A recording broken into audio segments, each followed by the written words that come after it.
My evening is perfect now. Thank you both for that.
Thank you for that.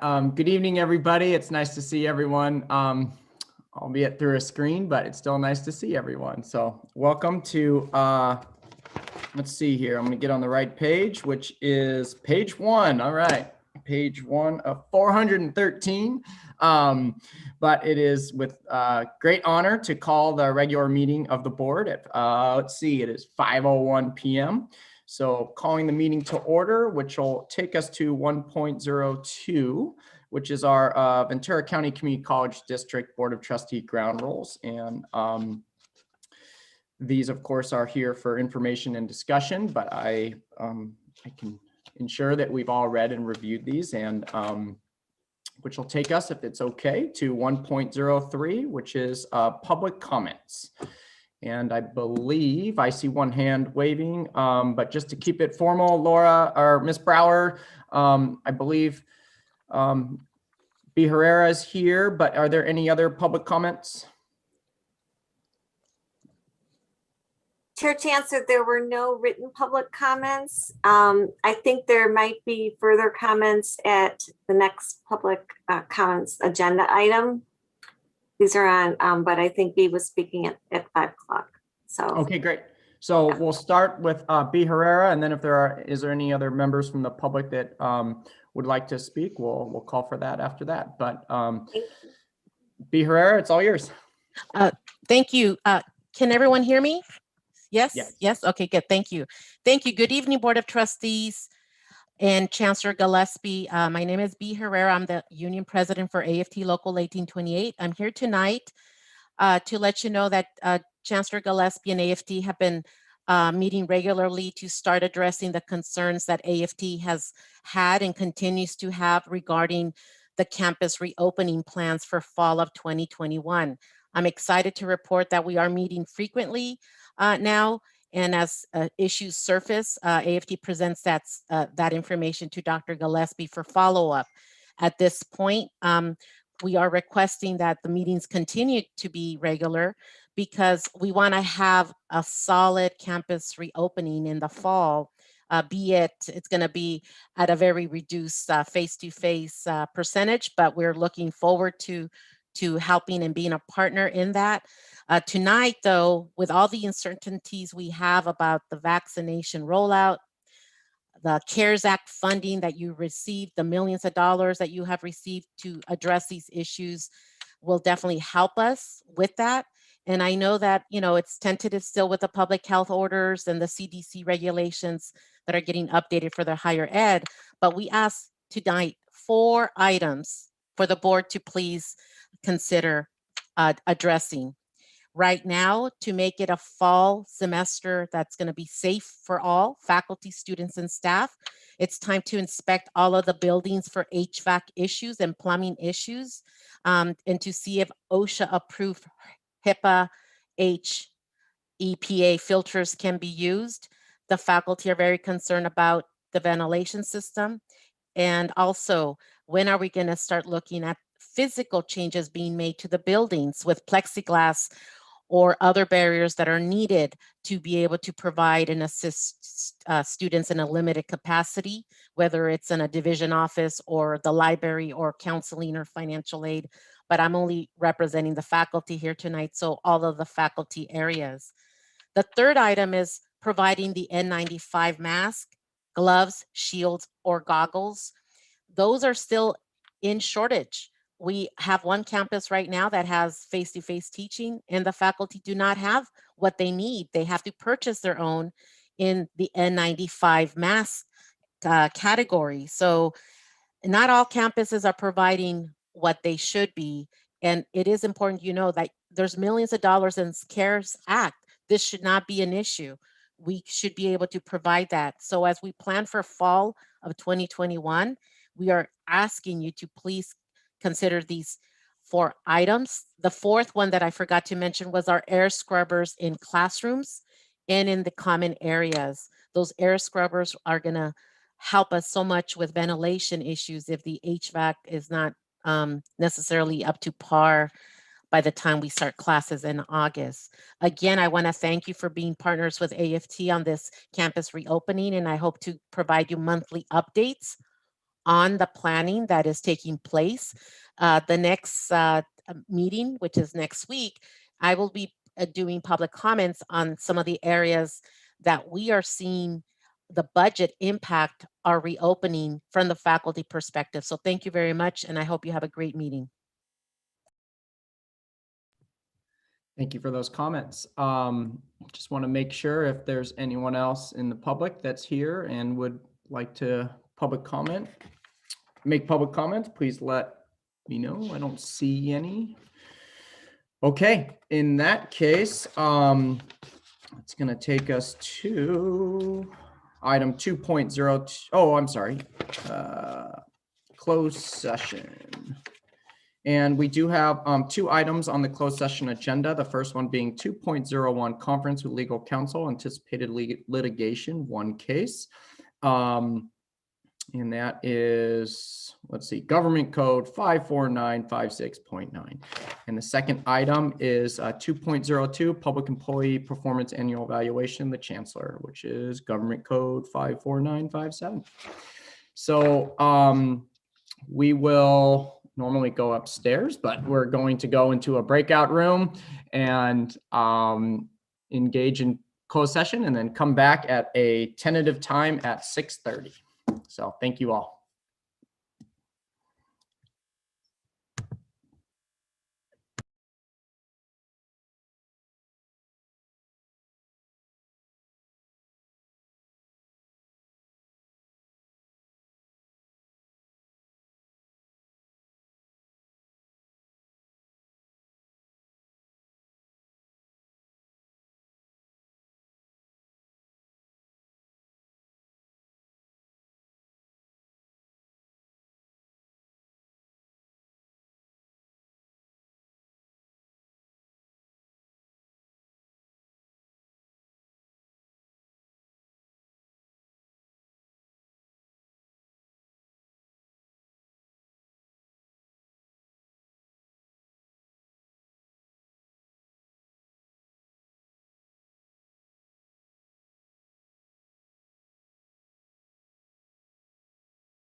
Hi, Pat, Patty or Dan, just like to go back into the closed session now.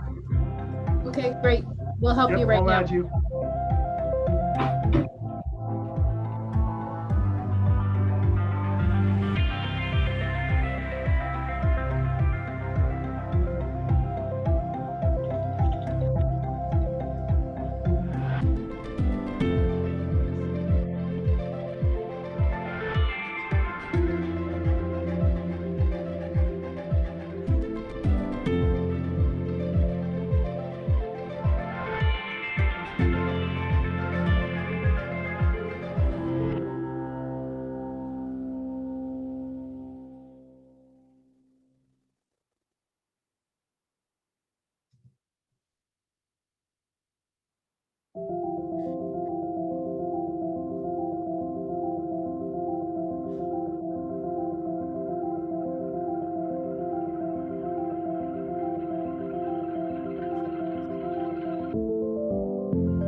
Okay, it's back on now.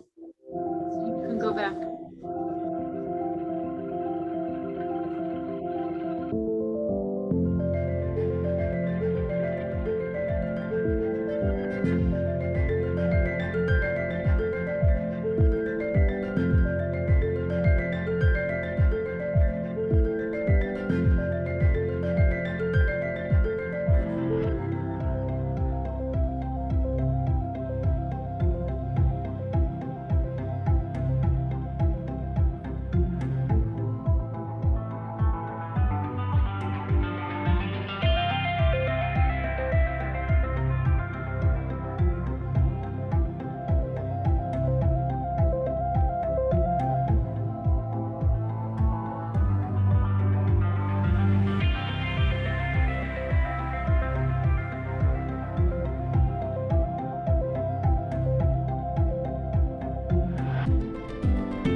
Dan, Patty, if you want to make an announcement or put on the screen that we'll be starting up at 6:45, so in about 10 minutes.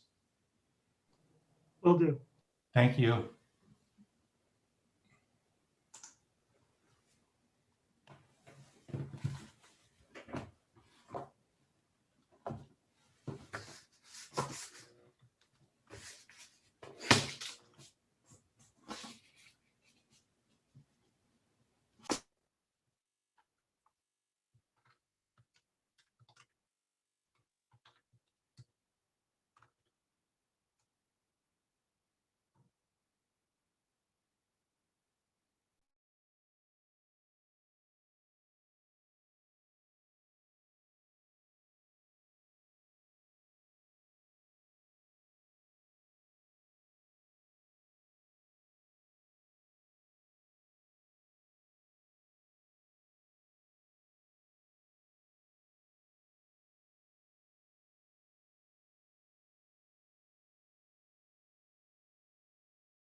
Welcome back, everybody. I think we're just waiting on Trustee Perez and then be able to transition.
Okay, Trustee Perez, are you there?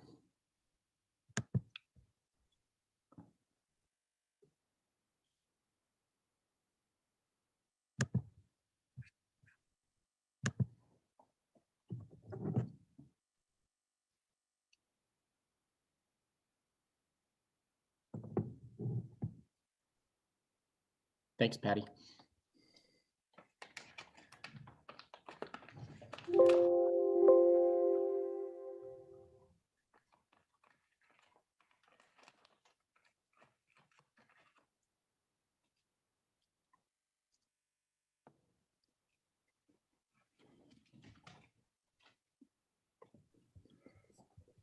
Okay. Sorry, everyone. All right. Nice to see everybody. Okay. Let's see. Well, we are back from closed session and we are now at reconvening an open session. And I do have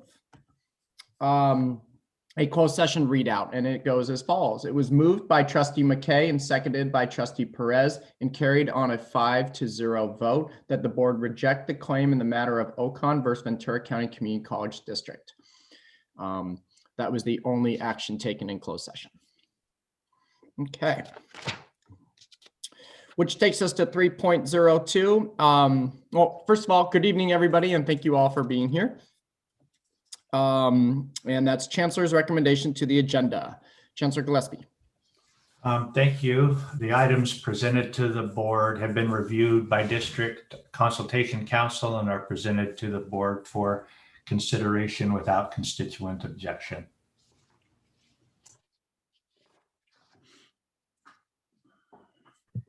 And just confirming, is Trustee Gonzalez with us? Trying to going through.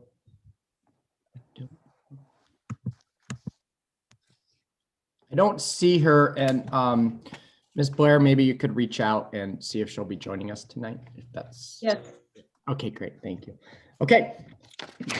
All right, that takes us to 3.03, changes to the agenda, and I have two computers and I still don't have user error here. I'm gonna try. Or Chancellor Gillespie, do you have those changes to the agenda in front of you? Looks like I have them, Chair. oh, Vice Chair McKay, that would be amazing. Thank you. Okay, item number 4.01, acknowledgement of new employee was revised and been removed. Item number 9.04, action to approve the 2021-22 non-resident tuition fee. There was a typo. The paragraph immediately preceding impact of approval has an incorrect figure. The reference to $12 a unit should be $24 per unit. So the first sentence of that paragraph should read, the district's calculated cost for non-resident student capital outlay surcharge fee for 21-22 based on the district's capital outlay expenditures per FTES from the previous year is $24 per unit. Excellent. Thank you very much. That was a mouthful. That was a good one to not be able to find. Okay. Thank you very much. So that takes us to 4.02, recognition of retirees, and it looks like we do not have any retirees at that point. Trustee Chancellor, Chair Chancellor, 401, we do have some new employees, and I'm glad to read them off. Oh, I skipped that. Thank you very much. That'd be great, Chancellor Gillespie. Yes, so pleased to welcome three new full-time faculty: Maria Nayeli Madero Fernandez, counseling at Oxnard College; Matthew Crater, health, education, and kinesiology and athletic director, Moore Park College; Mia Brink, accounting, Ventura College; then one classified professional, Marissa Lynch, human resource analyst 1 at the district office; and then a management personnel, Armin Dirdarian, Dean of Career Technical Education at Oxnard College. So welcome and congratulations, new employees. All right, thank you very much. So that takes us now to 4.03, acknowledgements of guest and special recognition. And we are going to be recognizing and commend the Oxnard College Fire Safety and Academy for being selected as the Bellwether College Consortium Career Education Program of the Year. Chancellor. Thank you, Chair. Thank you, Chair Chancellor. And we've got Assistant Dean Matt Jewett, who deserves so much credit for this award here, to address the board briefly. I would acknowledge to the board, which I know you already know, that this is a very prestigious national award.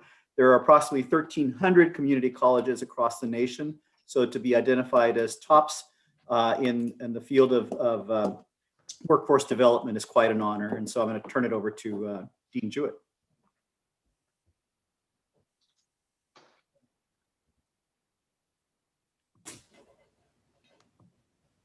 Sorry, I'm joining from home. Normally I have this camera set up at work, but yeah, we are very blessed to have won this award. I want to start off by, letting you know the award was for the workforce development category. There's 3 different categories. There's an instructional category, a student services category, and then there's workforce development. And so we focused on the workforce development, and what we've entered the competition for was basically our ability to not stop our instruction and continue going, even though the pandemic hit, even though all the things that were thrown out last March with the shutdown. But a lot of that goes back to the trust you all had in our programs. Everything from, you trusting us to put together plans and things in place to come back, bring back our students safely. Our faculty, as soon as the shutdown happened, we got on the radio at the academy and said, hey, shut down all operations. The first thing they asked is, what can we do and how can we come back safely? And so we spent 2 weeks doing that, presented that all to you all and our president and the county health, and we're able to come back. And then that got replicated throughout the state through the California Fire Tech Directors Association. So that was a really neat thing that process was replicated statewide. So yeah, we're very blessed. We had the presentation 2 weeks ago, and we were given the award, and they said that our presentation and what we did far exceeded any of the other competitors for that category. So that was kind of neat to hear. We got 2 really neat glass trophies at the front of our building and our office area there at the Fire Academy building. So if you're ever in the area, we're still teaching. We have 4 programs going on right now at our building. We have our Lifeguard Academy, our Fire Academy, our Wildland Fire Academy, and our EMT program, all going in person. So feel free to stop by. Again, thank you all for trusting us to be able to come back safely and bring our students back and have them be successful. We had 0 cases of COVID, with 0 transmissions of COVID, 0 exposures over the last 2 semesters. So very fortunate. And again, thank you for the trust that President Sanchez had in us, you as a board of trustees, and Chancellor Gillespie, for you trusting us to be able to do this. So if it wasn't for you all allowing us to do it, we wouldn't have won the award. So thank you.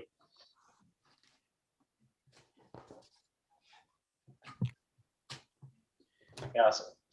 All right, thank you very much on behalf of the board. Thank you.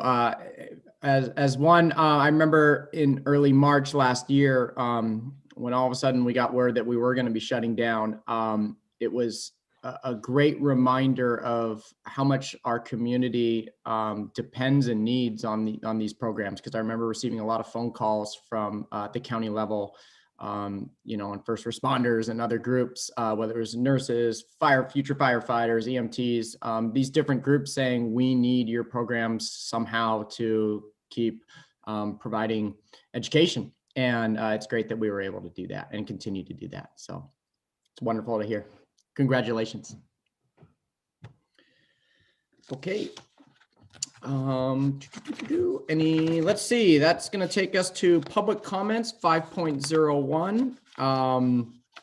And I do not believe at this point, but I'm going to confirm with the Chancellor and Ms. Brower if we have any public comments. I believe we had a public comment that would be coming from Maria Urenda. Oh, great. Okay. Hi, Maria Urenda. Nice to see you. Hi. It's all yours. Thank you so much. Good evening, members of the board and Chancellor Gillespie. I'm Maria Urenda, SEIU Chief Steward, and I'll be making a public comment on item 802, Emergency and Pandemic Response and Returning Students to College. In the spirit of continued collaboration and sharing of information, Chancellor Gillespie invited both unions to attend a cabinet meeting to share the information presented in this item about 2 weeks ago. Following this meeting, SEIU sent out an informational email to all classified and invited members and non-members to attend meetings the following week. We would like to provide concerns from this membership meetings that we believe are important to share with the board. Our members wanted to ensure that the collaborative relationship that this union has with this administration continue, that we should all continue to work together and follow the safety protocols from the CDC and Ventura County Public Health. That if and when there appears to be concerns or a breach of any of these crucial protocols, that this administration continue to demonstrate the same willingness to correct these errors as they have from the beginning and the start of this pandemic. Our members are committed to the ongoing support of the campuses, the administration, faculty, and our students, as we always have. We are the essential workers, with many of our members remaining physically present on the campuses and sites from the beginning of this pandemic. And those that have been working remotely have been proven just as essential in our support of this district and our students. We know that moving forward, it would be best if we had a phased-in approach. The concerns that were raised that need to be addressed before returning to the campuses and sites are as follows. Proper ventilation and air circulation for all our buildings and spaces that we work in. Access to PPE and clear knowledge of how to secure it and use it, so training is needed, whether that be N95 masks, face shields, sanitizer. There needs to be further training. Workspace areas need to be retrofitted to align with public health guidelines and protocols such as plexiglass, distance markers, and proper signage for social distancing and other safety protocols so that everyone is aware of the safety protocols we're all to follow. Increasing the workforce in our custodial departments to ensure that we have the adequate staff to provide the cleanliness to prevent spread of this deadly disease and virus. As well as in the health center departments, which is so crucial to ensure that we have the proper staff to do the screening and monitoring for contact tracing. These are just some of the concerns that our members brought forward, and we will continue to engage our members to advocate on their behalf. We remain committed to upholding the safety of our members and the protection of our jobs, in which we will not falter. We look forward to working with this board, with Chancellor Gillespie and his administration in the coming months. Thank you for your time and for listening, and we wish you all be safe and well. Thank you. Thank you very much. Are there any other public comments? Doesn't look to be any. Okay, thank you for that. We are now transitioning into Academic Senate President consultation. So we'll start with President Reese. Good evening, trustees, chancellor, and others joining us this evening. It's a pleasure this evening to comment on just a few items. I mean, plus I wouldn't want to disappoint you guys, right? 4.01, acknowledgement of new employees. I do want to also extend a warm welcome to Matt Crater, the new Moore Park College Athletics Director. As Athletics Director, he already has his work more than cut out for him, and it's been seriously amplified by COVID-19 restrictions. So he's hit the ground running, and he's participating in very many areas on campus already in his short time here. Welcome. 10.01 and 10.02, approval of tenure second and third contract recommendations. Just a quick congratulations to all moving forward on their tenure journey. And it's my true pleasure to comment on 10.03, the approval of tenure recommendations. So a hearty congratulations to all 34 faculty, 11 of which are from Moorpark College for completing what I like to think of as the ultimate professional development experience that we call the tenure process. All these faculty have had a major impact on our students, college, and district. I will warn them that receiving tenure means you'll be asked to be on even more committees, though. Just a little warning, or information, I should say. But for now, they should all be proud of their accomplishments and rejoice. I only wish we could honor everybody in person. I'm sure you do as well. But I thank the board for approving the granting of tenure to these more than deserving faculty. Thank you. Okay, thank you, Dr. Reese. Dr. Edwards. Good evening, all. Hope you're well. Hope you're safe. A few things from me. Also, would like to congratulate 4.01 new employees, Maria and Armene. We are very lucky to have them full-time with us. 4.03 Bellwether Award, just another congratulations. It was a lot of work for faculty and staff, and we are very proud. 10.03, the group of tenured faculty, we have 10, and they are all powerhouses. Eric just said they'd be on more committees. Some of them have already been on a ton, but sure, we'll tell them they're going to be on more. I love that idea. 11.01 AB 705 presentation you'll hear later tonight, just to bring your attention that Oxnard College English success is up 50% and our math success is up 157%. So be listening for those numbers later tonight. 18.01, the guided pathways, SOA, SOAA. I just want to thank the tri-chairs for their hard work getting this through all of the areas and passed by Senate. Shannon Treffs, Gabby Rodriguez, and Leah Alacron, thank you for your help.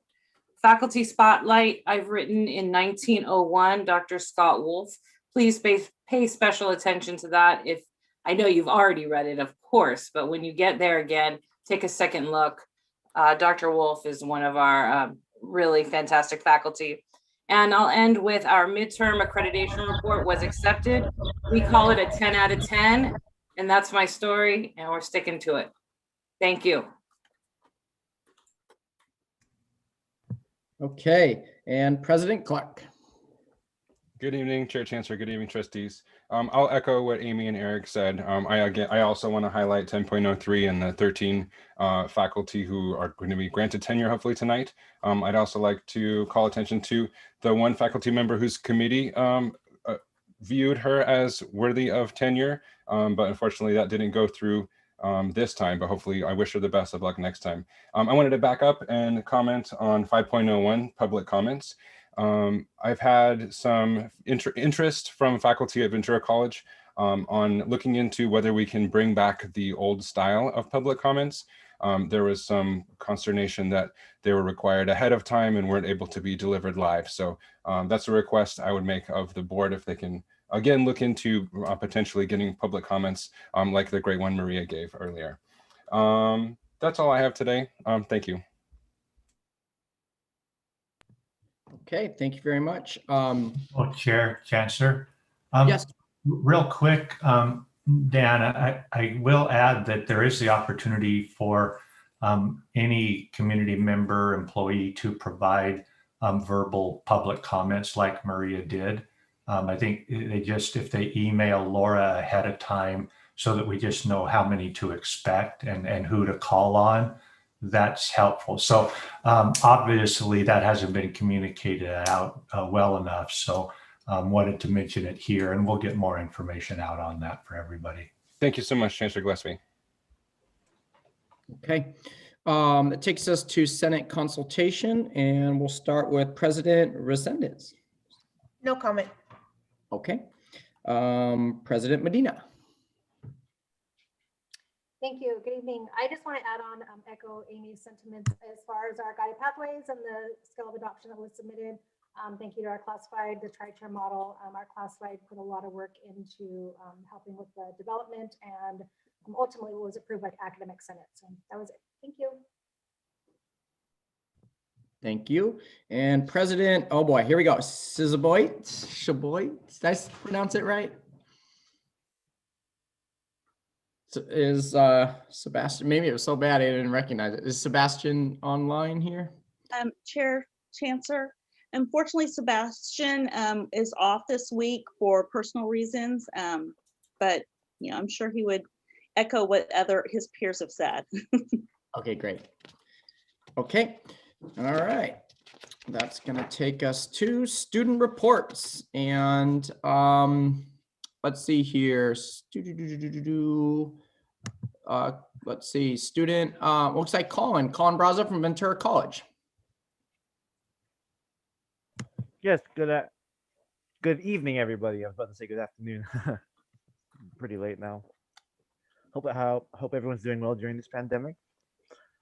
So what I have to report today, tomorrow we are hosting a student life day to promote our clubs, our campus clubs to the campus, and we are continuing our Black History webinars starting off this Thursday. That's all I have to report. Okay, excellent, thank you. And I believe next is Lorena Ortiz. Hello, everyone. How's everyone today? So ASG at Oxnard, we had our club rush today, and we have 8 clubs up and running, and it was amazing. We have a book club as well, and the book that we are going to be reading is The Hate You Give. ASG is also going to be having a RISE training from Diversity Collective, which is they will teach us how to communicate and understand the LGBT community. The food pantry is going well. We are going to have our Black History Month Professor Voices February 17th at 5:30, and we're getting professors from each college. And that's about it. Thank you for letting me share. Thank you for sharing. Okay, I believe that's all we have on the student side. If I missed anyone, please feel free to jump in, but I believe that's going to take us to 8.01, which I have the distinct honor of handing it off to Dan Watkins, with a side caveat and apology, because this was supposed to occur last month. And I know, Dan, sounds like you have a busy week this week with some conferences and trainings occurring. So thank you for your flexibility and of course what you do. And we're excited to hear your report. Oh, my pleasure, Chair Chancellor. I appreciate it. Good evening, members of the board and Chancellor Gillespie and other guests that have joined us. I'm delighted to have a few minutes of your time to present to you this evening. I'll be highlighting 3 areas that have required tremendous effort by the district and college IT departments. As I'm sure you're aware, any successful initiative or project at our district requires ongoing communication, collaboration, and contribution from multiple departments. It reminds me of the Chancellor's office message from last week. I don't know if you're able to attend that webinar, but they talked about when we work together, we win together. And that just really rung true for me and working at this district. And so while I'll be focusing on the efforts of IT on these initiatives, they wouldn't be possible, obviously, without the entire district and college teams working together and winning together. So I do feel like these projects really highlight some of the best of the things that happen at the district. And as I get started, I'd just like to hold our questions till the end if there are any, and if we have time, but we should have a few minutes. So our agenda, or the 2020 recap, that the word unprecedented seems to be overused, but I really couldn't think of a better word to describe last year. The 3 areas I'll be covering are how our district and college IT teams responded to the COVID-19 pandemic, and the challenges of really enabling our entire workforce, teachers, and students to do their business at home. And then I want to focus a little bit, this was covered a little bit, I think, in Eric's comments and maybe Maria's comments, our healthy return to campus. And then finally, I want to give just a brief overview or update on the emergency notification solution project that we're nearing completion of. So to begin with, I want to talk about responding to the pandemic. And again, I'm extremely proud of all of our IT staff. We talk a lot about how thin our staff is. We really couldn't do it without the dedication and just amazing talent of IT at both the district and the colleges. We were able to quickly pivot from our traditional operations and in most cases to 100% remote operations. It's also a tribute to the dedication, flexibility, and innovative thinking of our faculty, administrators, and staff. We were able to transition our district and colleges in just a few weeks. And while I'm hoping this coming fall returns us to some sort of pre-COVID normal, I expect that a few of the lessons that we've learned now this past year will remain. I've talked to many colleagues throughout the state. In fact, we did a presentation today, and all of us have experienced tremendous growth in the understanding of information technology and the part it plays in our colleges, campuses, and really daily work. Whether it was training on Zoom, Canvas, or other software, getting and staying connected, offering virtual technical support, or establishing computer and technology checkout systems for our employees and students. At no time in the last 20 years has the importance of technology and the way we do our day-to-day business been more out in front and center of those we support.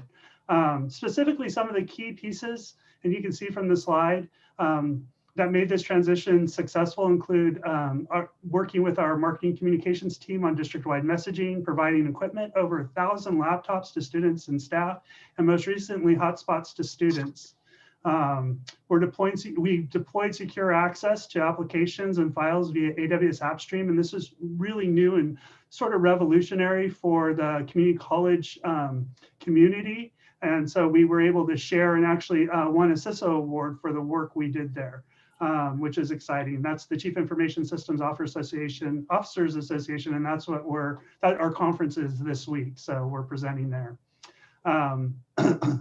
See, we also provided wireless access, including extending our wireless connectivity to parking lots for COVID testing and outdoor classrooms. We implemented online evaluations for all of our courses, and we completed a big project over the last year called Campus Logic. And specifically what that is for financial aid students, trying to make those processes and complex forms easy for students to fill out and support. And then also, we recently deployed a online dual enrollment form, which was much needed and in high demand. So all of these things really help transition our faculty and staff and students to be able to doing a lot of this work remotely.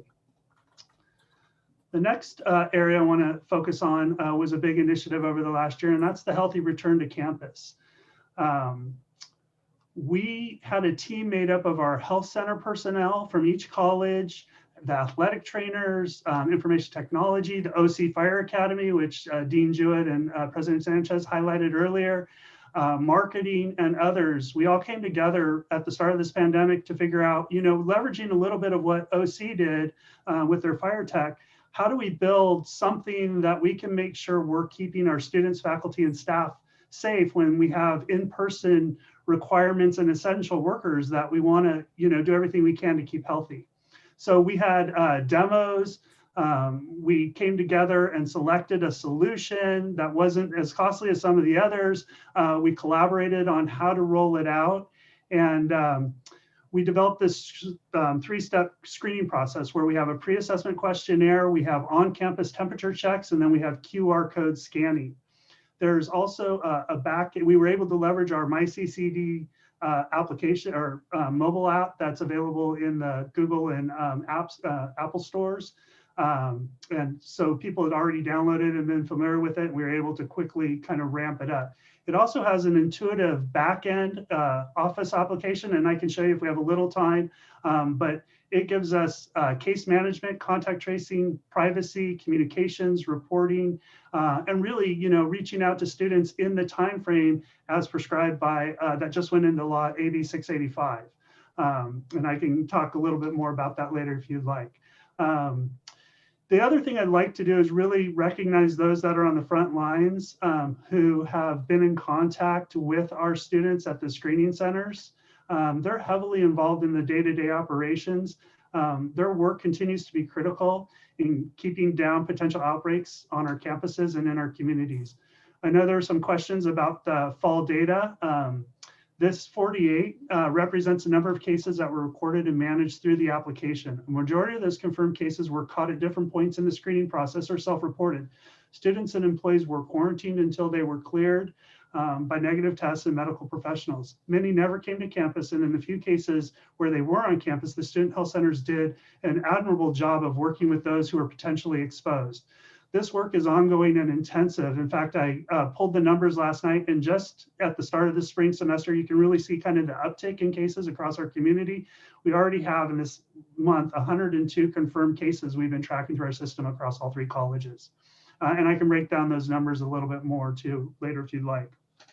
So anyway, a big project, a lot of effort, a lot of work is going into doing everything we can everything we can do to contain the virus and stop the spread on our campuses in those programs that are so critical, that have that face-to-face certification component. The next and final topic that I want to highlight is the emergency notification solution. As you can see from the timeline, we started this project in 2018. It took us a year to find a solution, working together with the entire campuses.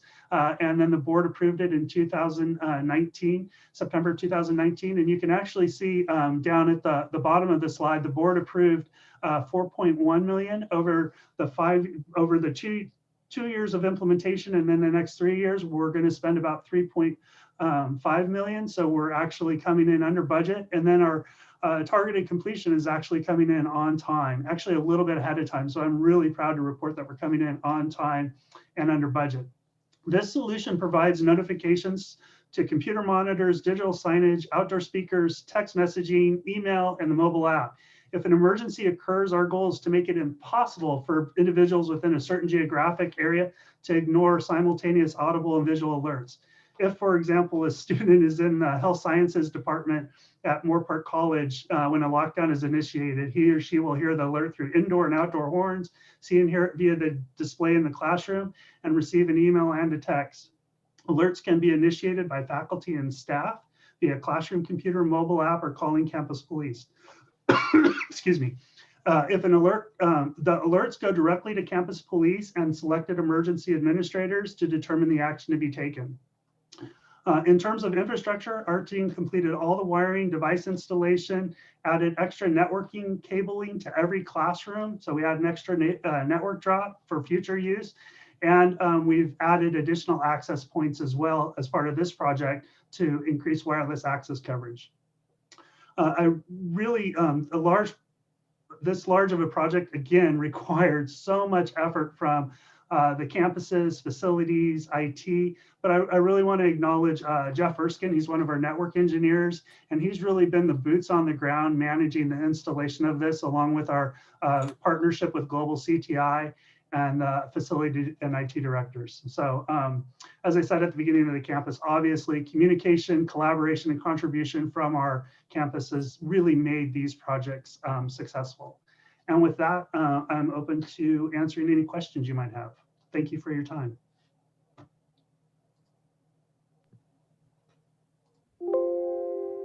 Chair Chancellor. Trustee Perez.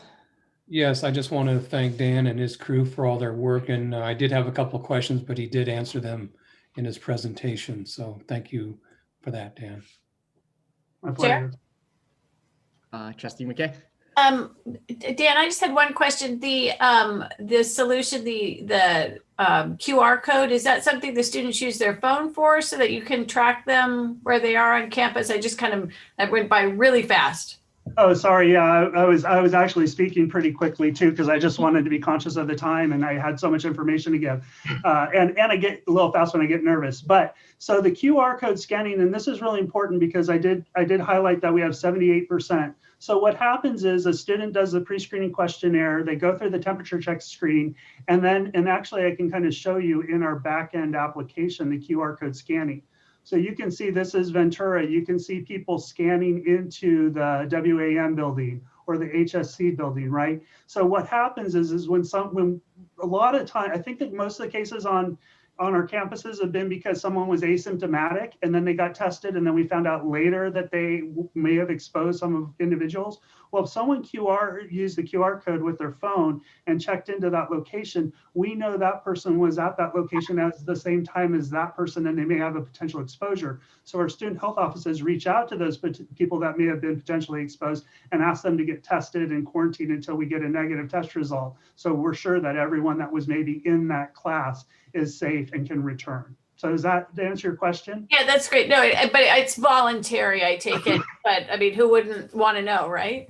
Right. And you know, we're really doing what we can to make sure everyone is doing that, because the more people that do that, the better. And if they don't have a phone, they typically will write down their name saying they were in that location. So we have that information so we can reach out to them. And again, this is a lot of effort by your student health offices at your campuses.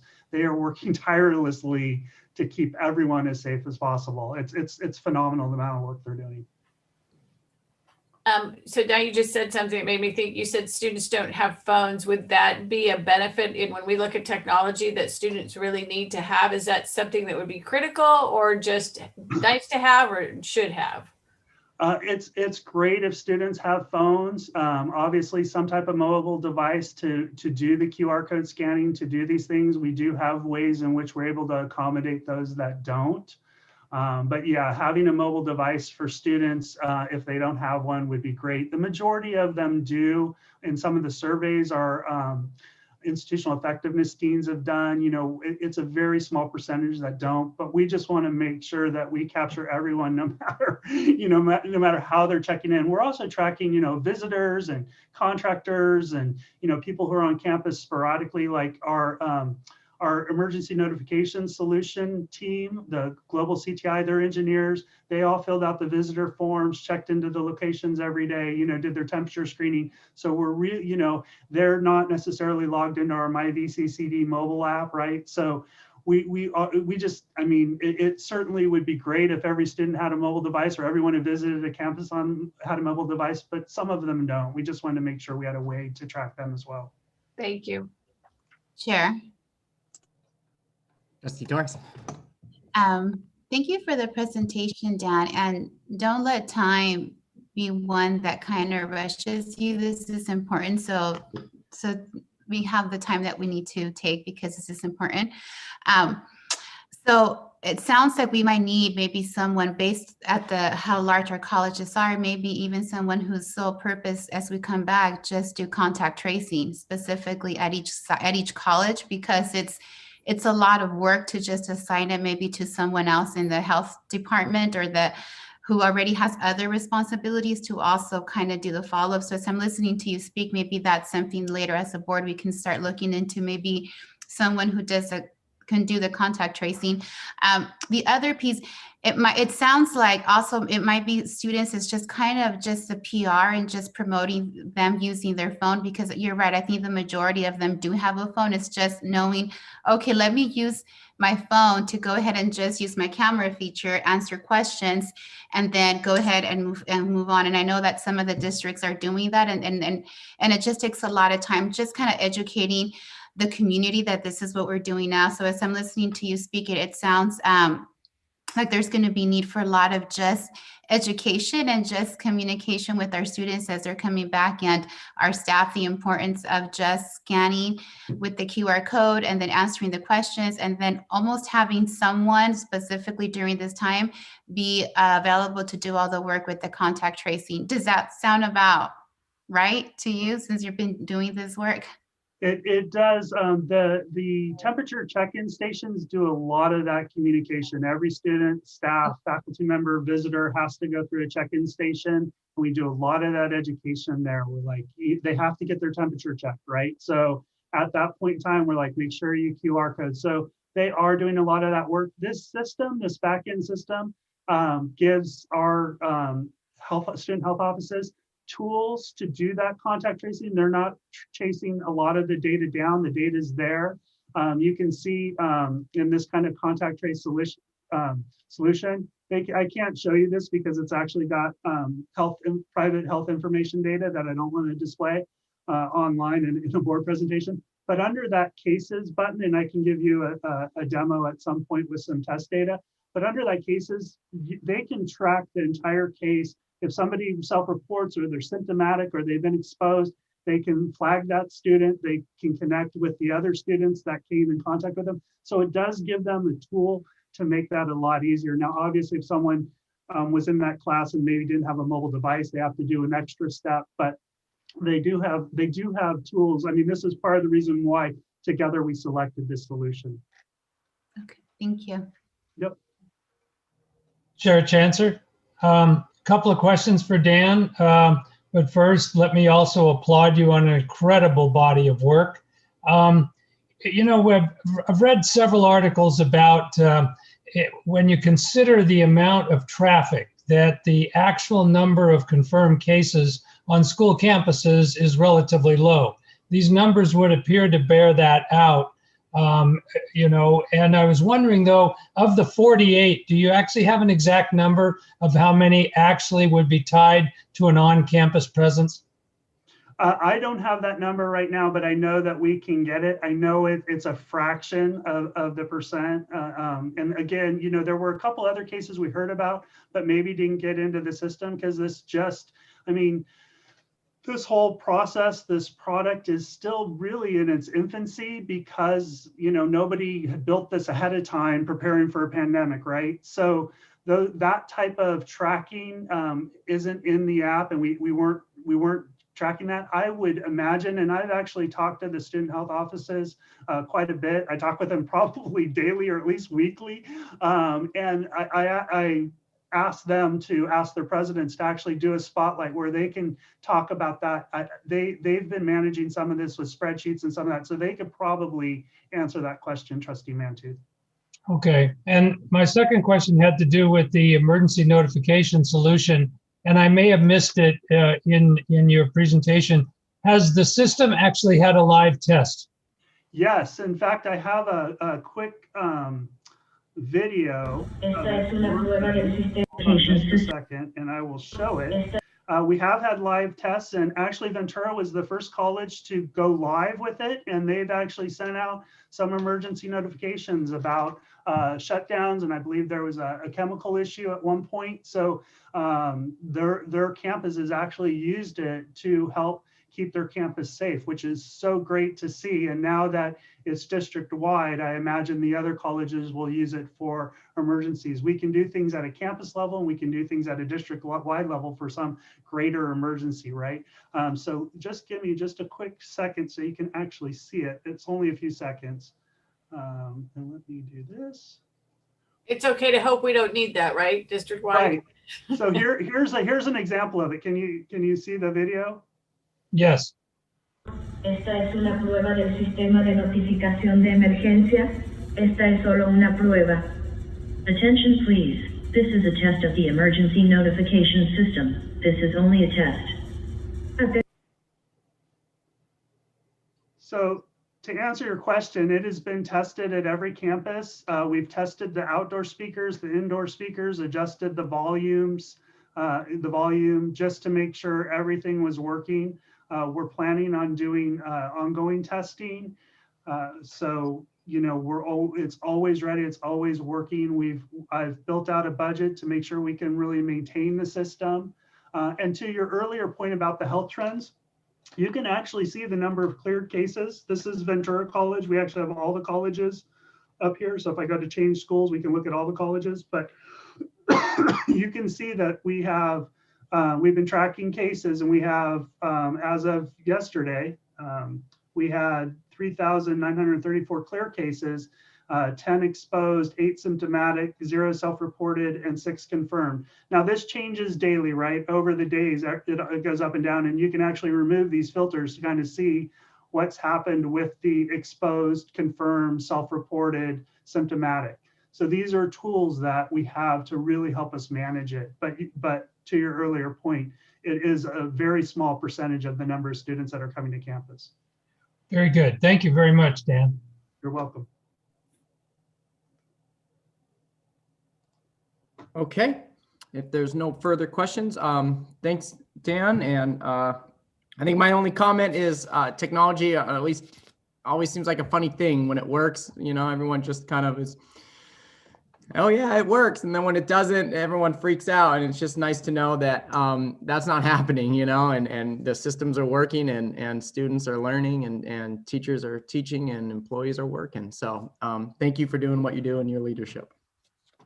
My pleasure. Okay. All right. So that takes us to 8.02, which looks like an action trustees chancellor office, but it's just an information discussion, and it's first reading board policy 2202, emergency and pandemic response and returning students to college. And backed up with that are the fall semester 2021 scheduling and operation plan, and then proposed board policy. So Chancellor Gillespie. Yes, thank you, Chair Chancellor. And if could go ahead and open up the scheduling and operational planning document. I'll just talk a little bit about fall semester planning, expand on information shared in January before we review the draft board policy. So the information here was sent out to all employees since the last meeting. And you'd heard some comments from the unions during closed session or during public comments, and we have been having regular meetings with both unions to continue to work on workplace safety and health as we look at moving into fall semester. Colleges have been developing plans to increase the amount of on-site instruction occurring in the fall. And, you know, we're hopeful with the vaccine coming and just our ability to handle the social distancing, the use of masks, the screening and the other protocols to be able to have more classes occurring on campus as we move to fall. The exact number will not be set until we get closer to approaching fall semester. There will be a prioritization of our CTE classes, lab classes, activity classes, performance classes, any of these that require some hands-on skill development to really be able to meet the learning outcomes of the courses. Registration's been delayed a month for fall. It's not going to start till April 19th, which provides additional time for scheduling adjustments. You know, our challenge is just being able to handle an increased number of students if we are still going to be operating under the current required protocols that we have. The colleges right now on any given day are handling anywhere from around 200 to over 500 students. And that takes considerable amount of work. So now the colleges are, as they're developing their schedules, and this is working with faculty, the staff, and the administrators there, determining the numbers that they could handle if we would need to still maintain the current practices that Dan just described there. So we would try to maximize that. Unfortunately, we do have federal dollars that are coming in that will allow us to help us invest in some of the infrastructure, additional PPE to help with expanding that. Whatever we do, of course, we will be doing in a way to continue to protect the safety and health of employees. If moved down to the next page on this document, Will mentioned that this is a dynamic situation, and the best case situation we'd have is that we would have vaccinated employees, vaccinated students on campus. That'd be the best case. The most likely case we'll have is we'll have vaccinated employees, and we'd probably have mixed students with some vaccinated, some not, and still operating under the current protocols there. But again, a lot of planning and work going on at the colleges, being shared district-wide as we work towards continuing to implement the state practices and work to expand what we're able to do face-to-face in the fall.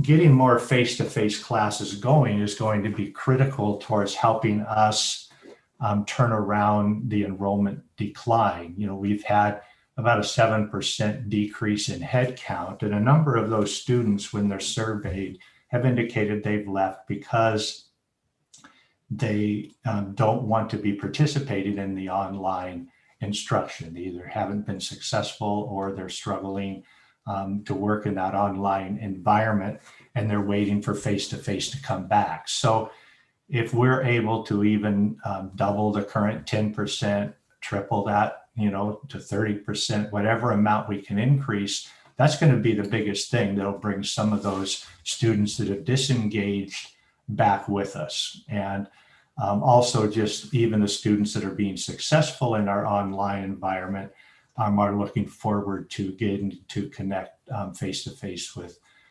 faculty, with college employees, and just as importantly, other students there. So I wanted to provide that quick update with where we're at with some of the planning for fall semester. And then we could move to the draft board policy.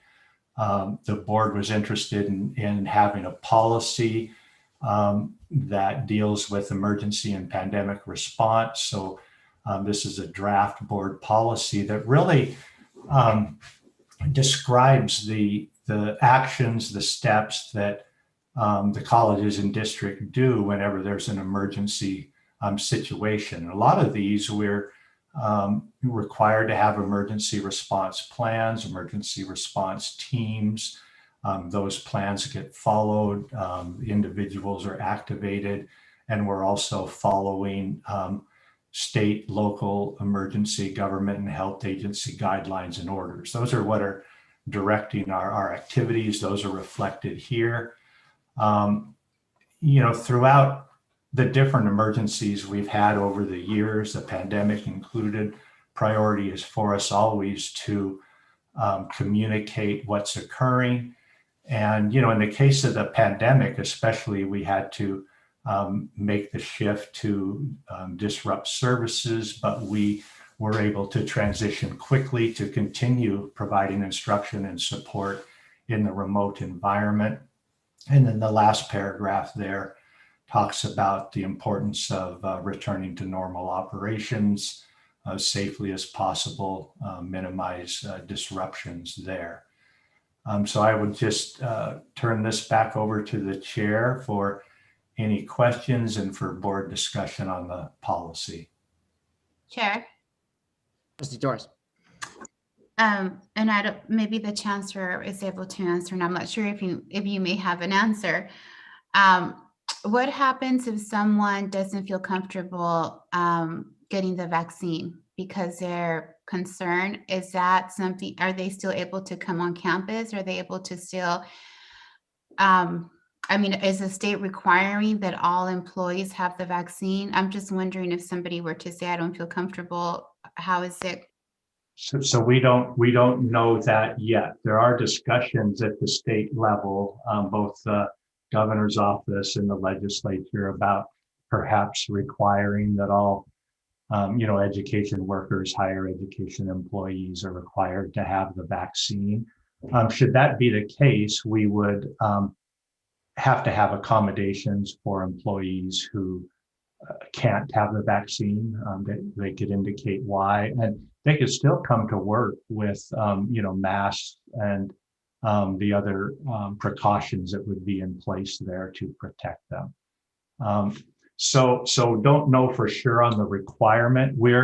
I know Patty's working to have vaccination information on our website so that our employees and students have ready access to that, and we'll be following up with emails and information to our employees when the county are vaccinating those in the phase 1B level, which is the education workers.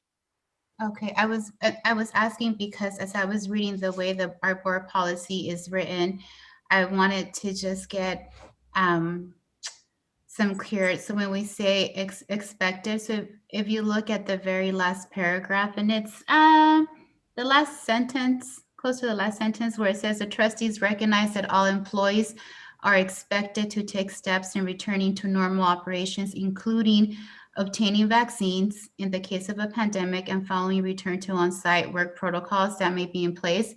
So when we say expected, are we letting our employees know that they need to have the vaccine administered, or is it something we need to wait until we get more direction?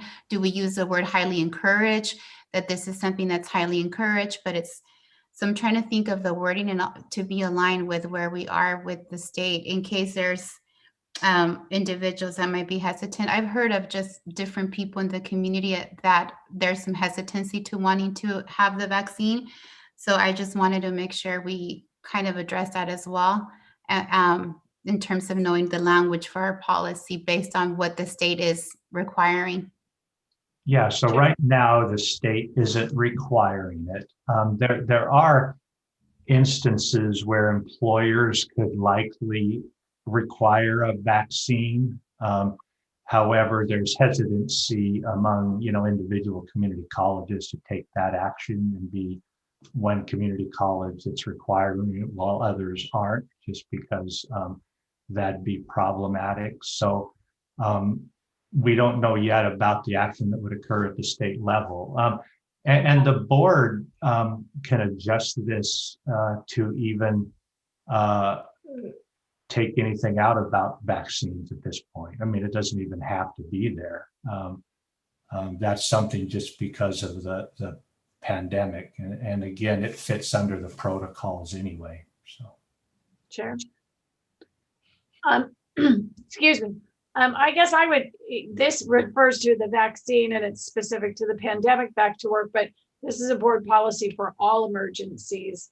And I would think, hearkening back to how many we've got to experience in the last few years, after the borderline shooting, we had specific students that had needs. And I think that maybe what we're getting at, Trustee Torres, is to have some statement in there about meeting individual needs that are necessary, giving you the authority and the colleges the authority to work with students and employees and faculty that may or may not be able to take the vaccine for some reason, or may have missed a final for some reason. Like I said, we've had too many experiences between fires and shootings and now the pandemic that I think it needs to cover all of the experience that we had and what we've learned in all of them.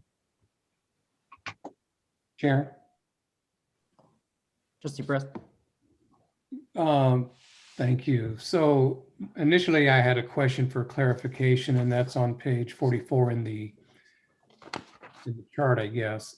Under vaccine availability, on the right column where it says, return to normal, it says widely available for all employees and students. And I had the question because as I read that same section of the draft resolution that Trustee Torres alluded to about are the vaccines going to be required of all employees, I wanted to understand what widely available meant. Does that mean like a certain percentage of the general population, or a certain percentage of our students and our workforce have been vaccinated? What does that widely available refer to? Well, there again, it's part of a factor that will shift this, to a more favorable condition to a less favorable. But with widely available, the best case of that is that let's say that within the next month or so, the vaccine's available for all higher ed employees, and all employees have the opportunity to get the vaccine well before the start of fall. That's the widely available, so that anybody who wants it is able to, have taken it. And we would highly encourage anybody working on site to have that, any student coming on site. The student area is the more challenging one because we don't know for sure whether or not it'll be widely available for students before fall. We hope it will, but we still won't know what percentage of students will have had it or not. We can, with the app, actually have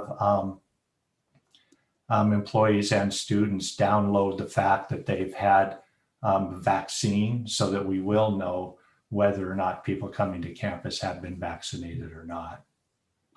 Okay, Chair, my second question was, as I was reading the draft resolution, and it mentions, and Trustee McKay also alluded to, past emergencies and disasters.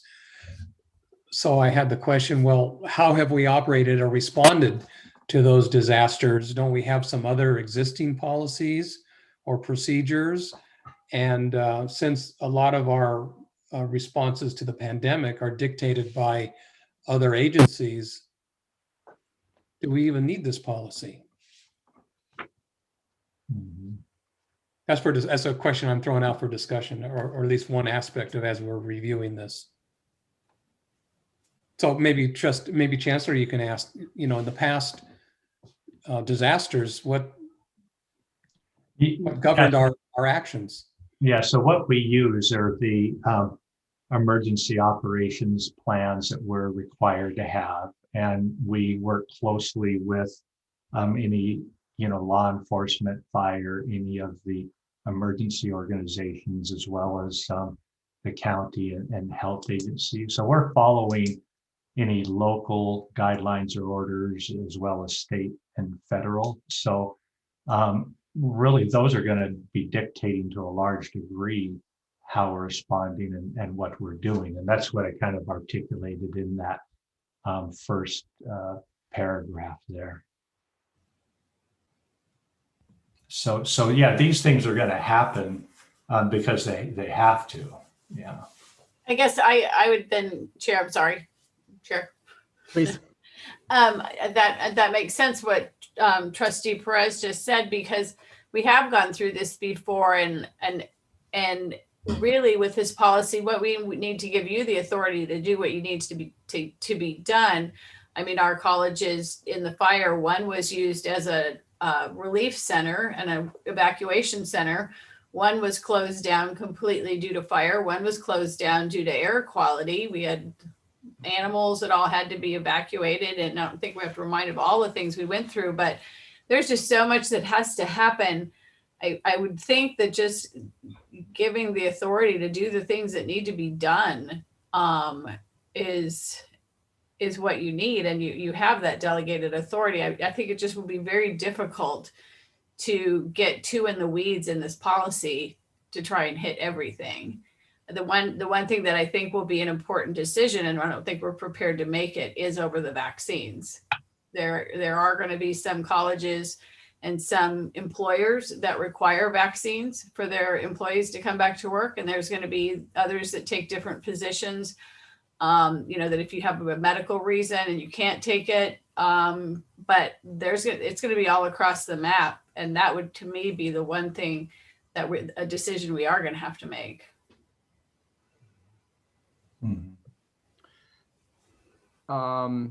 Trustee Mantu, do you have any comments or questions?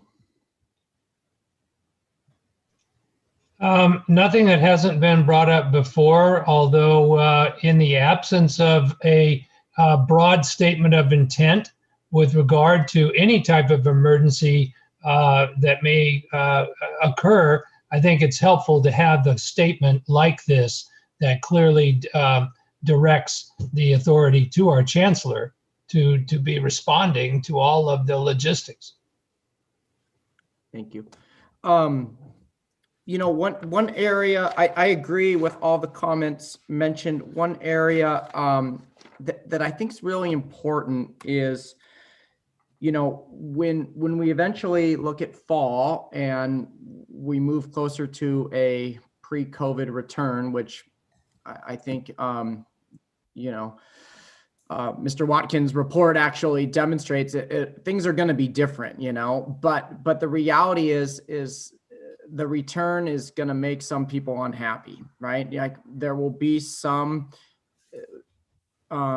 faculty, classified employees, managers, and I think the question is, I'll be careful how I say this, is will we ever return to a pre-COVID level of safety or security in regards to COVID? And I don't know the answer to that, but I guess what I'm getting at is I think it's really important when we do decide to make a decision, we're all on the same page. And in other words, I think it's important to get board input on not to impede the chancellor and the district to do what they need to do to respond to a pandemic. But when there are major shifts, for example, to close down our 3 colleges that we did last spring, we did not approve that. It just occurred. And it was, of course, the right move to make and mandated by the county, but other districts did do that layer of approval.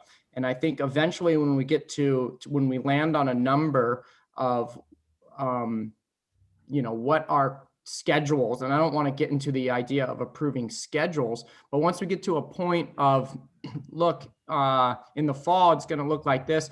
I think there's a benefit to when the board and the district is aligned on that level. And there is not language in this board policy right now that sort of directly states that the district will inform the board, seek input from the board, and also student groups. And I say student groups because, as we all know, it's an important component, but there was a resolution that was shared from the Associated Students of Moore Park College in regards the COVID-19 pandemic and its implications. And I think the student voice is critically important in this. So I think there's an opportunity for some added language to seek out board input and student input in emergency responses. Yeah, one thing that was, really helpful at the start of the pandemic was the board did pass an emergency resolution early that did provide the chancellor the authority to work with the colleges in making the decisions that needed to be made to respond. So that did include, making decisions to close. And I know the board was informed with some of these, by email, probably after decisions were made, especially at the beginning. I think as we've gone through the pandemic, have worked hard to share any communication or what's going to be shared with employees with all the trustees before any email or communication goes out. I'm trying to just look at, as we try to deal with emergency situations and decisions there, getting a board input to able to adjust directions or what we're doing is going to be challenging. It would be impacting what would be operating at the colleges there. In other words, as we look at the fall semester, it is going to be dynamic. I mean, if we have to be following the current protocols with the 6 feet distancing, the face masks, and disinfecting after each use, we'll be able to handle more students on campus, but we won't be able to say we're back to pre-COVID normal. We're hoping to have a lot more courses with at least 1 session a week on campus. But again, all that's going to have to be done according to whatever the conditions are. Things will change substantially once we know most of the people are vaccinated that are coming onto campus. It'd be nice to have that occurring by fall, but more than likely fall's a transition time. So, one college may have 40% of a class having a face-to-face component. One is maybe going to have 60. It kind of depends upon what they can handle with their physical infrastructure there at the campuses and what they get set up for making buildings and locations safe. And I think we can provide monthly updates on that so that the board's aware and can provide comment on that as we go. Chair Chancellor, in contemplating the addition of language like that, where the chancellor would be consulting with the board and or other constituent groups, I think you might want to qualify that with the prepositional phrase, to the extent possible. because we need to remember that this is an emergency. This is an emergency situation we're talking about, where executive decisions may have to be made within hours. No, that's a great point. So I think that's a really important point. My only concern is, as we look at fall, is the scenario that if our partners in higher education, Cal State Channel Islands, CLU, UCSB, and some of our neighboring community colleges have drastically different plans, you know, and when I say drastically different plans, if they have a much more robust face-to-face instructional plans or pre-COVID like schedules out there or realities in the fall. So that's my concern moving forward. But so I was in a panel with CSU Northridge chief of staff and the dean from CLU just this week, and we were talking on that panel about preparing for fall, the challenges with that. Both of those colleges feel they would be stretching it if they could even have 50% of their classes in a portion of it being face-to-face because of all the protocols they're having. And they want to get residence halls back open, but they're still going to be having a lot of online, kind of like what we are. Among our South Central region community colleges, Santa Barbara, they're looking more in the 30 to 40% range. There's only Cuesta and Allen Hancock that indicate, no, it's Allen Hancock and Hartnell, where they're planning to just say we're going to be back pre-COVID. However, they acknowledge that they could easily have to reduce from that. Most of them are in that 30 to 50% range that are in our region here. So we're checking with others. I mean, we're not wanting to just be out there alone doing something different, but we're working really hard with our faculty staff to maximize what we can do on site and do that safely with everyone. okay, thank you. Okay, well, this was a first read. And I think some really worthy comments were made. So I think we're ready to, unless there's any other further questions or comments, but I think we're ready to move on to 8.03, which is action to approve board policy 2310, regular meetings of the board. But just real quick, Chair Chancellor, just to confirm, so the board as a whole would like to have the policy revised and brought back. You do want one? Is that, because I know I'm not even sure of that right now. So I think what Trustee Mantooth said resonated, that, you know, we should have something, but I think it needs to be broad enough that the decisions can be made at the speed they need to be made. Again, having been through the fires, I think as a board, we're very, you know, we get emails, we get texts. If there's, you know, fire or any event near any of our campuses, we get, you know, advised pretty quickly, but we can't get in the way of the decisions that need to be made. It's just, I think, like I said, we're going to have to make the longer term, tougher decisions on what the, you know, what policies might need to be made.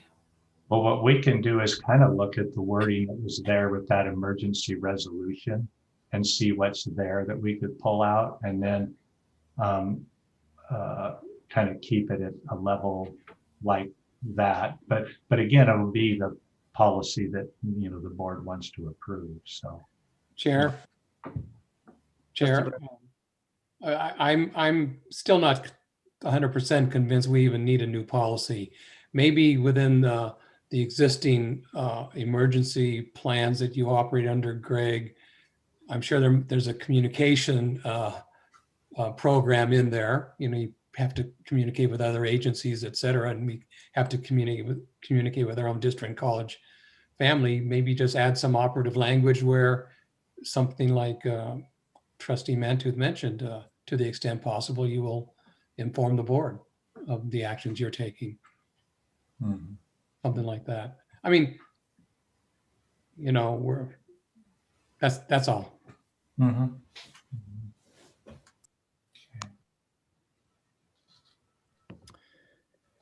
Okay, well, I for one, I think a key part of this board policy is the chancellor shall develop a plan. And I think, you know, emergency response and getting through them in a successful way is helpful to have a plan and to share that with the community and stakeholders. So I for one, as one trustee, think it's important that we do have a board policy and a plan in place.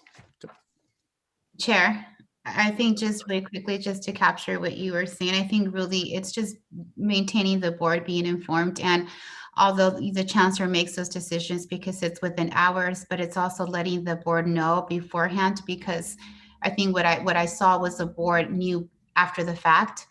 And so in leading the district, it's good for us to know the decision that is going to be made as it's being made. The chancellor still makes it as the chancellor of the district, but he's letting us know of the decision that's being made at that moment before everybody else knows. And I think what I'm hearing, the reason that there was a neat set of a policy was because that wasn't happening. The board was knowing of the decision that needed to be made after the fact. So I think with this conversation, and then we can revisit, and really what it is, what I was hearing was just the inclusivity of the board being alongside with the chancellor making the decision, but the board being informed, whether it was through email at that moment, this is what it's looking, this is the direction, this is what the decision I'm going to make, so you're aware of it.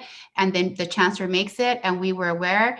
And whenever information comes to us, we know, because what happened was a decision was made, questions came to us, and we weren't aware that this decision had been made. So I think that's what I'm hearing. And it sounds like that's what's going to be happening moving forward, and having some type of a policy kind of just ensures and streamlines the process from what I heard. So I just wanted to give the recap of what it was that I heard.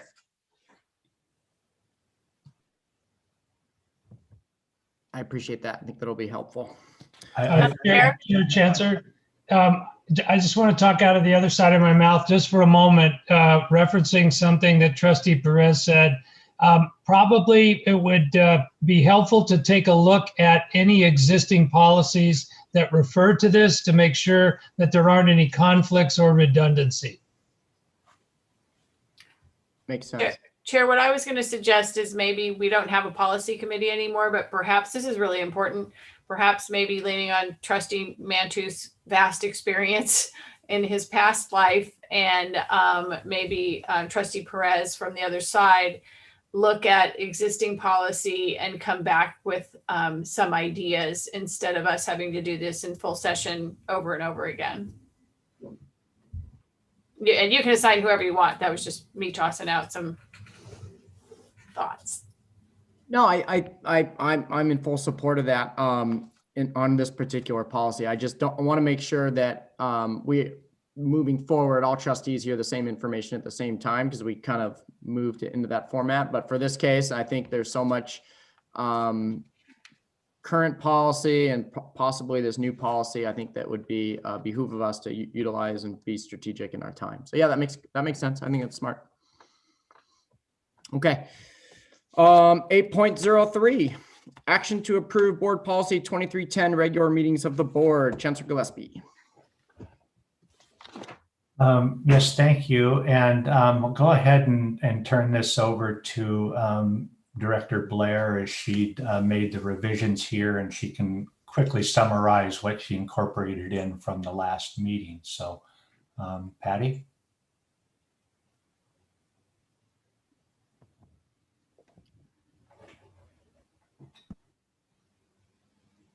Patty, are you there? Oh, there you are. Yeah.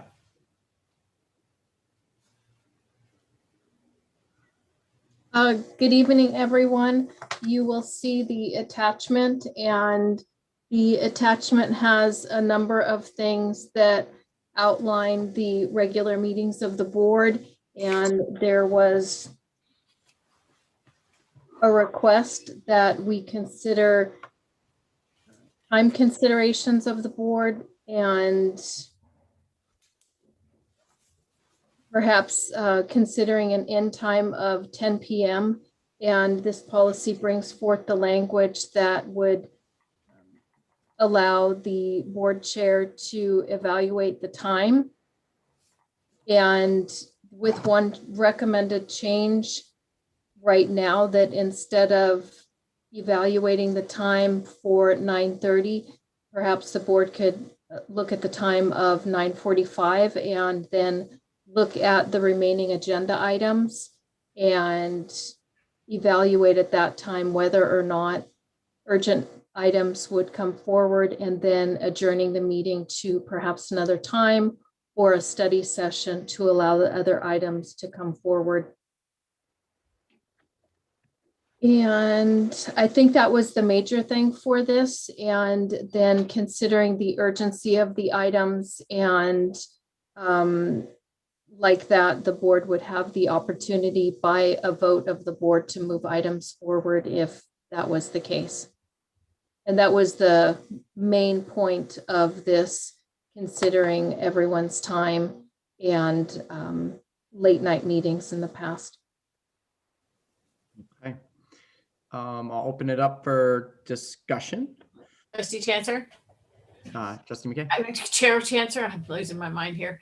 That's what happens at late at night meetings, as meetings get later. Been sitting here all day. I like this as it's written. It was my suggestion that we go to 9:45 or between 9:30 and 9:45 at whatever time, you know, maybe a window, just because I've seen us be very, go through a meeting really quickly and it gets to 9:35 and we get stuck on something and talk about it for a long time. Then we all of a sudden it's 10 o'clock and we don't have the mechanism to push the meeting out. So it was just a suggestion that we have a window of time to be able to do that between 9:30 and 9:45 as opposed to just at 9:30. Okay. Yeah. Trustee Perez? Yes, a couple of suggested edits. Last line of the first paragraph. I looked and looked for our bylaws. Turns out we don't actually have bylaws, but we have policies. And then I also would suggest that we add our board ground rules that would is as one in that same line. We would conduct our meetings per that criteria plus our ground rules. Okay, noted. Okay. Trustee Torres or Trustee Mantua, do you have any recommendations or comments? Actually, I would be willing to move approval with those corrections so that we can move forward. Second. Okay, heard a second from Trustee Perez. Any questions or comments? I have questions and comments and concerns with this policy. Okay, Trustee Torres. Thank you. So my understanding was that we were going to try this. We were going to try this as a board, and we were going to see how it worked. And setting something in policy when we're looking at eliminating barriers, at this moment, we would be telling everybody who makes a report, it's policy, and I know that there's flexibility, but I think the message that we conveyed in December and January was that the board was going to try this to see if it's working. I know we've heard from different members that they appreciate being able to provide those written reports. And once we are ready to approve a policy, but we've just tried it for 2 months, this is our second month, I feel it's too soon. I don't want us as a board to be caught up in the middle of a next chair. We don't know how the makeup of the board is going to continue on, but I think there's value. I want to say that I think that a lot of the reason the meetings went a little bit further was a lot of the action items that we had at that time. I've noticed just in our last meeting, nothing was pulled from the consent calendar in our last meeting. And so it really speaks on how we're getting to know each other from reports coming our way from us. And I really feel that it's really looking to see how this works. And once we're ready to go ahead and pick a policy, I don't know if we're ready to go ahead and approve it. I don't think we've had enough time to see how this works. At this moment, for example, Dan wanted to rush in his presentation because he didn't want to take our time. I was able to hear from Academic Senate, from Classified Senate, rushing because they didn't want to take our time. And I don't want people to feel that they're being silenced or that they can't speak, or myself, because we're trying to have a time. And I remember that the spirit of this particular policy 2 months ago was really to try it out. I appreciated the last 2 years being able to speak, being able to have, okay, go ahead. What are your questions? Let's have them answer. I don't foresee that happening this year. I think what we've seen so far, our meetings have ended at a pretty good time. So I'm not ready to move for approval at this policy without first having a little bit more time with it. And maybe it is something that we need. And maybe it gives us more opportunity to really look at this and say, okay, this works. But at this moment, approving this policy could potentially also be a barrier. And so I would rather have more time to follow this format. And then maybe at that point, say, okay, maybe start including some more reports if we feel it's necessary. Or maybe we have this policy and we have an additional meeting. I'm open to that.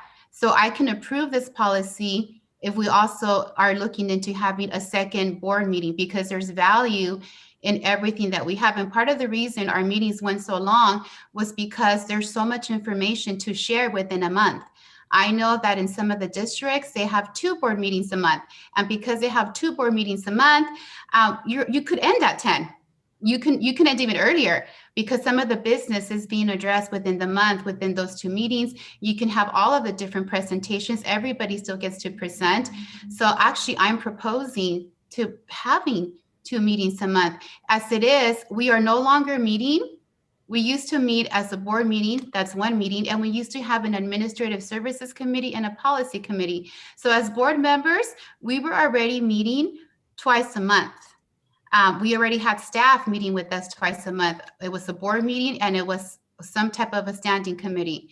So we would still keep the same amount of meetings. It would be 2 meetings, but that way we can still maintain this policy and be able to end at this time, knowing that we have another board meeting if there's pending items that we need to discuss. Because also what's stated in this policy is that if we reach 9:45, at that moment, the chancellor is able to let the board know of some urgent items so we can continue meeting. But then it defeats the spirit of the policy, because this policy states that the reason it's being written is because the board isn't able to really think clearly. They're tired.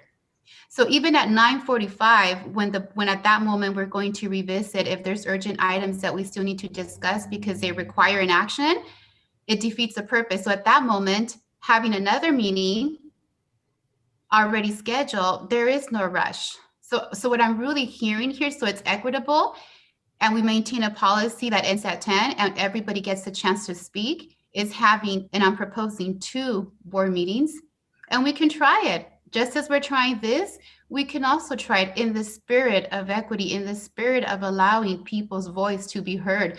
We heard already a comment from Gilbert that they value and appreciate the reports. There's value in people speaking what's occurring in the colleges. And in order to be able to do that and also be done by 10, so we're able to think, so staff are not staying here so long, we can have 2 board meetings and try it. Just as we're eliminating the standing committees, we can do the same. If we notice that there is no need for a second meeting, we don't need to have it. But I also want to open that as a suggestion, especially during this time that we're exploring with different ways of how to be most effective, and at the same time, how to allow everyone to have a voice and be able to express themselves and not feel rushed. Okay, any other questions? Chair?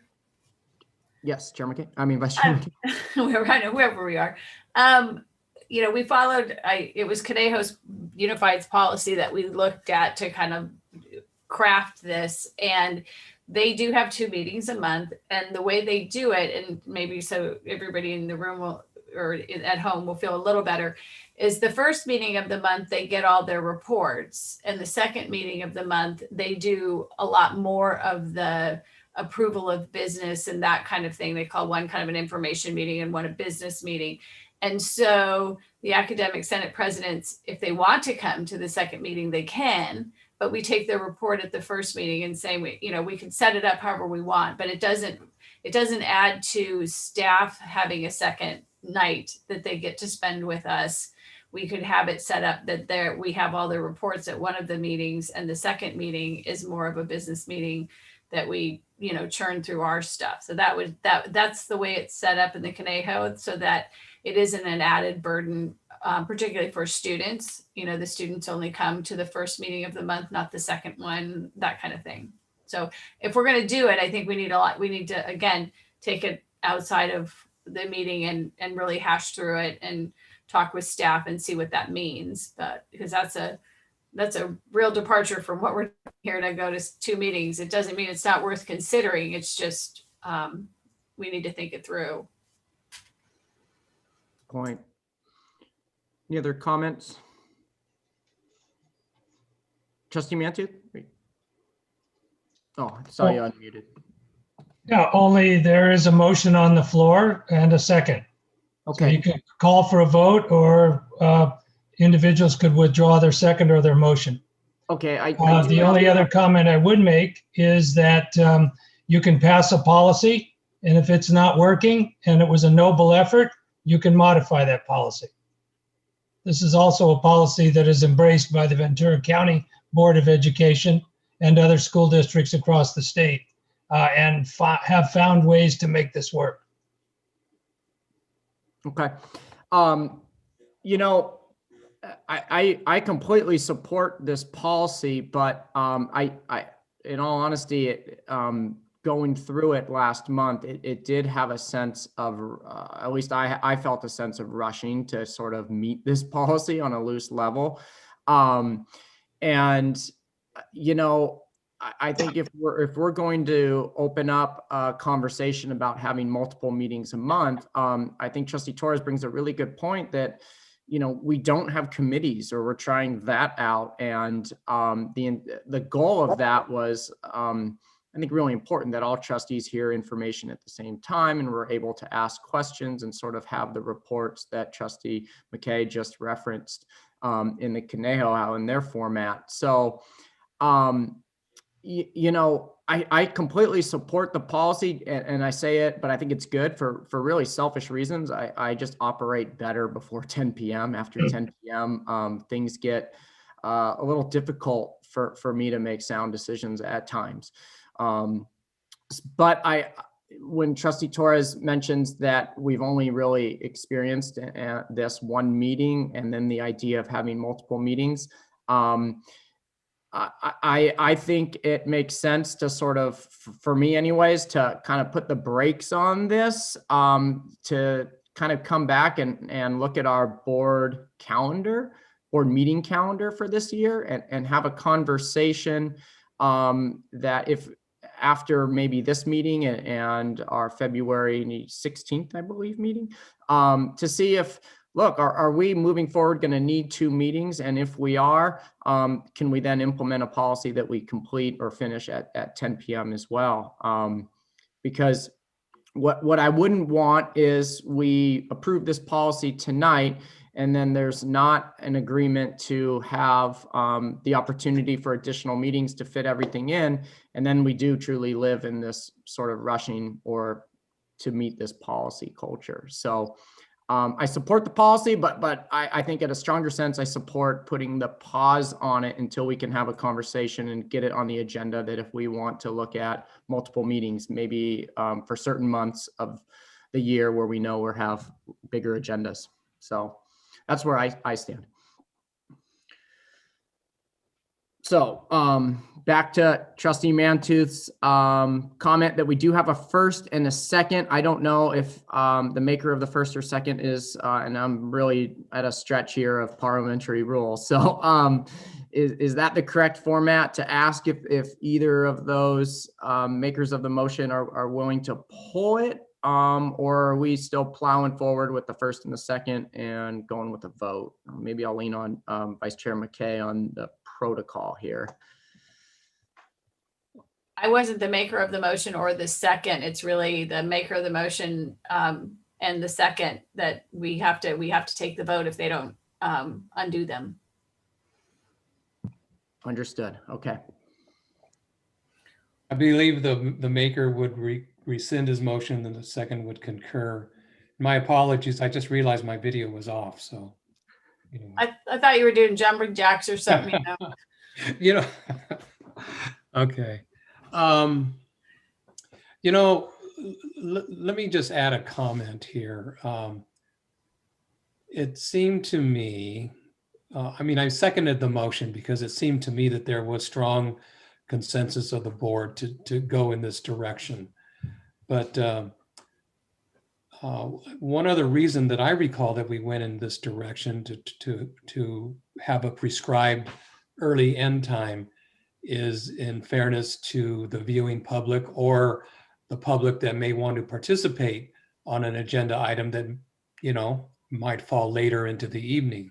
So that was another strong consideration, as I recall. I've just got to say it, I had the same thought as I was again reviewing this proposed policy as the other proposed board policy is, how heavy into regulation are we going to end up getting here, and especially regulating our own conduct. And as the immediate past chair, I've got to say that I note with some relief, but also with some chagrin, how some regular items that had been routinely pulled, especially from the consent calendar, have not been recently, which is great. I want to thank all of you for that fact. Also, I know that the chancellor has implemented some new steps about getting one-on-one meetings with us trustees prior to the meeting to identify and respond to any questions that we have. Hey, that seems to be working great, or at least I hope it will through the rest of this meeting. So, so maybe we'll end up not needing this policy. And I will defer to the maker of the motion if he wants to respond to the chair's suggestion of maybe putting the brakes on this at this time. Okay, it appears that we need to get off the dime, ladies and gentlemen. I will withdraw my motion. I would respectfully request that Trustee Perez withdraw his second as he has indicated and make a new motion to table this policy for further consideration at a later date. The second concurs with both of your actions, rescinding and making that new motion. Hey, thank you for that. And I learned something new. I learned how to rescind a motion tonight. So thank you for an example there. That's good. Okay. That takes us to 8.04, action to approve board policy 5410, associated student elections revised. Chancellor Gillespie. Yeah, thank you. Turn that over to Director Blair. Trustees, your agenda item 8.04 comes forward to you every year, and you review this as we prepare for the student election process. An attachment within this board agenda item is the Student Elections Handbook, and the student activity specialists and student leaders from across the districts have reviewed this document. We reviewed it last year at the end of the elections and made notations on some of the things that had occurred last year, some with regard to the pandemic and campaigning by social media. And then as we prepared for our student election process this year, we have met twice and reviewed the handbook and made, again, recommended changes with regard to campaigning and candidates supporting slates and slates supporting other slates and the fairness of those things.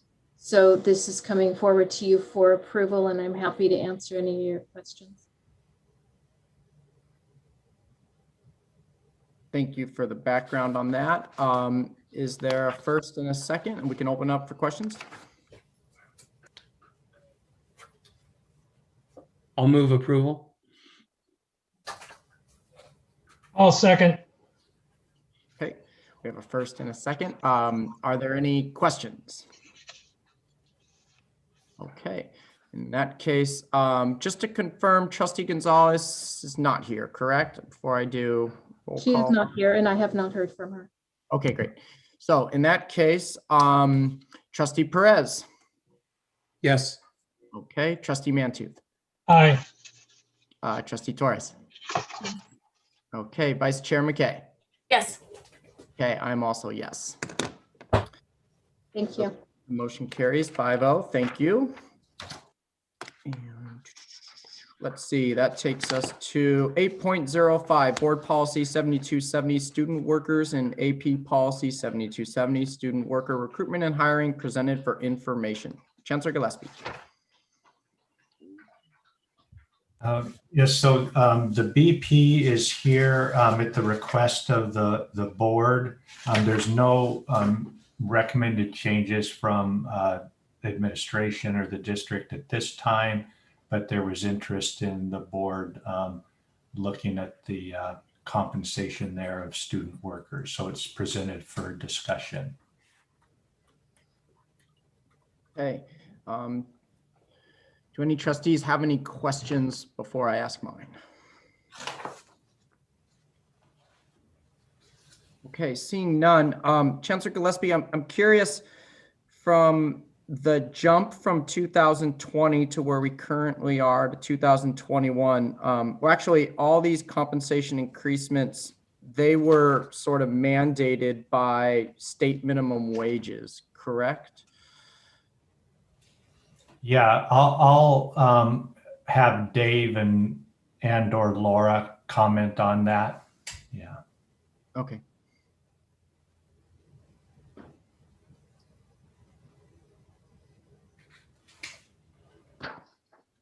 So Dave or Laura, with regards to the amounts increasing, just to confirm that's with the state minimum wage? That's correct. Yeah, okay. Okay. Do we know the effect on the general fund, for example, to go from 2020 to 2021 for that increase? What that cost our district? No, the dollar amounts generally are the same. It's what happens is you would, if you have one pot of money, you would just hire fewer students. Okay.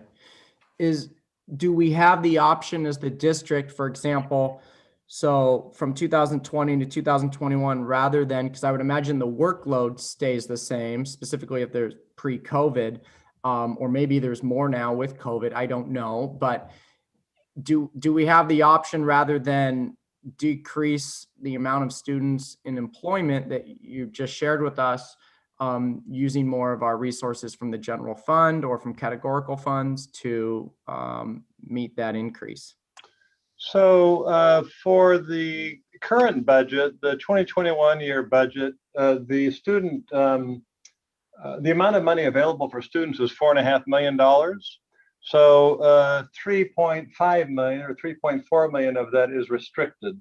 So that's on the restricted side. It flows through from, the federal and or state.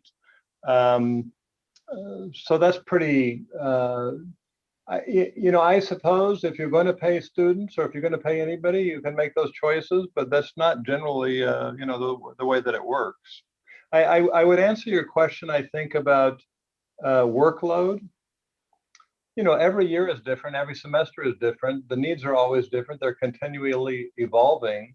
And so those decisions are made based on what the workload needs are and the available budgets that are available and so on. So those are continually evolving, as they should be. Okay. Do you know roughly the impact on the general fund? Like, for example, to go from last year to this year from $13, I'm just looking at the student assistant, but all brackets, like what that cost our general fund? No, I think for this budget, I know that I had some information provided to me, and the board, has seen it earlier today, but it's about $1 million. but I don't know the comparison to the previous year. I assume it's approximately the same. But the increase didn't cost $1 million, right? No, you would have the same pot of money. That's generally, a likelihood. So you would say, if I have the same pot of money and it's costing more, what can I do with the money, or what can I do without that we had the previous year? It's the same conversation that happens when you hear about the minimum wage increasing and the outcries from small business that go on of, we can't afford to maintain our employees' hours, at restaurants and some of these kinds of operations. We can't continue to pay higher wages. We have to reduce hours. So it's the same concept. Got it. How long has that pot of money from our general fund for our student workers been the same? I don't know. We'd have to do the analysis on that. I really don't have any idea. Oh, okay.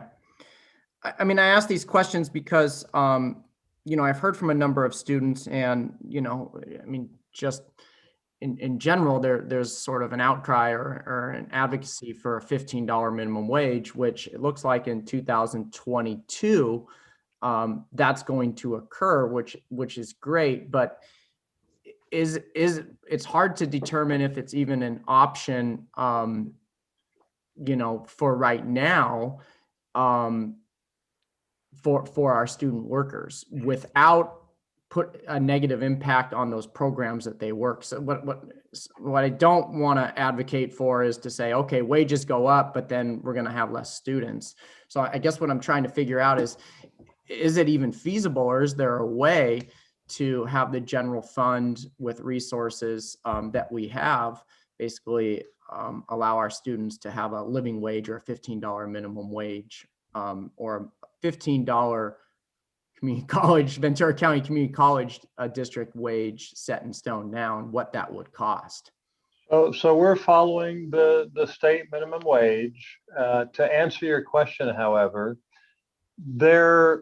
in every organization, there is never enough money for all of the needs, ever. That's how it works.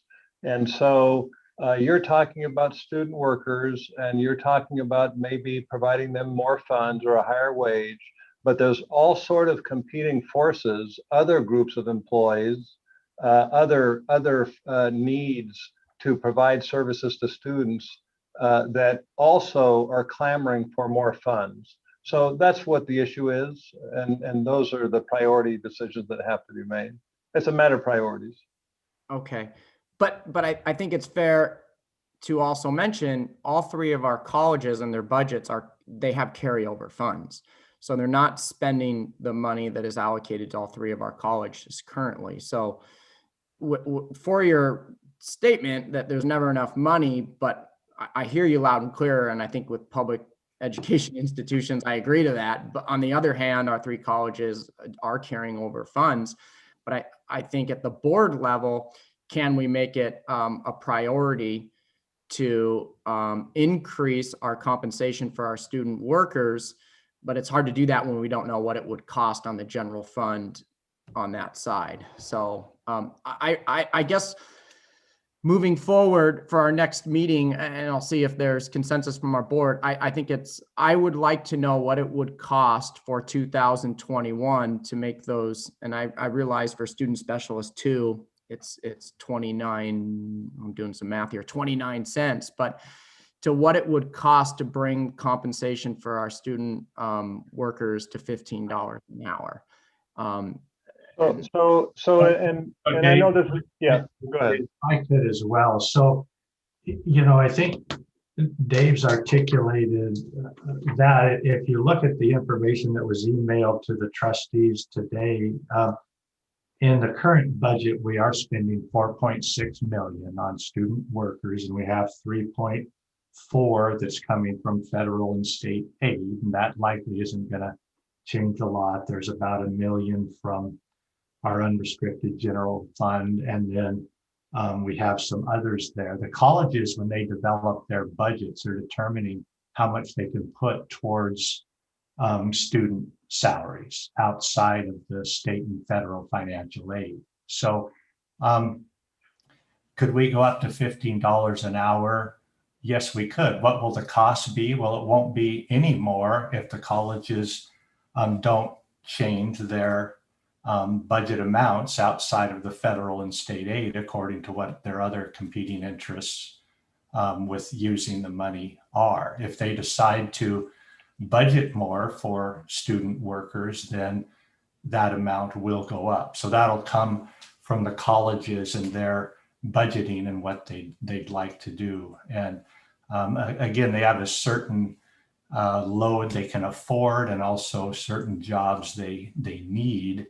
And that's what they balance to meet. So it'd be, again, the quick answer is it'll be 4.6 million unless the colleges are determining that it's a priority to be increasing it and they spend more money there. Chair. Trustee Torres. So what I'm hearing is having direction from the board if we have as a priority that we maintain all of the jobs for our students. And if that is the priority of the board, then the district along with the colleges will work in ensuring that we don't lose positions for our students. And there's great value. I know that our students who receive financial aid look forward to those positions. And I know they also help very much the college when we talk about connecting our students, especially when we come back for hybrid and that connection. There is such great value in the peer mentorship, just the work and the support and customer service that our student workers provide. So I know myself, having really been dependent upon work study, it was very beneficial for me to be able to have a job that I can work during the day and that it allowed for me to go to class, come back to my job, and being in an environment really helped tremendously. Also, the jobs at the college paid much better than having to work at a fast food place, at a restaurant, at a retail store. And there was such great value to having those jobs. And we looked forward to them when we got our financial aid package. We're like, okay, what are the work study jobs, and applying? And it gave us skills to be able to use as we transfer on to other universities or even when we were at the university. So what I'm hearing you say is you need a consensus or direction from the board if we want to let the colleges know that we want to maintain our current work study job positions despite the amount. So if there's an increase in minimum wage, typically what they do, they'll reduce, work study positions, or if not, then we need to use funds from somewhere to be able to compensate for that difference. And I'm in agreement with you. I don't want to lose any student worker positions. It would be almost like a layoff, not necessarily of a person, but of a potential opportunity of a student to be able to have a job because they're granted. So the students, part of their financial aid package, when they apply to financial aid will say, I will give you a certain amount of money and go ahead and you can use this money, find a job at the campus, and you'll get whatever amount is, if it's 5,000, whatever the amount is, and that money goes to the district. That's what's part of the $3.4 million. And then the district pays the other half. So actually we're saving as a district because we now have a worker where instead of paying the full $15, we're only paying half of that amount or a little bit more, depends on the formula. So business-wise, it also does benefit us because it provides a service that's needed. We're only paying half of it. And at the same time, the student is able to have access to the aid that the government just gave them in order to get that financial aid. So there is benefit in both ends. And I, like Trustee Chancellor or Chair Chancellor, I'm also in support of ensuring that it becomes a priority that we maintain all of our student worker positions. Many of our students may transfer on to the university, but that doesn't mean that because they transfer to the university, we no longer have the position. No, because there's more students coming our way that are going to need that job because it's part of their financial aid pack. And if we no longer create that opportunity, then they're going to have to take a loan. So some of these are for our students that maybe don't qualify for EOP. So some of your students that are really low economically, they'll qualify for some programs, but then you have like some of your students that maybe don't qualify for EOP, but they qualify for work study. And so those are the students that we also don't want to miss. So as we're looking at eliminating barriers, as we're looking all across on what are the needs of our students, we also need to look at our students that are dependent on this work study opportunity to get their financial aid. So I also want to make sure that for me, it is a priority that we maintain all of our work study positions despite the raise of minimum wage. It's a good thing. And so that's also what I wanted to also support. Thank you for the comments. So, Chair, I'm a little lost. So I think we should keep, I don't think it's the place of the board to set the wages of our students.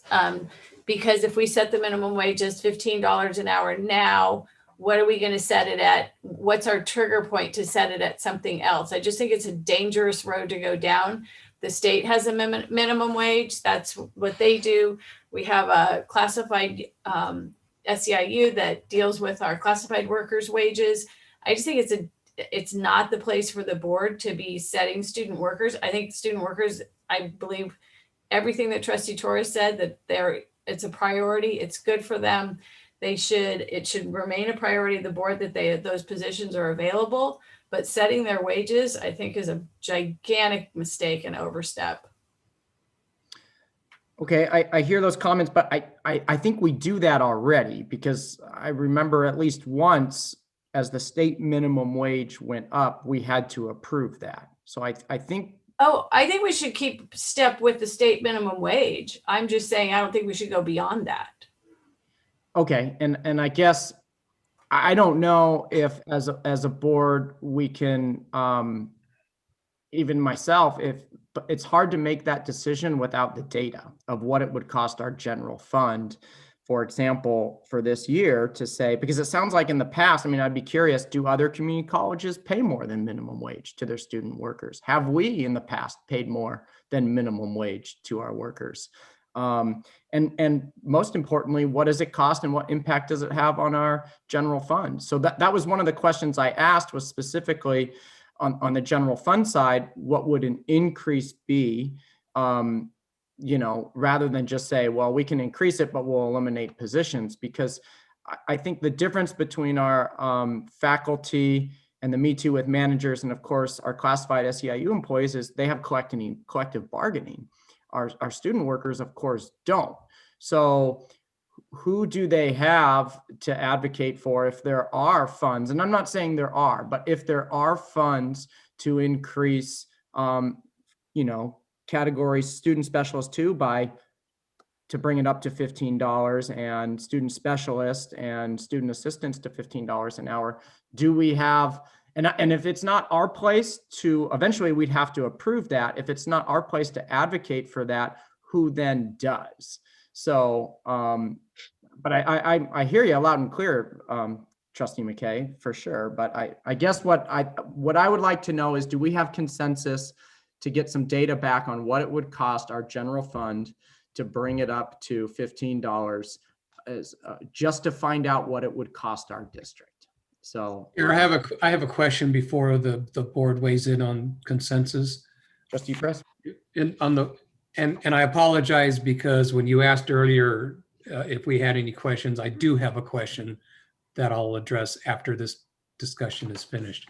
On page 857 under background, the very first sentence begins, in accordance with California Ed Code section 88076, the district may employ full-time students. I guess my question would be, does that same Ed Code dictate the salary ranges? No. Okay. So, and if it was presented and I just missed it, how do we set these wage rates?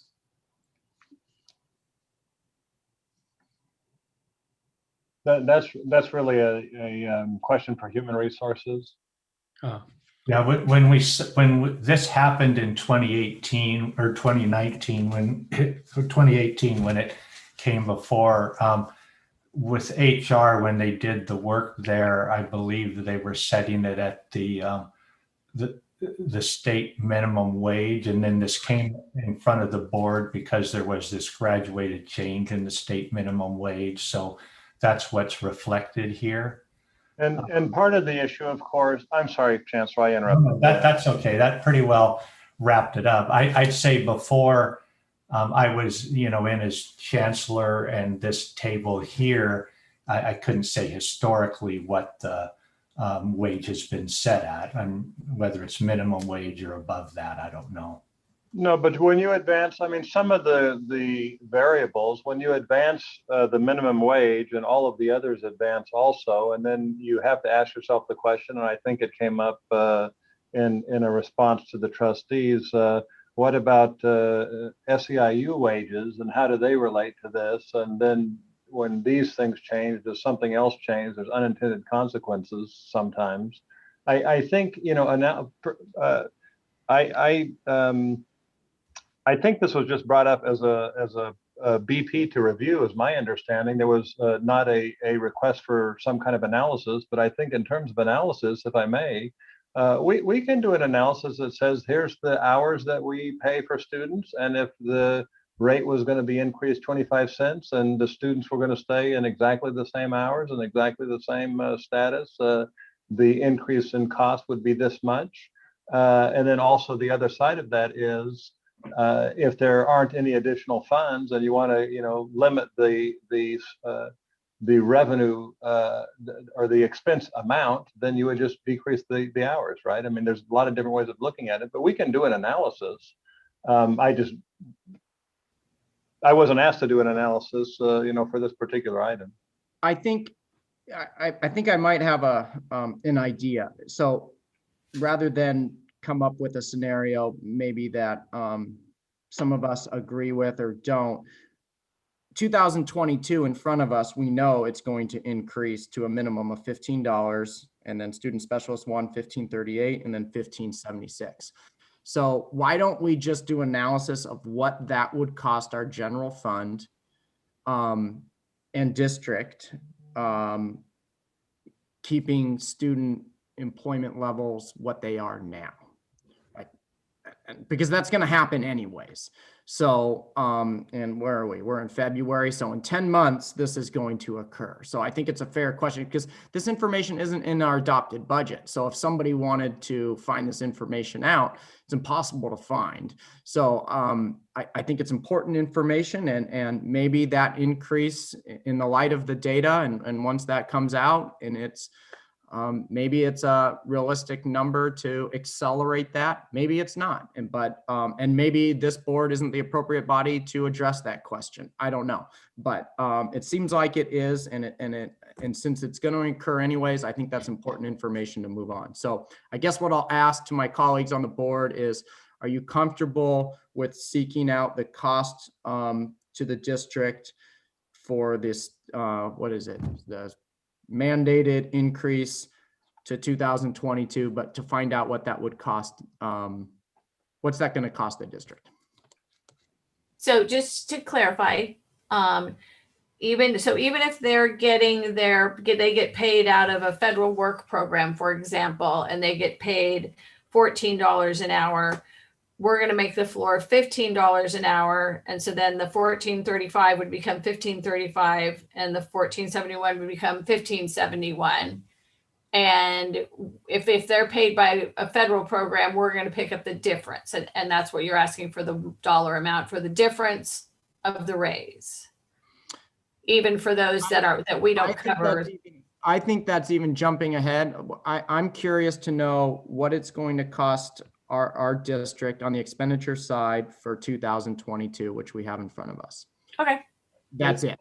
But there again, the colleges will want to budget an amount to use out of their general fund for it. So the board won't set the budget for them. I mean, we can come up with a number if everything stays the same, but the board won't be directing the colleges to keep it the same. I mean, it's Dave, go ahead with what you. Well, I hear what the various trustees are saying. I just would add this comment. Again, we can do an analysis for if everything's the same, the hours are the same number of people, and there's an increase from 14 to 15, what would the cost be? But I also would add, Trustee McKay just, stated a whole lot of interesting variables, and there are a lot of variables to this that I don't know what they are, just sitting here talking with you right now. So whatever the analysis that comes forward to the board won't be based on just what happens if everything stays the same and moves from 14 to 15. That will be one scenario, but it needs to be looked at more holistically because there's a lot of issues I think that the board is not familiar with.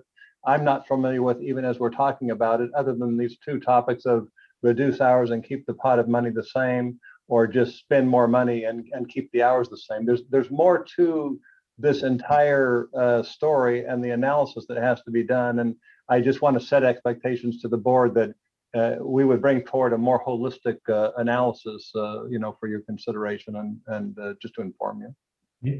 Chair. Oh, go ahead. Yeah. I was just, and those variables, I don't think we would know. And Dr. El Fattel, I think you would be the expert in this area in business. I think what I'm hearing from Trustee Chancellor is mostly really the message is we want to keep these jobs for our students. And I heard you mention earlier that at times some of these positions would no longer be there. That's how it's been addressed in the past. And what I'm hearing is we want to maintain all of our work study positions across the district, which means within the 3 colleges, and that being a priority because as we're working in making things accessible for our students, looking at food insecurity, looking at a pandemic, looking at situations our students rely, we want to make sure we have jobs for the next student that comes in. Some of these positions when our students transfers will become vacant, but we want to make sure that at each college, whether it's at Oxnard, Moore Park, or Ventura, that they know that the district, as a district, there is a commitment to maintaining our work study positions. And as such, of course, the colleges will know how to work out the details, but it's more of maintaining those positions. That's my personal interest because of where we are. And you're the expert in this area, of course. With me, we just as a board, we say what our view is, and then the metrics, or not the metrics, but just the details of it, you would know. And then what I'm hearing Trustee Chancellor mention is also an increase in the wages of the students, which is not, and knowing how that looks like. Because at this point, we're saying it's a couple of cents, but how does a couple of cents look like overall? How much would we have to decide as a board if this is a direction we want to go into?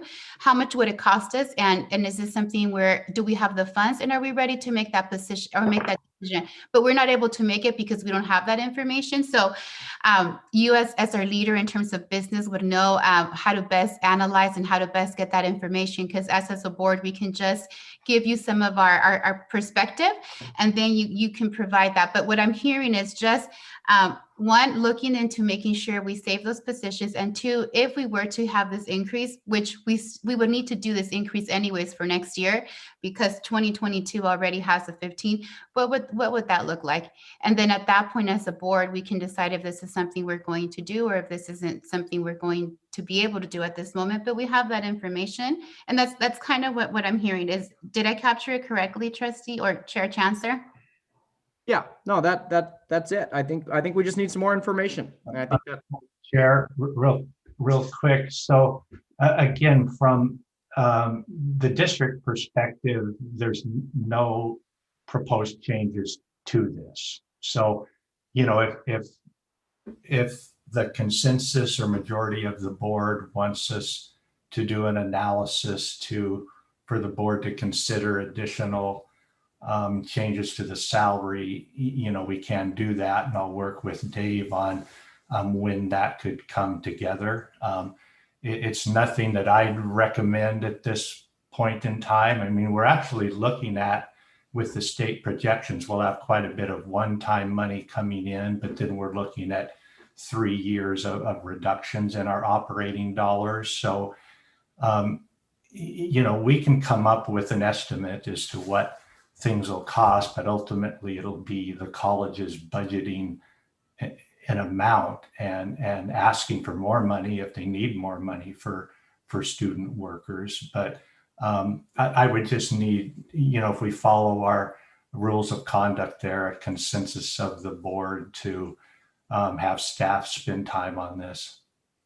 Well, I think that's why I was careful how I phrased it. It's happening anyways. So all I'm asking for is for the 2022 data, what it's going to cost. And I say that with the idea of keeping the employment levels the same as students, because I really think at the state level, for them to increase the minimum wage, I don't think the increase in minimum wage was to then say a reduction in students to do that. Because we have received more money in COLA and other forms, and I'm sure on the restricted side too. But again, I'm speculating because we can't see this. And I think my last comment is I'm really hopeful that in our next adopted budget that this information on student workers is included, because I think it's important. If somebody wants to know, can the district and can I give input on, can the district afford, or can I advocate for the district affording more an increase on our student workers, just like they do for our classified managers and faculty. So I think it's important information that currently doesn't exist, and the increase is happening anyways. So I that's all I ask for is the 2022 expenditure data. Okay. Are we ready to move on? Chancellor Gillespie, do you have the information you need? I guess, so is that the consensus of the board then for us to do that?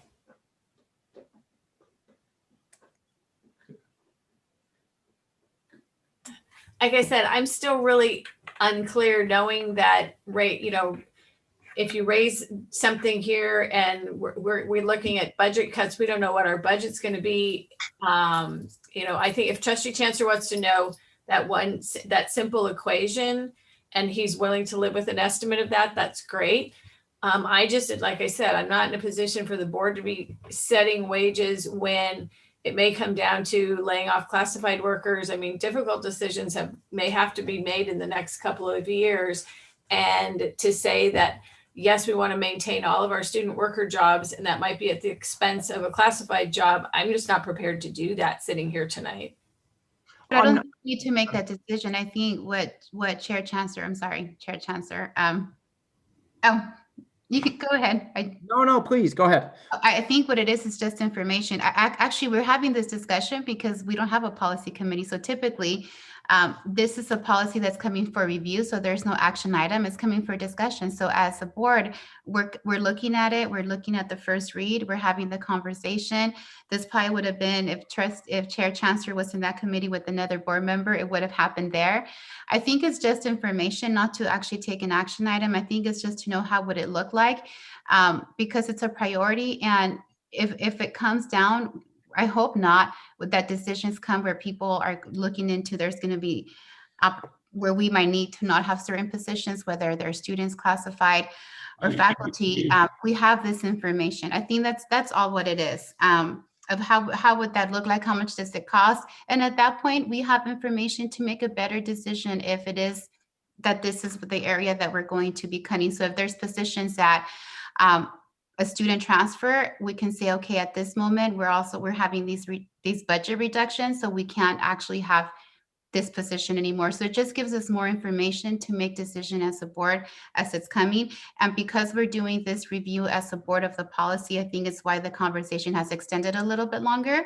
But what I'm hearing is just simply knowing what that would look like. So if we need to make a decision, we already have that information that Dr. El Fatah would have to get anyways, because he would just be doing the 2022 year, how that looks like. And that's what Trustee Chancellor is saying. I'm not asking for additional information. It's just more information that would just still come from a budget of knowing how it's going to look like. But it is additional information, but we're happy to do the analysis. Okay, I don't. You can get back to me with the amount of time there, because it seems like the question that is of interest is, paying the student workers more, and how much it would cost to do that. And we're not recommending to do that. However, we can get the information for the board to consider. And I understand that the Chancellor Gillespie, the district may not be advocating to do that, but the state is. So what I'm asking for is the cost on the district to do what the state is mandating that we're going to do in 2022, and to find out what the source of those dollars are on our general fund and some of our restricted accounts. That's it. And I think that's a fair question. And to say that that's extra work that should be in our adopted budget. That should be available to anybody in the community. And to resist that is really frustrating to me. So I'll leave it at that. But again, I will abide by the ground rules. If we do not have, I was just gonna say, I think in light of the ground rules, that this is really important and it's important to you. And I think we should have that. We should have the information. That is what the ground rules are about. That that's something of this level of frustration that you've been wanting for such a long time, that you should have it. Okay. So I support you getting it. Thank you. Okay.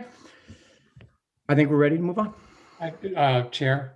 Yeah, Trustee Perez, please. I had mentioned I had wanted to add, I apologize. Sorry yeah, about that. and I'm not quite sure that's a correct interpretation of our ground rules, but we'll move on. So on page 58, is it 56?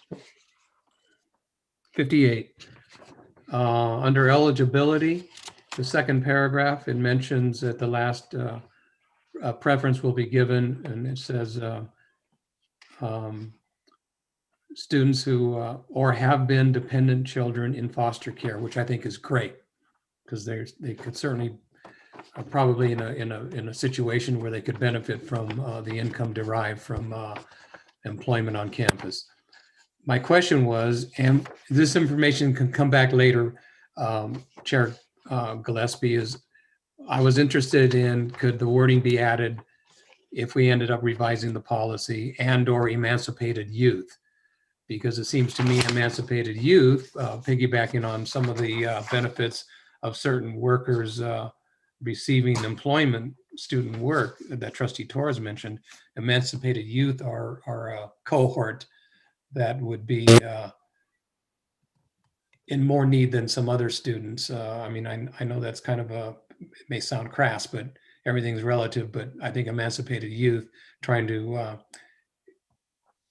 chart a new course could benefit, along with if they're in community college, any employment opportunities. So that can come back. Oh, and also maybe when you bring back the information, or even just a memo to the board on the methodology that HR implemented to come up with these wage rates would be helpful information also.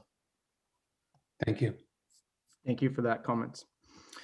Okay, before we move on, I think it's more than time to take a 10-minute break, if that's appropriate. Okay, cool. All right, so it is 9:04. We'll come back at, well, let's get crazy. Let's just say 9:15. So we'll see you all in 11 minutes.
Okay.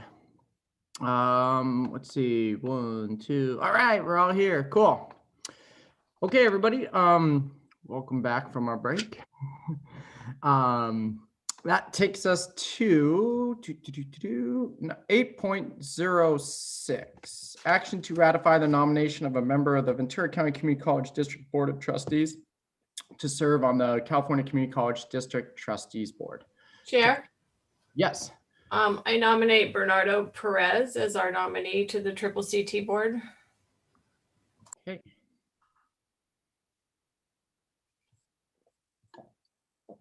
Is there a second? I'll second it. Okay, we have a first and a second. Any questions or comments? Chair, I wanted to thank my colleagues for this motion and the second, and I would look forward to an affirmative vote. Thank you. Okay. In that case, no further comments or questions. Let's see here. Trustee Mantu. Aye.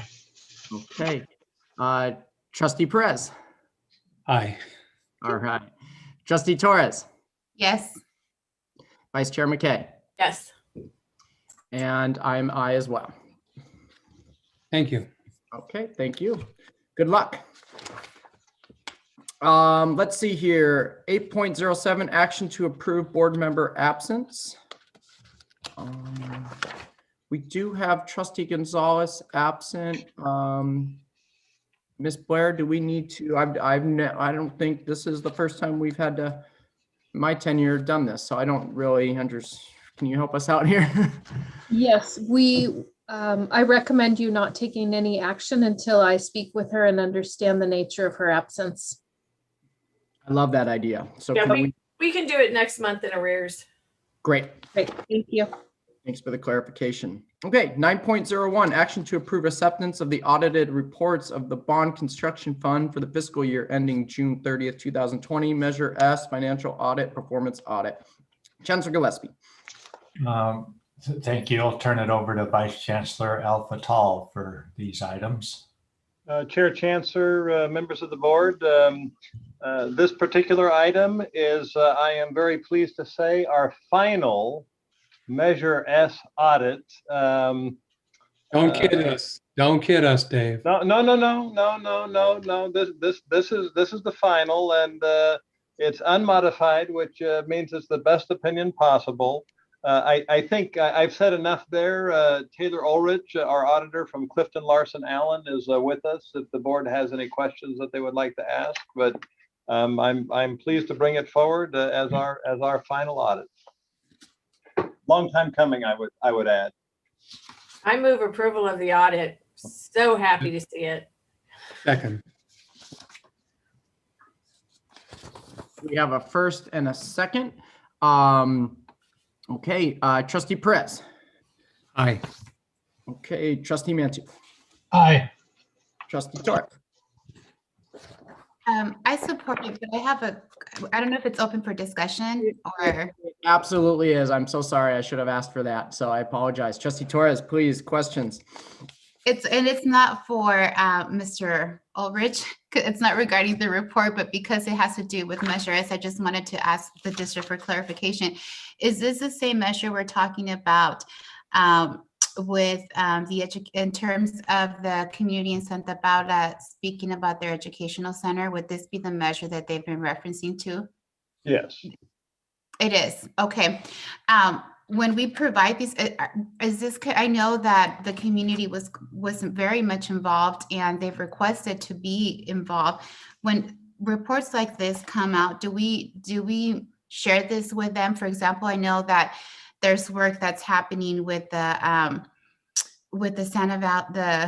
with the group that was working within Santa Paula, within Fillmore, that community that's been so invested, and they've come to our board meetings multiple times to talk about how does this look like in terms of an educational center in Santa Paula, because they were very much involved at that time. So I'm wondering, when an audit report like this comes out, are they also included in this conversation or shared with them?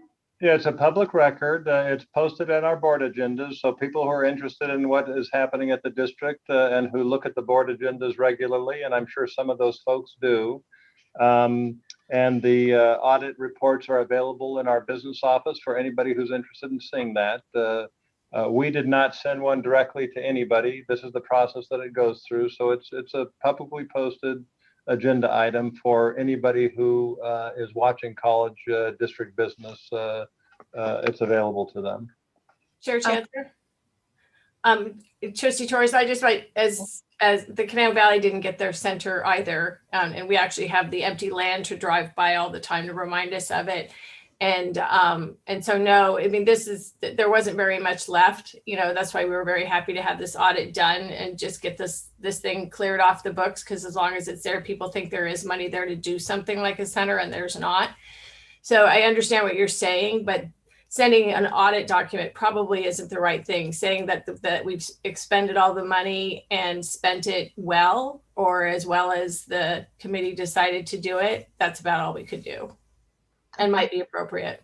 Okay, I was just mentioning because particularly with this group and an op-ed piece having been in the VC Star and their involvement and not feeling that they've been included in the process, and this wouldn't be for Mr. Ulrich or Dr. Al-Fattal, but it's maybe for our chancellor to just, it's not typically done, but it's always value, particularly when we're looking at the communities we're serving, to be able to set an invitation and say, by the way, there's an audit, we want to share this, or it's going to be shared at the board meeting, and so this is how it looks like, or it's for your viewing.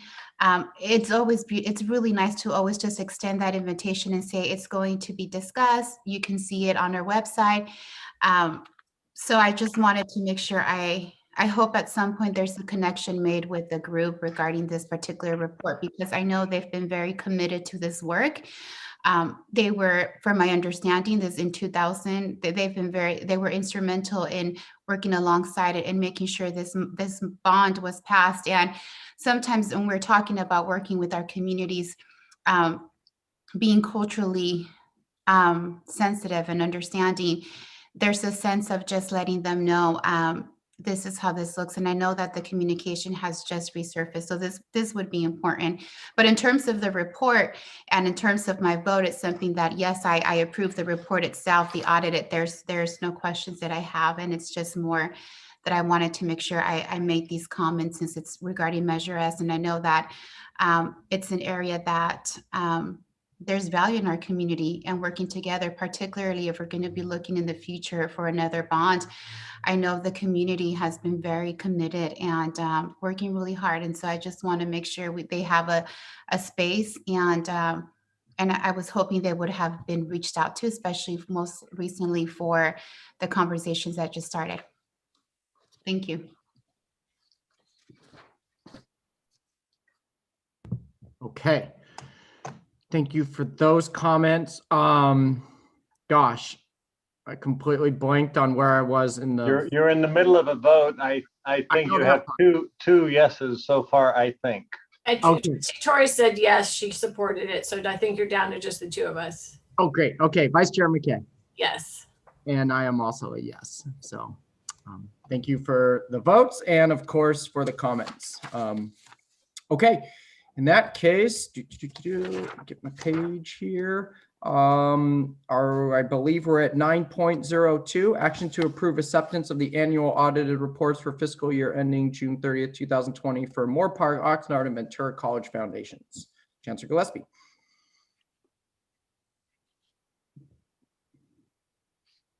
Oh, you're muted, Greg. Yeah, we're just having trouble unmuting there. So Dave? Yes, so these are the three audits. They've been presented to each of the foundations already. They're coming to you for information. The auditors, of course, send them directly to the state. They're coming in February, a little bit later than usual because of all the extensions that were due to COVID. So each of the audits are unmodified, which is the best audit possible.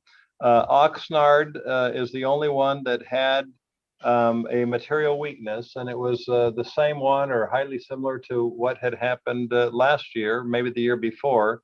And it has to do with their such small, limited staff that they really can't segregate their duties because they have to have one person involved with everything. And the auditors had included a letter, I think, that explained it doesn't mean it's a bad thing. It just really has to do with the size of the staff of the foundation.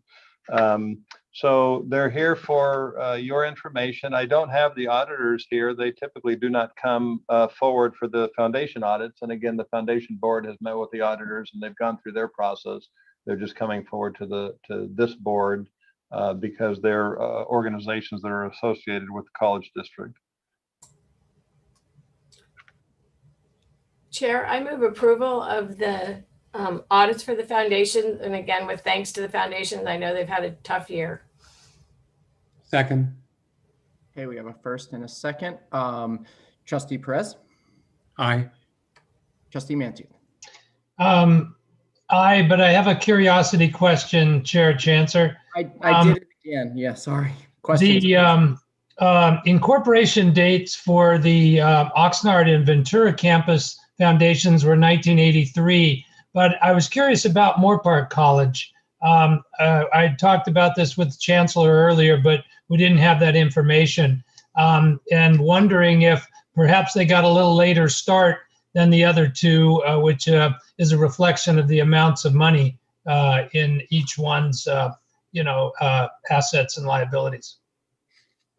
I'm not looking at that date, but it is much more recent, like in the last 5 or 10 years recent. I can get that date and send it out later, or President Sanchez may be more familiar with that date.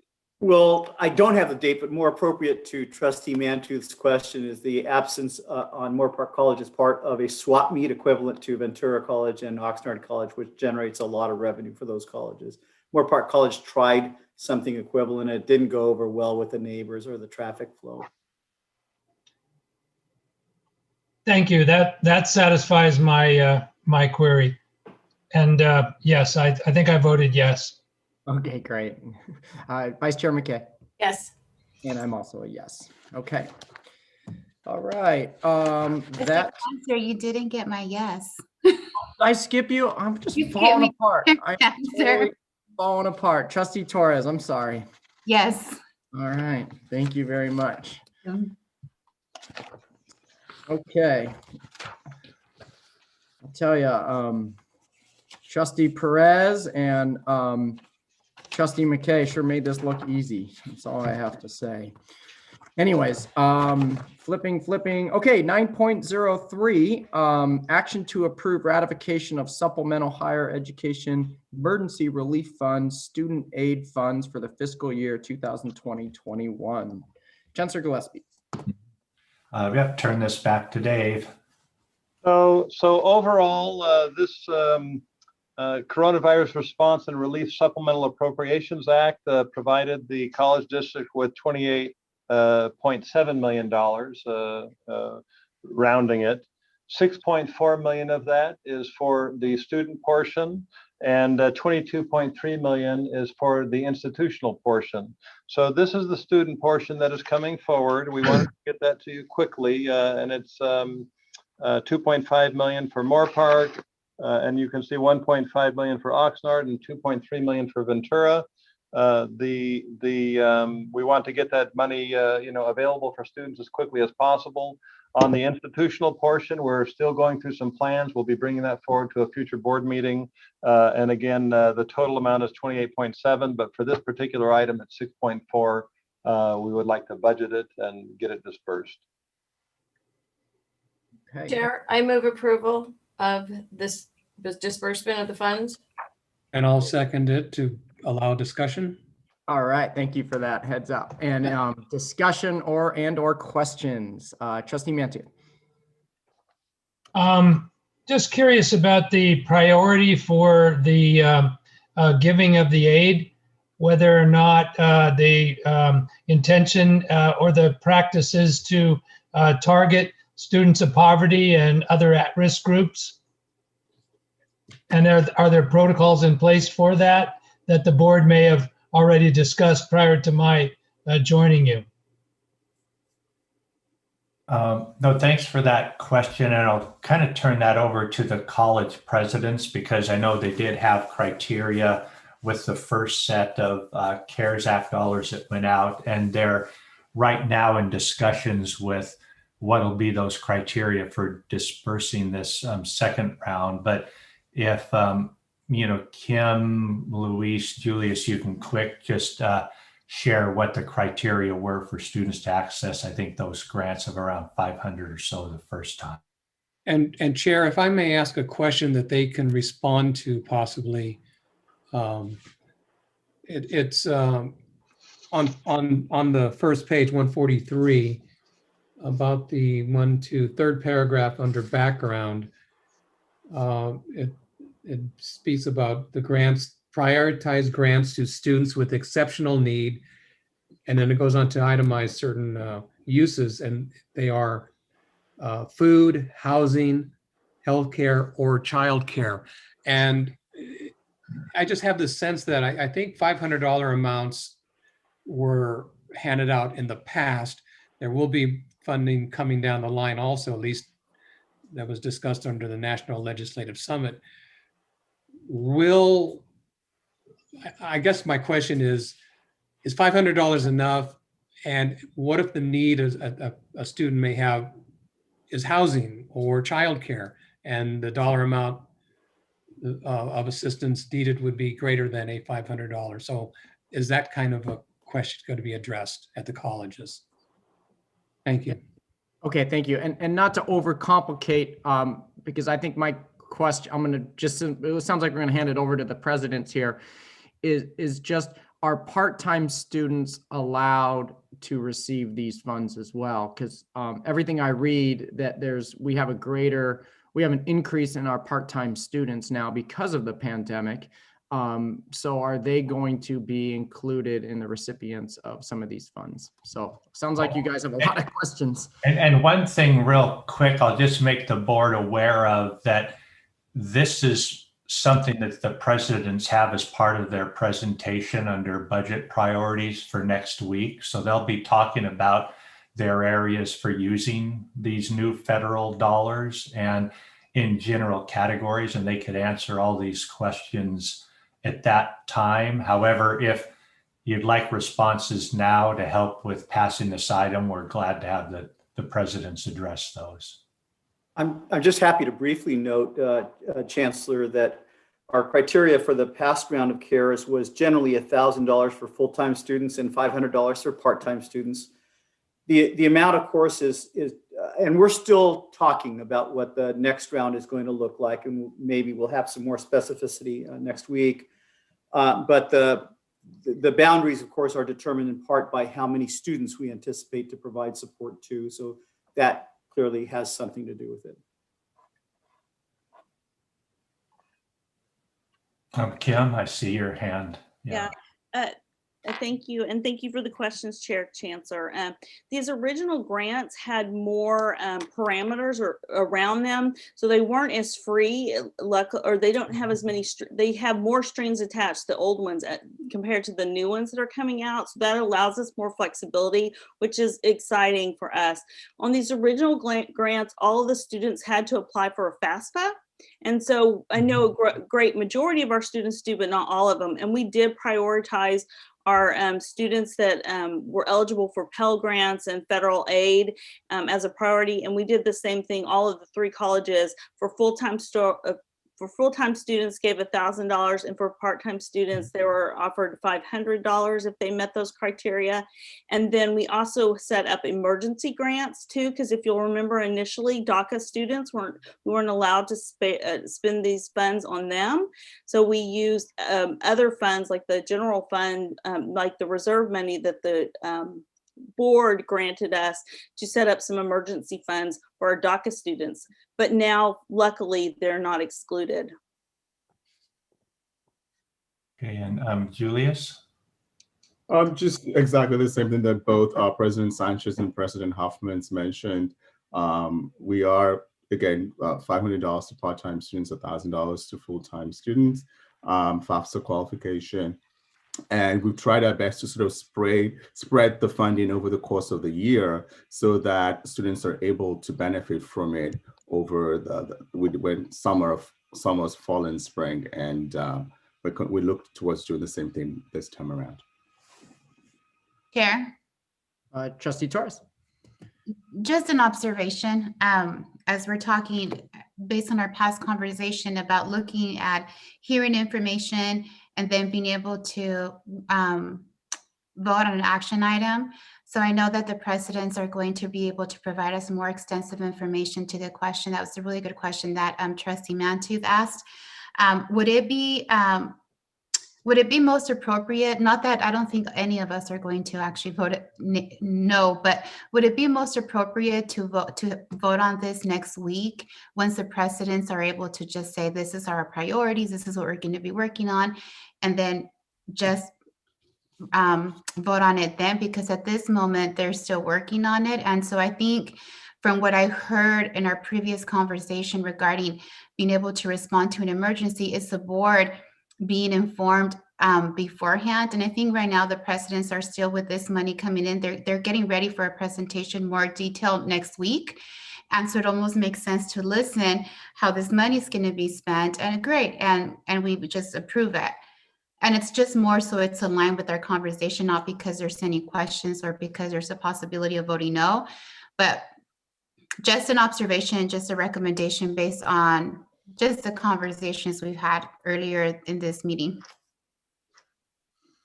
I think that's a valid ask. I think my only question I would have before we entertain that idea would be, what's the time, or is the intent of this emergency relief for the student aid portion for our spring 2021, basically current semester students, or is the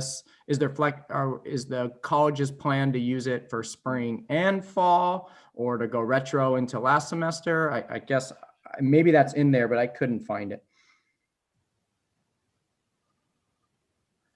I think some of it can be spent retroactive, I think, but I could be wrong. I'd have to read the bulletin. Yeah, and we have a year to spend it. So this item is just getting the money, out to the colleges so they can start to use that according to the plans there. Dave, are there any ramifications to it? No, I don't think so. So if you wanted to postpone it for 1 week, I think that would be okay. Yeah, and again, the presidents are under direction in the presentation next week. It's going to be general level because they're still working with their colleges, and this money's spent over a year.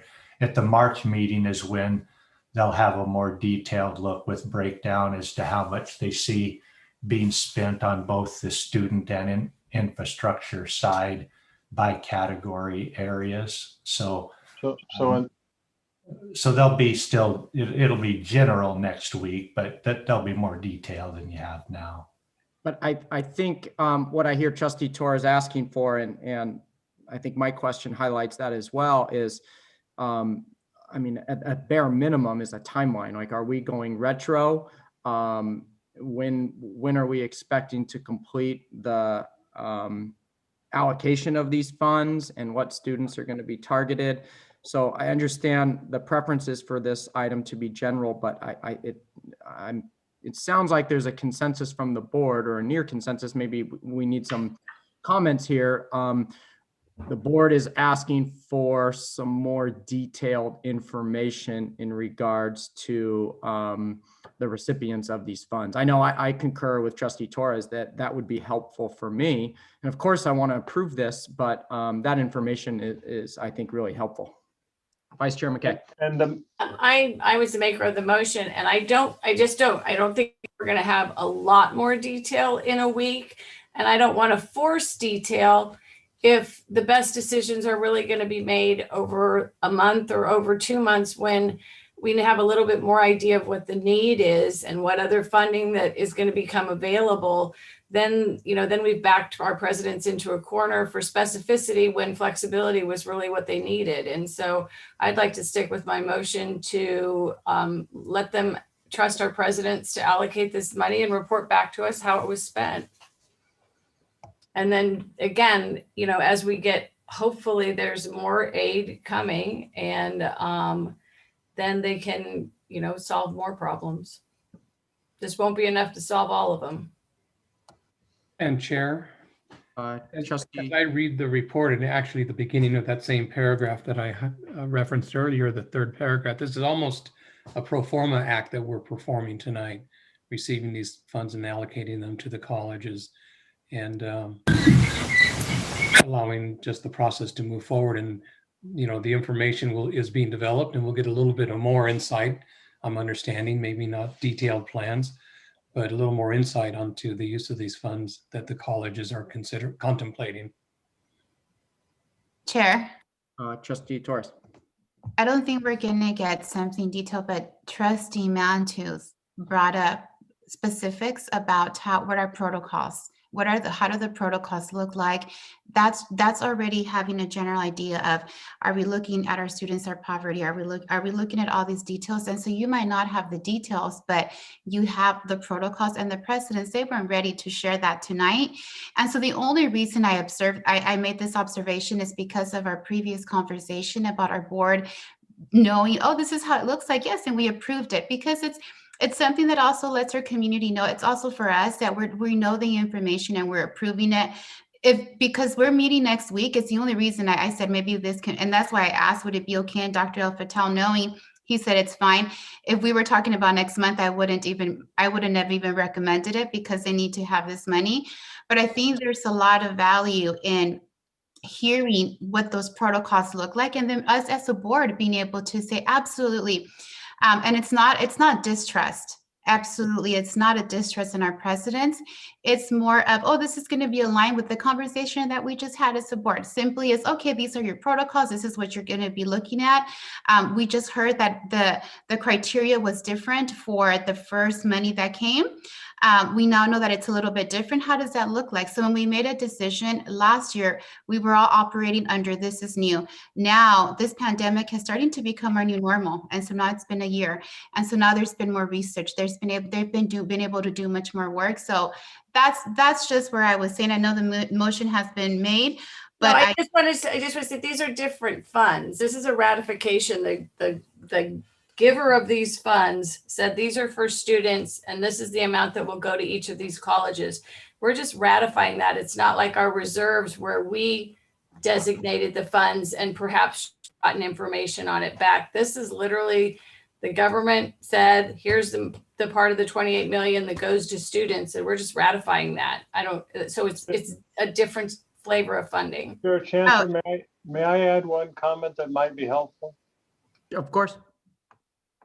I was going to say something similar to what Trustee McKay just said, but I was also going to add, I think the board items that, may be general or may have a little bit more specificity, they're due tomorrow for getting ready to publish. So I think what I heard from the presidents, those are not going to be highly specific at this point. And so I just want the board to be aware of that we may just find ourselves in the same spot next week. And the money is specifically allocated for those colleges and those set amounts and so on. And I thought that might be helpful too. Yeah, no, thanks, Dave, because I was going to add that as well. I mean, we have the president's presentations that have a sheet on how they're planning to use federal money, and journal terms are there, but it's not going to be really till March or later till we look at across the district, how are we going to use the student-focused money on what groups of students. That's still being discussed through the groups at the colleges. So it'll be, March or April before we'd have details around that. But they will have general categories just next week for student and infrastructure, but not the details, because we worked together to come up with the 500 and 1,000 that were described by the presidents, because we wanted to be similar with each colleges with regards to total amounts, but adjusted locally to their specific needs. Chair. Trustee Torres. I'm in support, but what I do want to make sure it's recorded for the record. I do want to see protocols. I think it's important. And one of the things is we've talked a lot about general information, and what Trustee Mantu said is specifics. So we're the board where we like to know what those protocols is. We're not dictating in terms of how you're going to be spending them, but we want to be informed of what the thoughts are, what are the protocols, give input also. We have a board that has very extensive knowledge, that has worked in the field, continues to work in the field of education, business sector. There's value and also suggestions and ideas that we have. And I want to make sure that there's a space where the voice of the board is carried out and it's considered district-wide within our colleges, also the vision. And so when we look into what is the vision, what is occurring, what I have seen in the last 2 years, the culture has been that the board is informed after the fact. Decisions are made and the board is after the fact. So what I'd like to know, it's not a distrust, it's more of it's a relationship with our board and us, really, as the colleges. So it's how do we come to a place where we give our input, we have specifics, because there is value. So general, and we can ask as a board, I like to know more information. What exactly are we going to be looking at? How is it being dispersed? What are those protocols? Just the questions that Trustee Mantus just asked. And I don't know if this is a space, but there's more that he can elaborate on and he can speak on. And there's great wisdom that also comes that he can share with us. And so I want to make sure that there's a space in our board meetings where that's captured as a board and we have input. And so I just want to make sure that that's captured, because I feel just like the budgets last year, like when we had quarterly budgets, we always had to make decisions and take action items when things were presented to us at very board meeting. And so I want to make sure that as this money's coming to us, that we're also knowing, okay, this is how it's being utilized and we're being included. So as we're talking about diversity, equity, and inclusivity, that as a board, we are being included in the decisions. As a governing board of the district, there are times I will say that I don't feel that as a board, we are included in terms of how decisions are being made. And so as we move forward, I'm looking into the direction and the leadership of the chancellor to ensure that there is a space where as a board, our voice, our vision, our leadership is being able to have input, and that this pattern of the board just being informed after the fact when decisions are made is no longer happening. So with that, I just wanted to make sure that those comments were captured in the record, so we know that this is a priority. And I know we have our live stream meetings, but also I wanted to make sure it was in the record, in our notes. And I'm going to be in support of this, but I do want us as a board to be able to start looking at those things, to have those opportunities to speak, because we are, the five of us are coming from wonderful, diverse experiences. When we talk about diversity, we are a strong board, and we need to ensure that that experience is captured, because we were elected. People place trust in us to be able to govern and to lead. And that means that we have an input in decisions are being made. We were not elected to come in and just know after the fact how things were spent, how decisions were made.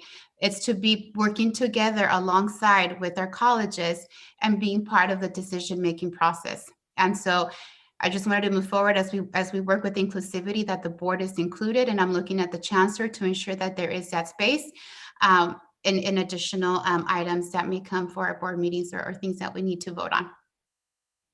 Thank you. Thank you, Trustee. So again, as the maker of the motion, I hope that part of the record will be Trustee Torres's request of the information. In this case, the federal government determined the amount and where it's going, and we would like very much to know where it went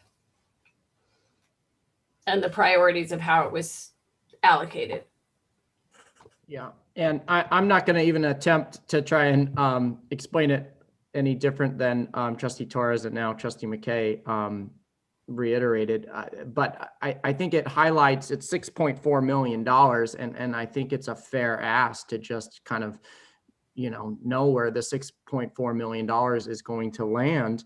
And I think part of that needs to be highlighted from like the beginning stages all the way through. Like what is the process for a student when they apply for this financial aid? And it doesn't mean we want to be involved in operations, but we just want to make sure that, all students that are, and who's setting the parameters? Do we have great flexibility with these restricted funds? So, but again, I said I wouldn't try and explain it better than Trustee Torres and McKay, so I'm not going to. I'm in support of it too, but I'd also, for the record, really would like some more information ahead of time, not, hey, this is how we spent it later. So it looks like we're ready for a roll call vote unless there's any other comments or questions. Okay, cool. Trustee Perez. Aye. All right. Trustee Mantooth. Aye. All right. Trustee Torres. Yes. Okay. Vice Chair McKay. Yes. And I am also a yes. Thank you very much. Okay, cool.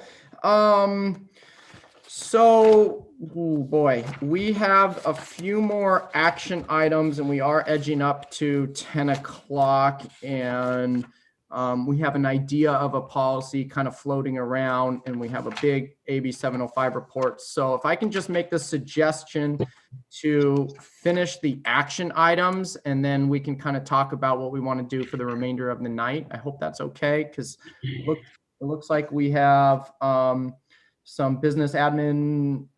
We have one more action item there, and then some HR action items. And then some reports, and of course, consent items and things of that nature. So, Chair? Yes, please. I'm really excited and anxious to hear the AB 705 reports, and I think it deserves time. So I'm wondering if, I don't know who's giving those reports and if they could come back. And also I know that Moore Park is hosting a Jackie Irwin, AB 705 with, she was on the panel, the college, again, it's Jackie and the person who helped write the bill, and they did the Michelle study and the Siqueiros. research. So, I'm sorry? Michelle Siqueiros. There she goes. Thank you. She sends me a lot of emails all week long. So maybe we could watch that, participate in that, and then have a more robust discussion on AB 705 at our next meeting, just as a thought. Yeah, how about we get through these action items and then kind of have that conversation and come together as a full group? Okay, cool. Good deal. Okay, so that's going to take us to 9.04, action to approve the 2021-22 non-resident tuition fee of $277 per unit and the per unit non-resident student capital outlay surcharge for $13 for a total of $290 for effective 2021. I move approval of 9.04, action to approve the non-resident tuition fee. Second. Okay. Trustee Perez. Oh, I'm questions. I'm so sorry. Okay, Trustee Torres, questions or Yes. anyone. I do have a question. Now this is state mandated if we need to raise the tuition. Is that correct? That's not correct. It's No, state it's not. mandated that you have to establish a rate. There's a Okay. methodology that's described here and that comes from the state chancellor's office of 7 options for establishing the rate.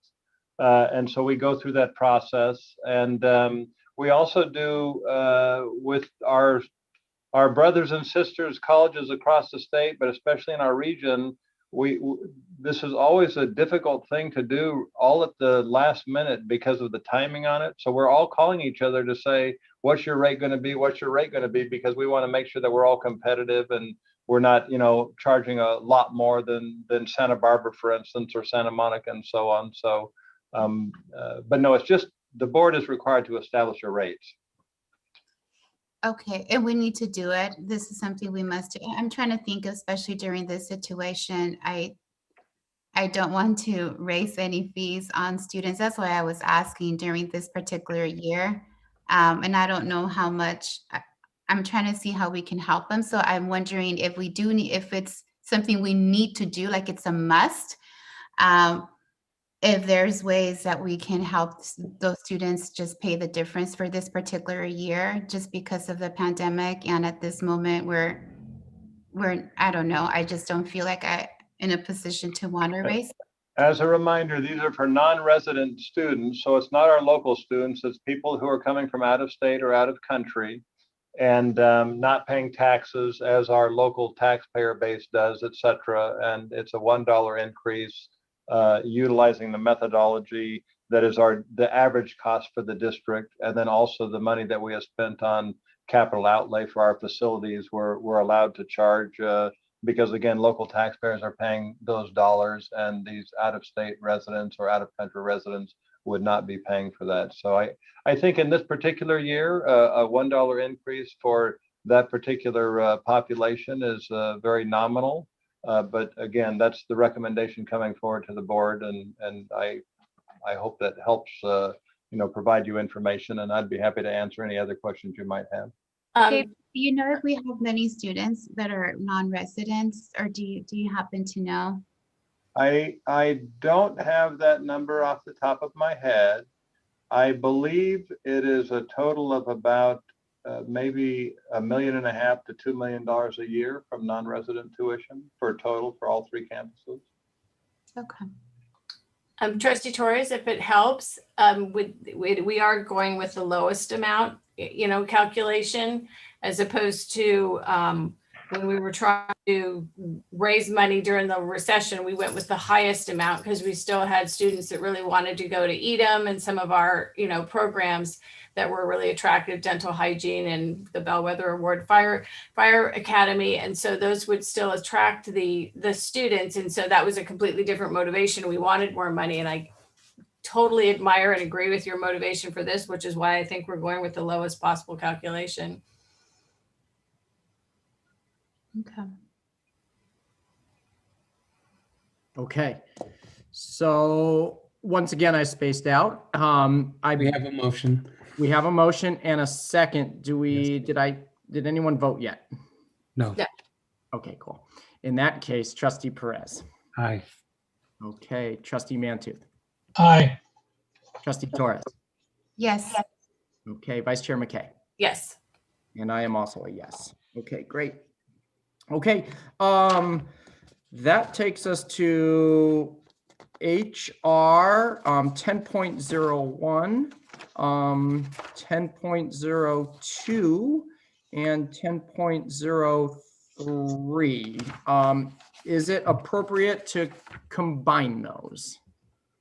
It is, and I'll make a motion to approve 1001, 1002, and 1003. And I will second. Okay, great. Are there any questions or comments? And I think Just congratulations to those making tenure. One of us has to say it. I mean, it's a great evening for them. It's really fun when we're in our boardroom and we get to recognize them all in the room. But it's not with any less work that they've earned this. So congratulations. well said. Okay. And I'm not even going to try and multitask and do a emoticon there, but I'm seeing a few floating around and they look really nice. So with that said, we'll do a roll call vote. Trustee Perez. Aye. Trustee Mantooth. Aye. All right. Trustee Torres. Yes.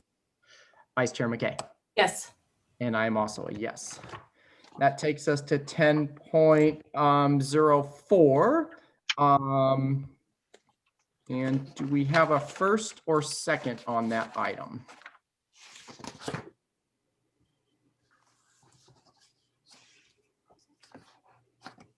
Hearing none, I will actually make a motion on this one, or a first, or yeah, I'll make a motion to, let's see, tenure, grant tenure. I'm not seeing the language there. Tenure Review Committee prior to completion of the 4-year probation for listed faculty at Ventura College. I don't know if there's a second or not. I'll second it for discussion. Okay. Are there any questions or comments? As the maker of the motion, after reading the two reports, I know we've had this conversation before, but after reading the thorough committee report, it does fall into the realm of ed code, and that's why I'm in support of it. So they have a thorough committee. But if there's any other comments or questions, it's open. Vice Chair McKay. I feel like, again, this has been an unusual year, and for hopefully there will be at least maybe a spring semester of next year that will be face-to-face, that this faculty member would get the benefit of a little bit more. And I just think we're bestowing employment for life over the objection of the academic supervisor of the institution, and I'm just not prepared to do that. I'm sure she's a fabulous faculty member and will do a great job for us for a long time, and I'll congratulate her when she's gone through the full program. Chair. Trustee Torres. Okay.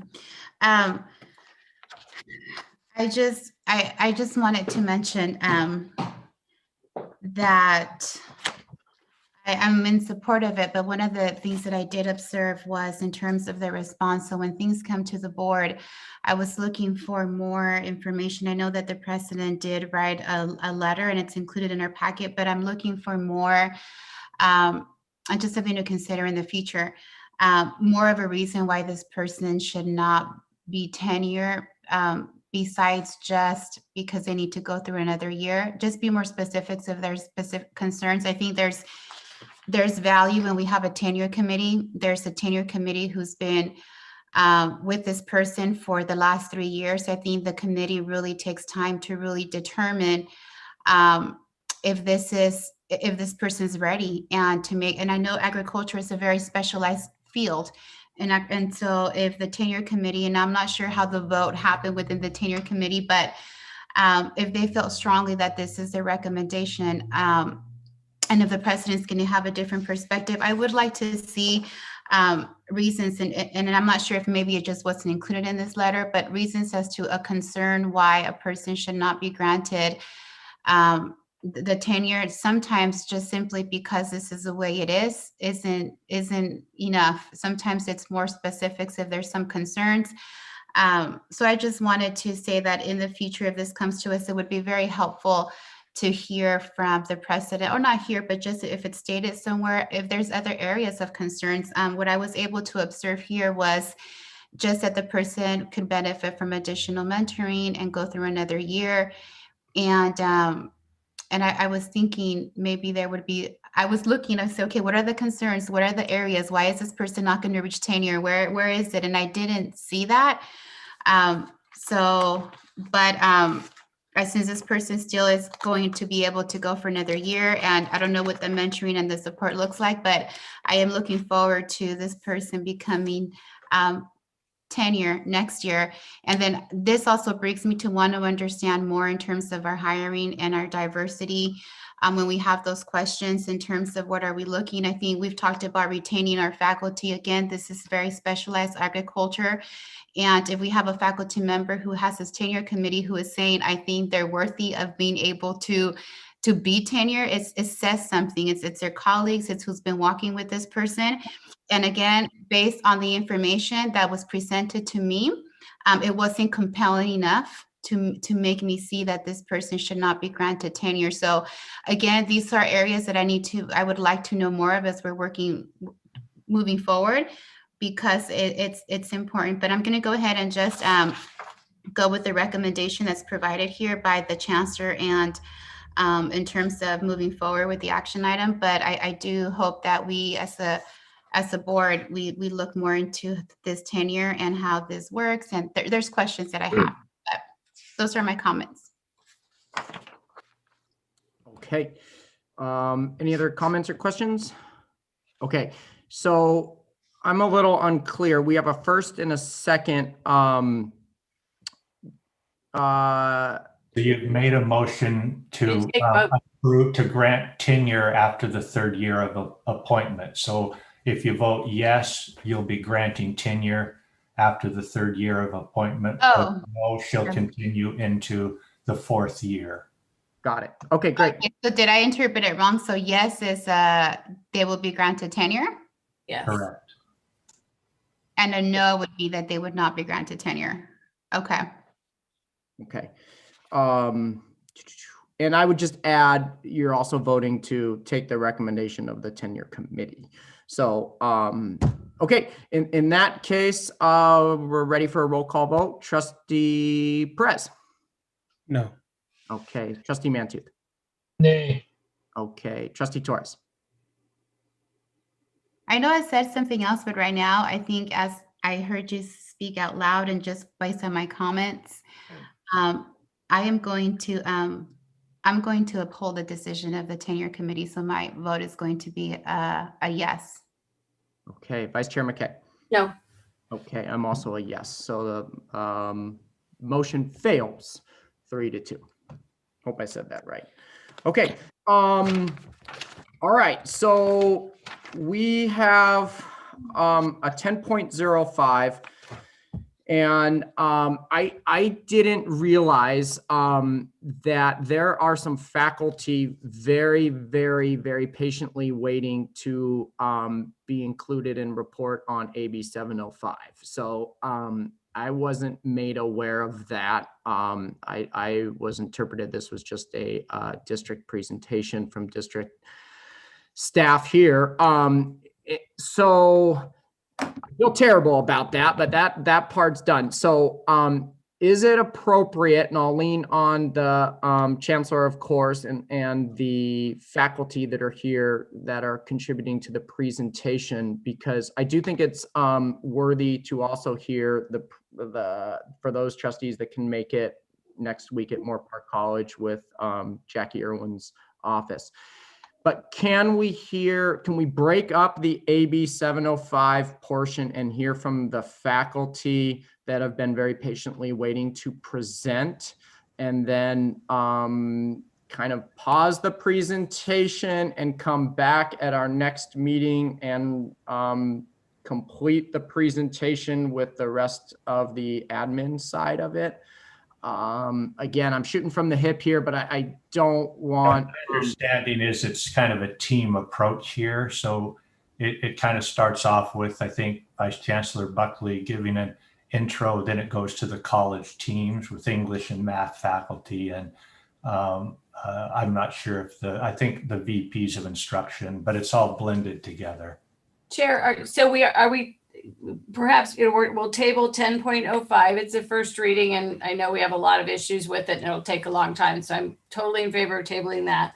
Okay. If we do if maybe we can quickly move through the consent calendar, then we can just relax and hear about AB 705 happily. Yeah, I'm in support of that with the with the realization that we have some people waiting. So Trustee Torres, Trustee Mantooth, Trustee Perez, how are you feeling at this hour of the evening? I'm feeling a little saddened, to be honest, because AB 705 is something that is so critical. And so the staff has been here, they've prepared. It's something I've been wanting to hear. And at the same time, I want to make sure that we're all really being able to be attentive, because the information that's going to be covered is really important information. It has to do with the direction of instruction. It has to do with the direction of how our students are performing. It has to do the essence of why we're here. Everything that we do has to do with our students being able to do well, be able to celebrate the success, and at the same time, listen to what are some of the areas of concern. And so I'm kind of torn, and I don't know if there's just an opportunity to hear from the staff who has been patiently waiting and hear from them. What do they feel? Hear from them. What do they feel is best, out of respect to them that they've been waiting this whole time to present? Do they prefer to come and present later, or are they ready to go right now? And to me, that would be important to follow their direction out of respect to what they feel is best. Because this is I think that's a great idea. I see Dr. Edwards and Dr. Hall, you guys have lit up. So yeah, let's I would ask that we go tonight. We've waited patiently for a couple hours. And the reports are relatively brief too. Okay. Are you in agreement with that, Dr. Edwards? Okay, great. So let's go for it. Let's dive right into the AB 705, which takes us to 11.01. And Chancellor Gillespie.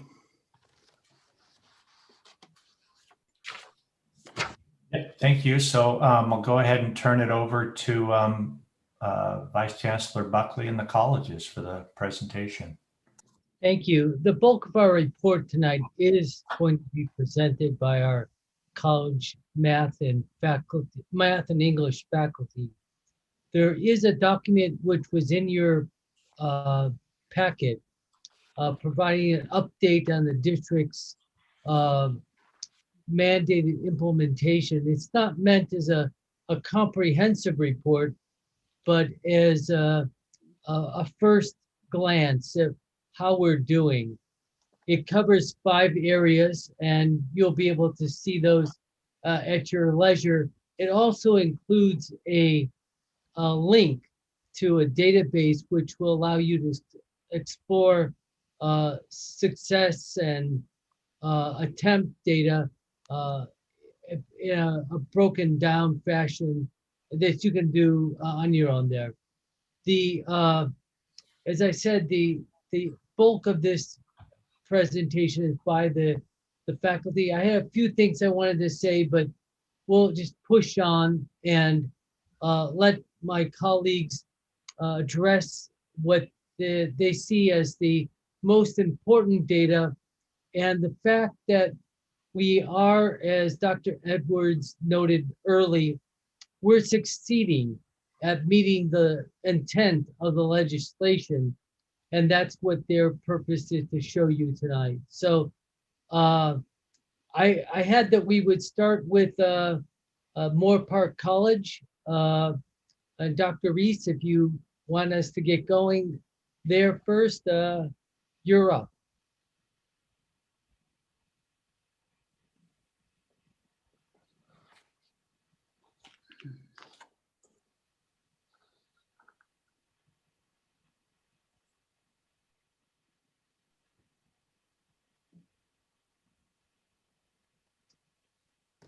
Yeah, are you perhaps muted? Typically, I don't think the Senate presidents were involved in the presentation, so whoever's here from Moore Park would start the discussion. See, that would be Mary Reese. She'll begin first. Great.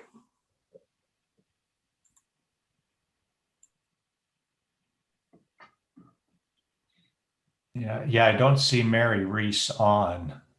She's on, she's muted. Oh, okay. Whoever's here from Moore Park would start the discussion. There, Mary, you on now? Great, thank you. Hopefully the Sydney Sims from English is joining, as well as Phil. Okay, I see Phil. I don't see Mary Reese on. She's on, she's muted. Oh, Okay. Sounds like somebody has the webcast Can you hear me? on. We'll want to turn that off. Thank you. Hopefully the Sydney Sims from English is joining, as well as Phil. Okay, I see Phil. Dr. Gillespie? We're having some feedback issue. Maybe if everyone could mute who is not speaking. Yeah. Everyone could mute, please. We're getting some feedback, so thank you. With respect, I think Mary needs to just turn off her volume of her computer going to her.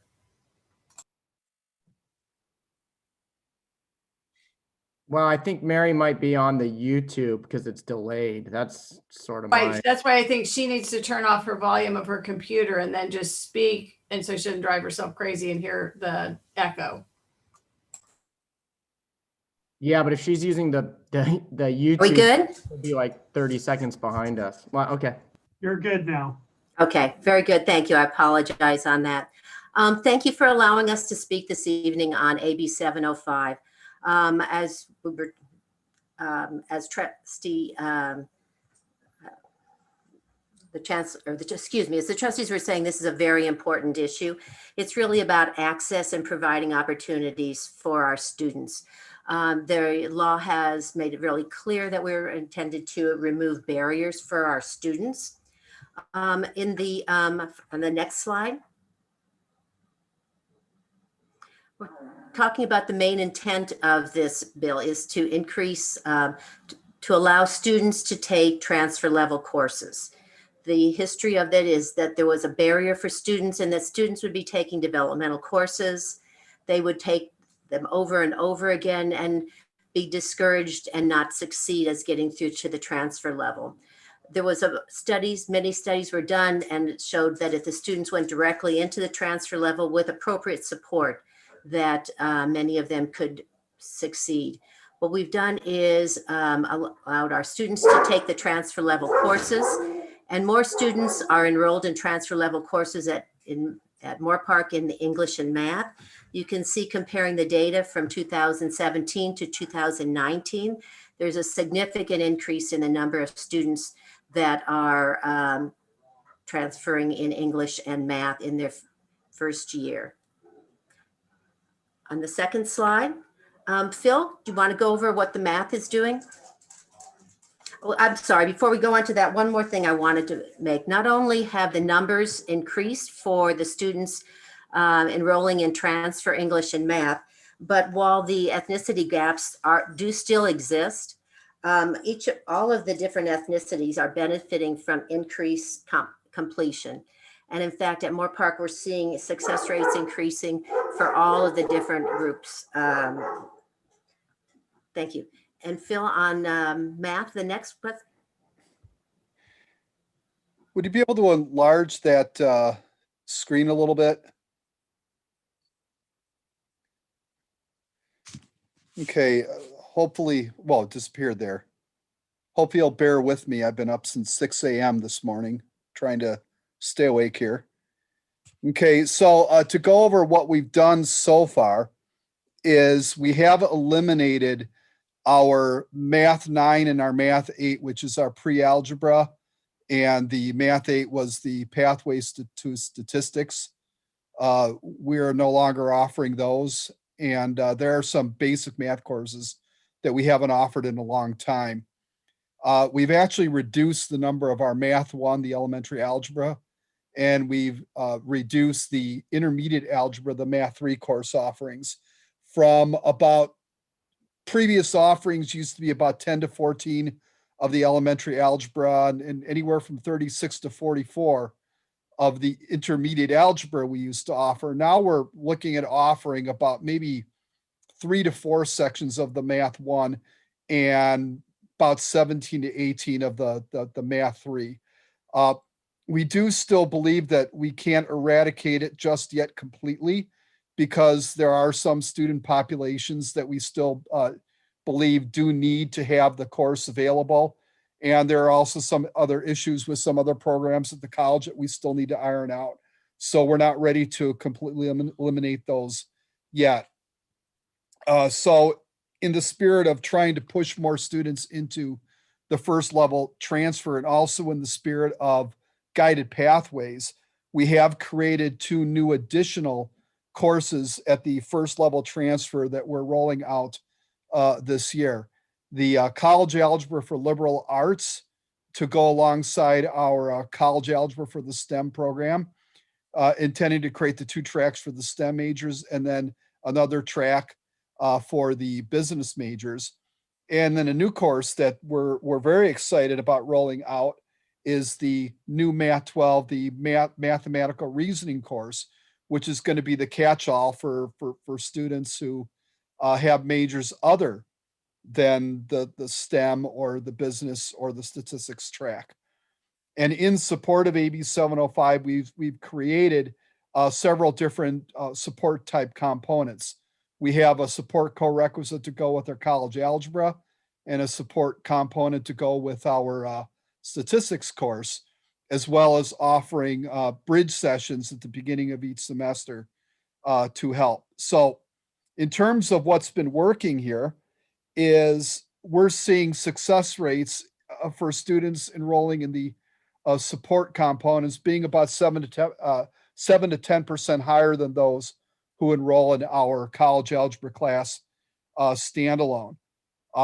We've had the work of several of our very highly motivated instructors to create workbooks, videos, and other instructional materials for these support components.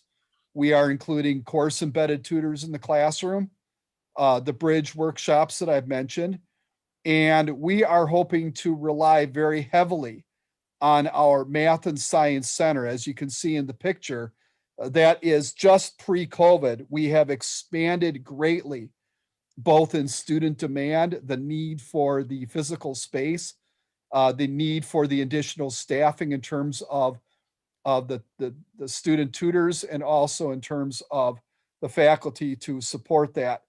And along with creating the math reasoning for the liberal arts, which Rena will be talking about that in just a few moments here. Next page. Okay, this is some statistics just from the past year that shows a study that we recently did showing that the success rates of students in the standalone Math 5s for the year was 41%, but the Math 5 with support with the 905S, the additional hour per day component, 52%. So that showed us an 11% success rate, showing that the support is definitely supporting AB 705. So I turn it over to Rena to talk about our very exciting Math 12 course. We are really excited about this course. This is the course we've been waiting for. We have been missing a course for liberal arts students who do not need to go into business and who do not need statistics. And in the past, we haven't been able to offer such a course that would transfer to the UCs and the Cal States, but this one does. And it does not require an algebra prerequisite. This is something so important. We believe about 1/3 of our population of students need this course, not the other ones. And this is so exciting. Just today in the chapter about logic, I was teaching my students how to think critically in everyday life. So we were talking about bias in the media and conspiracy theory, how relevant to what's happening in our country right now. I'm teaching them to be lovers of the truth. I'm also teaching them the math behind investing money, compound interest, and the math behind buying a house. They're going to actually do a project where they're going to pretend to buy a house, go on, Zillow and find and calculate the loan payment and all that good stuff. We'll talk about the math in politics, like why is it that in 435 members of the House of Representatives, California has 53, and Montana only has 1. Why? We talk about the math of apportionment. So this is a really exciting course. And the students tell me, if I have to take a math course, at least it's practical, at least it's gonna matter in my life. And they really love it and they don't drop. So this is the second semester we're offering this class, and we believe this is the reason students will come back to school, because they didn't do well maybe before. Hey, we have a great option for them. They come back to school. Okay, I'm handing it off to the next. And back to Phil. Next page. Okay, in terms of things that maybe are not going so well so far in terms of AB 705 and where we hope to maybe shore things up. One of the struggles that we have been having with getting the students to go directly into the transfer level courses, especially the college algebra for STEM, is that we do have a lot of students coming to us with missing and deficiencies in their skills. And we see that ripple effect occurring in the courses then that come after it, from the calculus and the pre-calculus and so forth. So we hope to try to get students into the support courses. Now, COVID has, of course, thrown everybody for a loop, and it's thrown all the enrollments off. So there's not a lot that we can say based on this year alone, because it's so definitely unusual. But we are finding a little bit that students are hesitant to sign up for the support components because they interpret it as they're taking 2 courses at once, rather than they took a course previous and then took the next course. So we're hoping to try to change the culture on that and trying to come up with other strategies to support students who maybe are hesitant to sign up for the support component. And of course, the COVID situation has really affected our rollouts of our 2 new courses. We really hope to push and to promote the Math 11 and the Math 12, but of course, going to a completely online environment has really hampered our ability to promote that. So we're hoping that post-COVID, when that day and semester comes, that we'll definitely be able to move a lot more students into these other special options that we have for them. And we are going to continue expanding our course embedded tutor program. Excellent program to get student tutors into the classroom to help our students. And another thing that we hope to do is to have our area high schools aware of AB 705, so they can be aware that a lot of students who are going on to our level, our transfer level, may be encouraged to complete their intermediate algebra at the high school level, so they do come to us definitely prepared for our transfer level courses. Next slide, I think. English.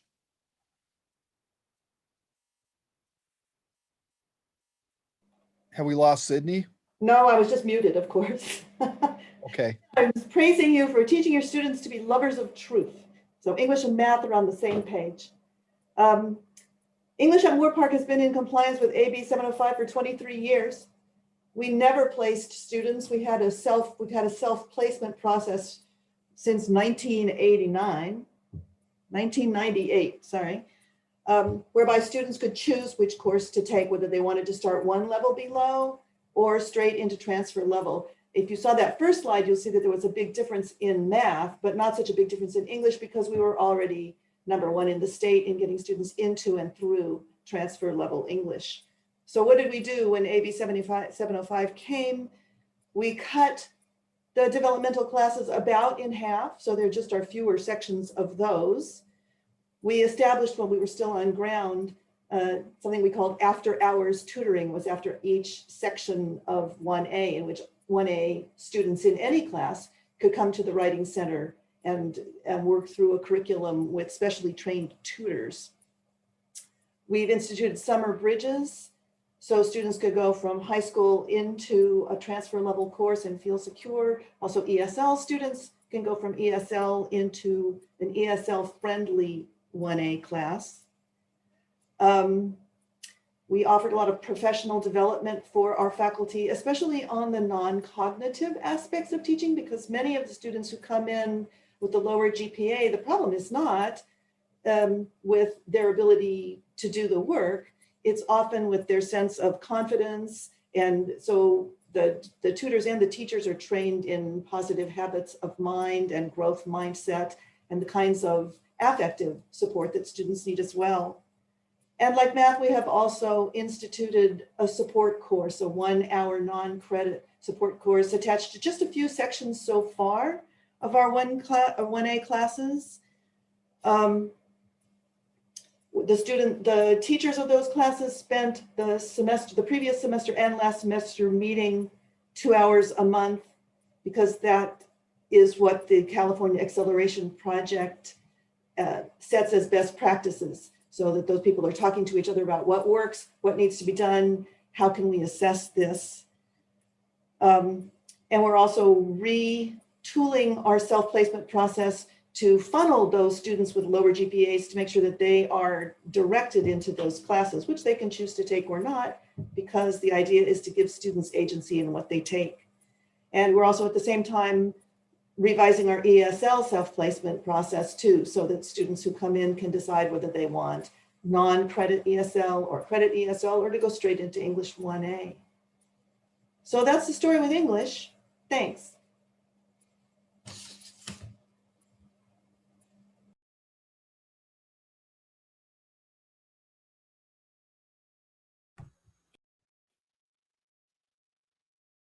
Questions, or should we pass it on to one of the other colleges?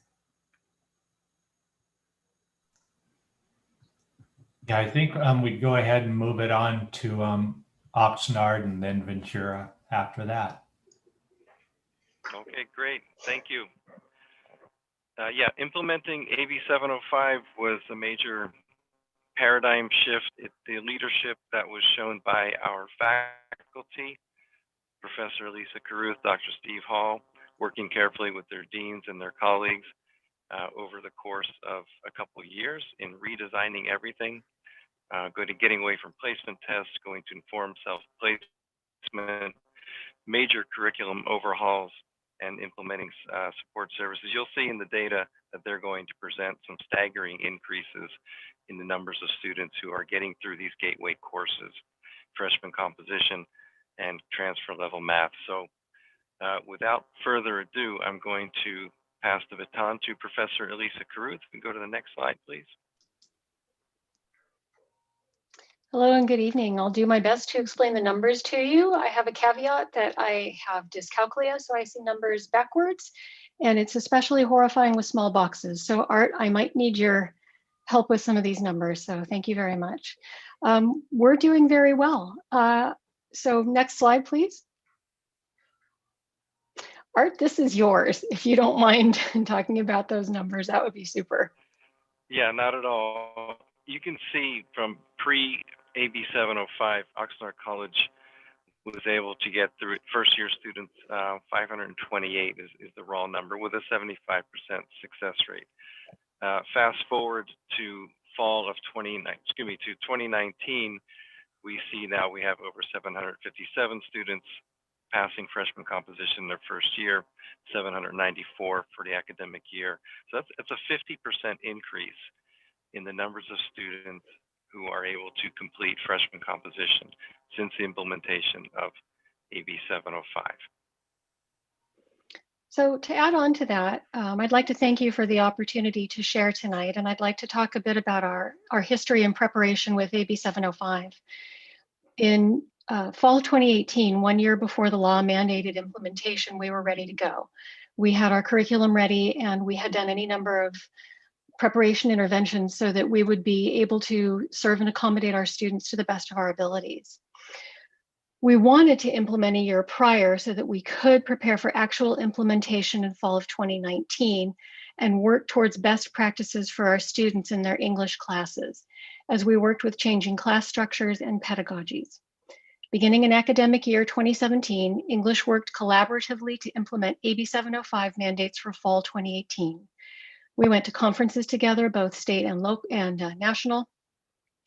We had multiple monthly workshops and best practices discussions. We created the co-requisite curriculum as a department, and we involved all relevant stakeholders in the creating of our multiple measures assessment rubrics for class placement recommendations. We worked with English faculty, counseling, deans, upper administration, and the most important stakeholder in creating our multiple measures were our students, who were also involved. The multiple measures were designed to engage students and foster agency and self-efficacy when choosing which English class is right for them. We believe at Oxnard College and in English that students are foremost in our decision-making processes, so we always involve them. Oxnard College's Office of Institutional Effectiveness identified quantifiable benefits of the co-requisite classes at Oxnard College, which also include embedded tutors. And as my colleagues at Moore Park were saying, we've faced enormous challenges as a result of the pandemic, not just in recruiting tutors, but in retaining them. And our online co-requisite classes have been enormously challenging, but our students are warriors. Anyways, some of the data from our Institutional Effectiveness Office proved that our success rates were significantly higher when the parent course, for example, English 101, was paired with a co-requisite support course. The same holds true for our retention rates. Clearly, the co-requisite instruction is working to facilitate greater success and retention for the students who are enrolled in paired sections of a core class with the support. I would like to acknowledge our dedicated and talented faculty, tutors, Writing Center coordinator, because they've worked to support our students, contributing to our student success. But the most deserving of the credit for the success are our students. They're the ones in the classes, they're the ones doing the work, they're the ones achieving these success numbers and retention. Thank you very much. Thank you, Professor Carruth. And next slide, please. Dr. Hall. Whoop, whoop. Good evening. Spreadsheets at 10:30, my favorite thing to do. What's up, everyone? Nice to see you. My apologies, he's a little low energy. My report very brief. The first thing I want to say is I want to give a shout out to all my Math Condor faculty homies who helped us out to do this. This was a total team effort. It was a 2-year effort to redesign our curriculum and to adopt the recommendations from AB 705. Also a partnership with Student Services, and it was a total team effort on campus to really develop and implement AB 705. So our basic report is this: we implemented AB 705 as recommended by the Chancellor's Office. And if Art would put the slide on, and we're just proud to show that our throughput, which is the number of students going through and passing a transfer level class, has dramatically increased by over 100%. We've had a major increase.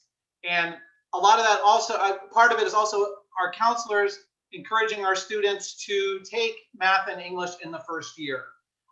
We're going to continue to review our results, and we're also going to continue to revise our curriculum as needed. One of the great things about implementing AB 705 is we are constantly reviewing the success of our curriculum, the success of our students, and in a constant mode of evaluating, implementing, evaluating, replanning, implementing, evaluating, and so on. Thank you. Thank you, Dr. Hall. Next slide, please. I may not be able to sleep tonight thanks to that presentation. Just the bottom line is that we have seen, because more students are completing their transfer level English and math, you can see the trend line going this way from 2017, or it's going to be 2014 to 2019. Next slide, please.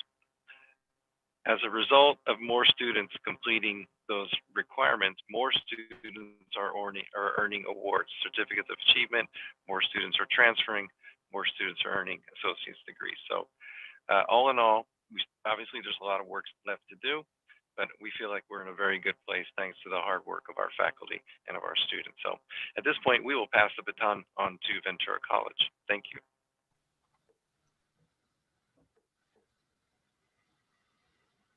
While we're pulling up the slides, good evening, Chancellor Gillespie and trustees of the board. My role tonight is that I have the honor of introducing our champions at Ventura College, some of those amazing champions for AB 705, our Dean Lynn Wright, our chair and faculty member of English, Eric Martinson, and our chair and faculty member of math, Michelle Beard. And I will let them take it away. Hi, everyone. Thanks for staying up late. We're just as excited as Steve Hall. More students are completing math and English in their first year than ever before. And I think it's safe to say open access to transfer level English and math is one of the most successful equity initiatives that we've seen at Ventura College. It's huge. We've seen this increase of 26% in English and 49% in math of students. These are the raw numbers of students completing. And I think it's important to keep in mind that in the past, many of these students would have been tracked out of having the chance to get a college degree. When students of color were 2 and 3 times more likely than white students to be placed low in our sequence of classes, where they had almost no chance, maybe 1 in 3 chance in English and much lower chance in math of ever getting to the required course for getting a degree. So what's exciting is that now each one of these numbers represents, in 2020, that's hundreds more students who are finishing. And each one of those students is someone with hopes and dreams, and someone who finishing a degree is going to have a huge resounding effect in their family, and a resounding effect for generations to come, because we know the impact of someone finishing a college degree. Let's go to the next slide. Here you can see the equity work more strongly. This is just disaggregated, and what we're looking at here are percentages of cohorts that completed of first student cohorts. So fall of 16, 53% of Asian students finished English in their first semester, in the first year. By fall of 19, you see 74%. And you see every one of our ethnic groups, Hispanic students in fall of 16, 46% of the first year students who are Hispanic finished English, and that rose to 57%. So again, these are hundreds more students in each of these categories. In English, all the student groups improved by at least 10 percentage points, which is so significant. These are momentum points. So finishing English and math means the students are that much more likely to go on and finish degrees and reach their academic goals. But it's important to note here that equity gaps do remain. And so we have a lot more work to do. And the work we have to do now, what we've done already is the structural work. We've changed how placement works. We've changed how curriculum is set up.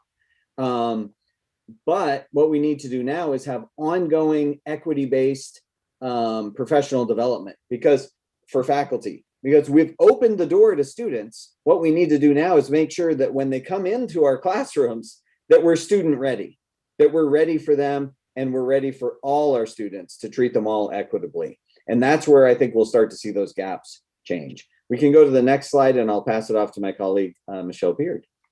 Thank you, Eric. The change in math was much more dramatic, as many of my colleagues have already stated. The structural change was, and we had to create pathways and create courses. The English department at Ventura College was ahead of the ball game, kind of like Oxnard, I think, or Moore Park was too. And they started the implementation earlier. So their increases were evidenced more earlier. For the math department, we were a little slower to change. And we were a little more not sure of how exactly to do it. So by fall 2019, we started our support courses. We started our integrated tutoring. So the data that you're looking at there is really an insufficient picture, because we just show you 1 year, fall 2019, where AB 705 was implemented. And yet still, you see the dramatic increase in all ethnic groups from the previous year. And I know there's questions that people have just kind of at the core of AB 705. Those basic skill courses, are they needed? Are they necessary? And I'll just tell it from a teacher's point of view. I taught beginning algebra for years and I loved it. I loved having students come in. But I'm going to be honest with you, at the core of my heart, I knew that they were sitting there looking at a very long journey in math. And most of them didn't like it. And they didn't see why they needed it. They didn't understand why in their job, they were going to have to factor a polynomial, really? Or solve a quadratic equation. And so while I loved teaching them, I really knew that going into liberal arts or going into statistics, they didn't need these topics. So it is so much more enjoyable to have those students placed on the right pathway and in a relevant course immediately, right as soon as they get to transfer level. So AB 705, as Eric said, has structurally changed our pathways and our opportunities for students. Now we have to work on the pedagogy, the practices in the classroom to make those equity gaps even smaller. Next slide, please, Eric. So part of what we're doing in English to support students is we've developed a model called a super supported English 1A. And we have somewhat of a unique 1A course in that we combine lecture and lab hours so that all our students have 5.5 hours of instruction a week combined between lecture and lab. So we didn't add a co-requisite course like many of the other colleges across the state did, because 5.5 hours is already a lot. So what we've done is focused on the pedagogy. So our super supported 1As will be taught by faculty who have gone through or using embedded tutors. We have a common intro unit, setting up some good studenting skills. Reading apprenticeship is a great approach to very practical ways for students to translate reading experience into writing experience. We emphasize equitable grading practices, and one of those is contract grading and also portfolio assessment. So that's going to be rolling out more and more at campus, and we're really excited about that. Let's go to the next slide. We also, as part of our structural change, created a direct pathway for multilingual students to English, to transfer level English. Our ESL program used to feed into the bottom of our developmental English classes, and then they would try to get through that sequence and get to 1A. So now our ESL program feeds directly into 1A. And in fall, for the first time, we're going to have a 1A section for multilingual students. So we're really excited about that. We're also developing kind of stacked classes so that students can choose whether they want to sign up for credit or non-credit, whether they want free or to pay tuition and be eligible for financial aid. They'll have more choices that way. And we have with the support of the IEPI, we have a community survey underway where we're really reaching out to our local community and just asking, what can we do to serve you better as multilingual learners? Let's go to the next slide. I have to show a little Steve Hall enthusiasm. I love support classes. The support classes work in math, I have to say. We started implementing our support classes in the fall 2019 semester. And they're misunderstood by counselors, they're misunderstood by students, but they work. And what support courses do for our classes, we have three main pathways. Our college algebra STEM pathway. We also have, like Rena was explaining, that liberal arts math. We've had that on our curriculum for a few years now. Great for students. We have that with support, and then we have our statistics with support. Those support classes are 1 to 2 extra hours a week with the instructor, and we've done it online too. We have integrated tutoring in there, and we're teaching them those skills that they might have gotten in an algebra course that they're actually going to apply in this course. So they're able to apply it right away. And as teachers, we work to create a community. My support class is so fun to meet with because they know each other so well, and we have that community. We engage them in hands-on activities so they see the relevance of it. And when a student can see the relevance of their math and they know why they're doing it, it's so much more beneficial for them, and they learn it and they stick with it longer. Our calculus classes, we have more calculus classes because students are getting hooked on math. So we're not keeping them out of STEM. Our STEM program and our STEM branch in math at VC is growing. We have more sections of it. So the STEM classes are working. And yeah, it's been a challenge with the online platform, but creating that community and giving them the opportunity to really experience relevant math is so practical. Next slide, please. We know that there's still work to be done. In the math department, we're actually working on creating a non-credit course that we want to offer for students. We have the past 4 semesters, we have 86% of our courses are transfer level or above.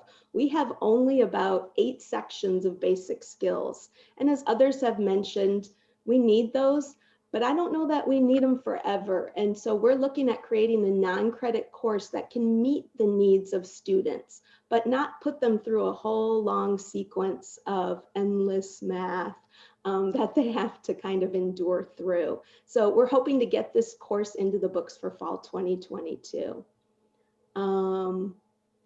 There's work still to be done, of course, as we said, in our pedagogy and how we're teaching and how we're doing the support courses. Eric, why don't you wrap it up?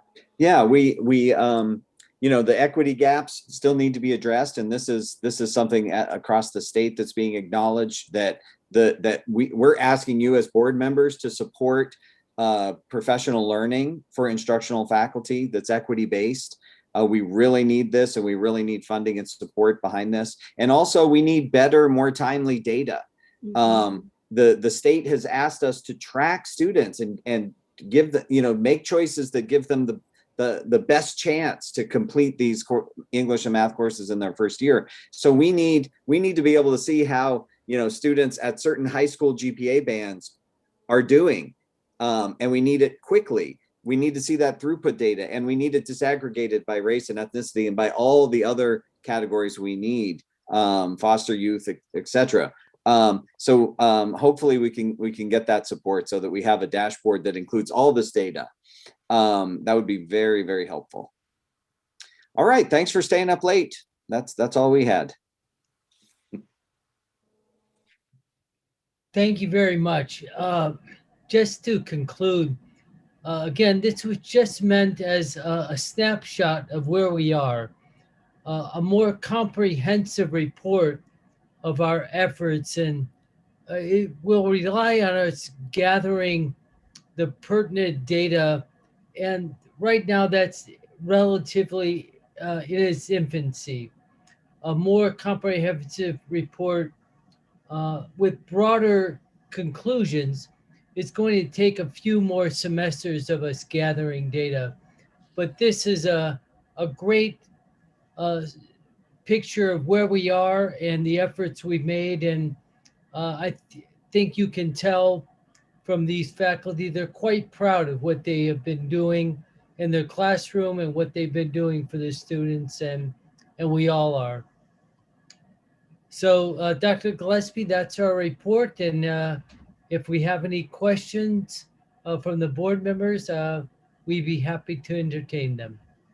All right. Well, thanks, Larry, and everyone. Appreciate the presentations and the summary of the great work going on. And I'm sure there's some questions. Yes, Chair. Trustee Torres. First and foremost, I want to thank everybody for being able to present. And Chair, would it be appropriate to have them turn their cameras on since we're having the conversation and being able to look at each other, and especially because it's with the educators and you're in the classroom and you're teaching the students. Thank you for presenting this information of equity and really looking into our students with English and math, because our students need to be able to read and have those analytical skills to be able to be successful once they transfer in with whatever it is that they're going to do in life, and be able to do math. As there were a couple of questions as I was looking at the presentation, I'm glad we're able to celebrate the successes, and I was very happy to see that. You probably weren't aware of it, and it wasn't communicated to you, but one of the interests of the board is also looking at the dropout rates of our students, and also our students that are earning Fs, because what you're doing speaks volumes of what's working. And you've done a couple of things to intervene to be able to ensure success in our students and to be able to continue that success. But we are also looking at students who have dropped. And I had looked at the dashboard. I asked the chancellor, I noticed the information wasn't provided, and I was looking to see percentages. And so he directed me to the dashboard, and I looked at the dashboard, and I'm not sure if it's something that can be shared on the screen by someone so we can look at the dashboard so we're able to look at the same numbers. Because the number of students that are receiving Fs and have also withdrawn is alarming district-wide. And I also looked at it within Hispanic, within Blacks. I don't have it disaggregated per college because it wasn't reflected on the dashboard, but I also was interested in looking with all of you, the experts, in what are some of the recommendations. And you might not have an answer now, but when you go back to the colleges to be able to, as we're talking about equity, about justice, how are we ensuring that those students that are not being successful, what is it that they need? Because that helps us a lot as a board to be able to ensure you have the resources when we're looking into our budget. If it's more resources that you need, we want to be able to support you. As I was listening to some of the things of what's been successful, you've been very intentional and strategic to ensure that math and English, our students are successful. And I know I think Moore Park shared about one of the classes where one of the courses was like 42%. I think it was one of their other support classes. And one of the questions I had, did that class also have the embedded tutors? So there's a lot of things where we're looking at data is also seeing, okay, where were we before AB 705? Did we have those things in place to support our students to be successful? I love listening to Moore Park saying, we were doing this work since 1998. We weren't expecting to have a bill dictating the equity work. So my other question is, are we doing this for science? We don't need a bill. It's great to have a bill, so now everyone's doing it. But as educators that are equity warriors, is faculty in the sciences also doing the same? Because right now there's emphasis that I'd be interested in seeing that, because we have a bill, there's metrics that are tied to funding, and that's great. But as you move forward, it's also looking into particularly our students. And I think that the screen is on now. So if you look at our information. So here we look at AB 705 Hispanic transfer levels. So we see the success rate, and there's been definitely an increase in A's and B's. But if you also look down F's, so we had in 2017, 182 students receiving F's, and we now have 322, which almost doubled. Students that withdrew in 2017, we had 184, and 2020 we had 290 students withdraw. So what is it that we can do to be able to address? What is it that these students need? This is for English. Now, if we take a look at math, when I looked at math, the numbers were a little bit lower. So are we able to take a look at math so we're all able to see what those numbers look like? And then when we look at math, you'll notice that F's was 88. It went up to 198. Withdrawals, we have 137. It went up to 207, which is a little bit less than English. So at some point, students are feeling that they can't continue. And so how do we reach out to them before they dropped? If we look at the numbers of our students that are Black, African American, if we can look at that population and to see how their levels look in terms of math. And I just wanted to bring this other side since you're here. I rarely have the opportunity to have the best at the really in math and English to be able to look at this. And I'd love to see how what interventions or what are some of the ideas to help address these students. So the numbers of our students are lower. So we had 6 that received an F in 2017, 8 in 2020. And if we were to look at the percentages, that's why I like to look at numbers because percentages can be deceiving. So if you look at 2017, we have 5 who withdrew, and 2020, 10. Now, if I was just presenting to you numbers, percentages, but not necessarily the numbers, I would say we have had a total of 50%. There has been a rise of 50% of our African American students who have withdrawn from the courses. So I think I wanted to share this information because as we're all coming together, there's power in it. You're there, you're working, you're going to let us know, okay, this is how we're addressing it. We are finding things that are successful, and we're going to continue doing this work because our students are doing very well. And we've also realized we're also paying attention to the numbers of our students that are dropping, that are getting Fs, and these are the interventions. And it might just mean we need to have more, it might be more of student support services coming together. It might be more embedded tutors. And I don't know how that's going to look like, but we definitely as a board want to be able to support the efforts. And our board turns to you because you've been doing this work, and that's just one of the equity work when we're talking about social justice. Those are the kids that we don't want to lose. And so this was a great opportunity to celebrate and to highlight the great work of us being able to know this is working. Let's continue doing this. And now, okay, we also are looking at the data that's letting us know these are some areas that we need to focus. How does that look like? Maybe there's a task force. I don't know, you're the experts. I also want to say that I so much admire and respect the fact that it's mentioned that there's going to be professional development for the faculty on cultural pedagogy, because it's so true. I know the faculty did not get the training, and how do I work with students that are coming to me that don't have necessarily the foundational skills to be successful at math yet or at English, and how do I work with them?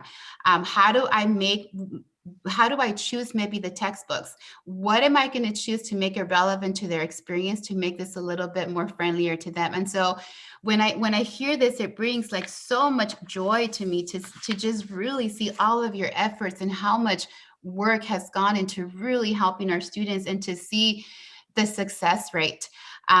It's beautiful. And I just encourage all of you as you do this work at the colleges. It's great that we have a bill, but we don't need a bill, right, to be able to do this work. And that's why I love to have heard Moorpark College when they said 1998 students could already enroll in the course that they felt best. I know that when I went to Ventura, and this was back in the 90s, I went to my counselor and I said, you know what, I think I'm ready for that English 1A. Did I test in it? I didn't. And my counselor said, okay, go for it. If you have some trouble, we'll build some supports. I went to the tutoring center. I remember my professor, my first paper, it was a bunch of circles in red. I remember when I took my statistics course, I was thinking, how am I going to do this? And I had my professor say, you can do this. We believe in you. Here's this tutoring center that's a great tutor. And I was able to transfer to Berkeley. And it took amazing professors to be able to support me and to help me in the process. And when I hear your presentation and everything you're doing, really thank you on behalf of the board for all of this work.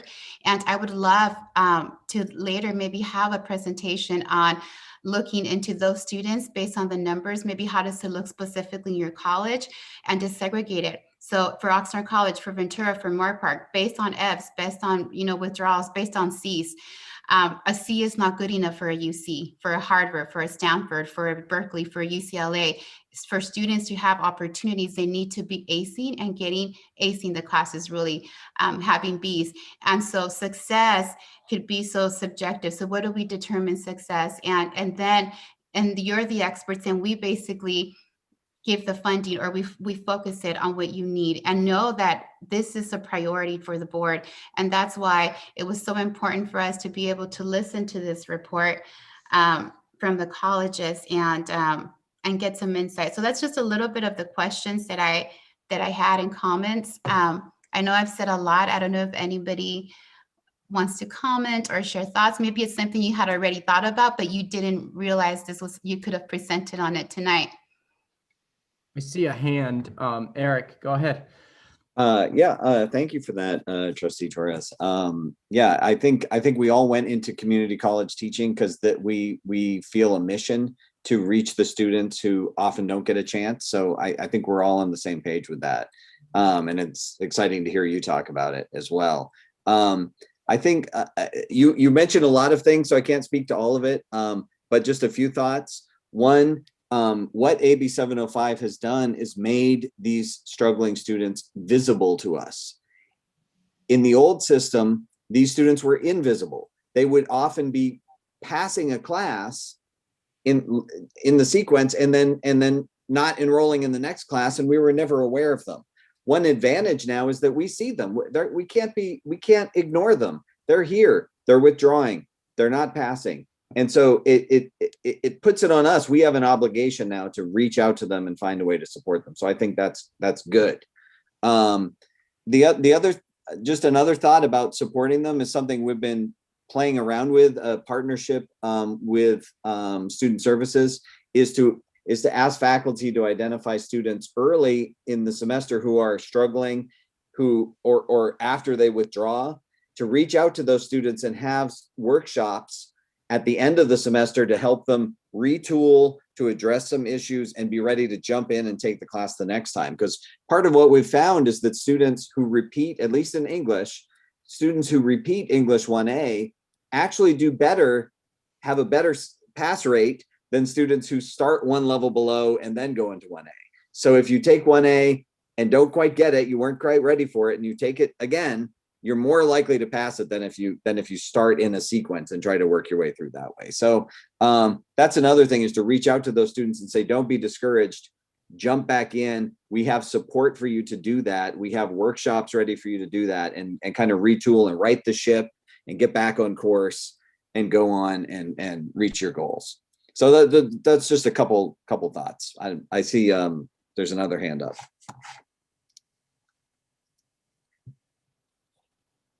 Okay, thank you for that. Is it Lisa? Thank you, Trustee Chancellor. And also thank you, Trustee Torres, for your words. I have to unraise my hand. Okay. I was one of those students who you spoke about. Had it not been for community college, I would not have achieved higher education. I have learning disabilities and I'm a high school dropout. I had no choice but to go to community college. And I'm very proud of that, which is why I am of service to my students every day. So I very much appreciate your words. As far as what we can do to help them, I'd like to point out that we did this with no budget. The law didn't provide for any additional monies. At the time we had, I want to say, was it BSTOP or BSOT, Basic Skills, BSSOTP, that one. So we had some grant funding, but other than that, we did this for we did it because we had to, and we did it because we adore our students and we are of service to our students. But what could help our students is changing the narrative, particularly around their success rates and their visibility or invisibility. I see my students every day. I now see them virtually sometimes, and I miss them. I miss being in the classroom. I miss seeing them. I miss hearing them. And what they struggle with, my students in particular at Oxnard College, are the social injustices imposed upon them daily by a society and a higher education system that wasn't built for them. And I could give you a historical perspective of how higher education proceeded, but I won't, because it's 11:06, and we've all been awake since 6 a.m.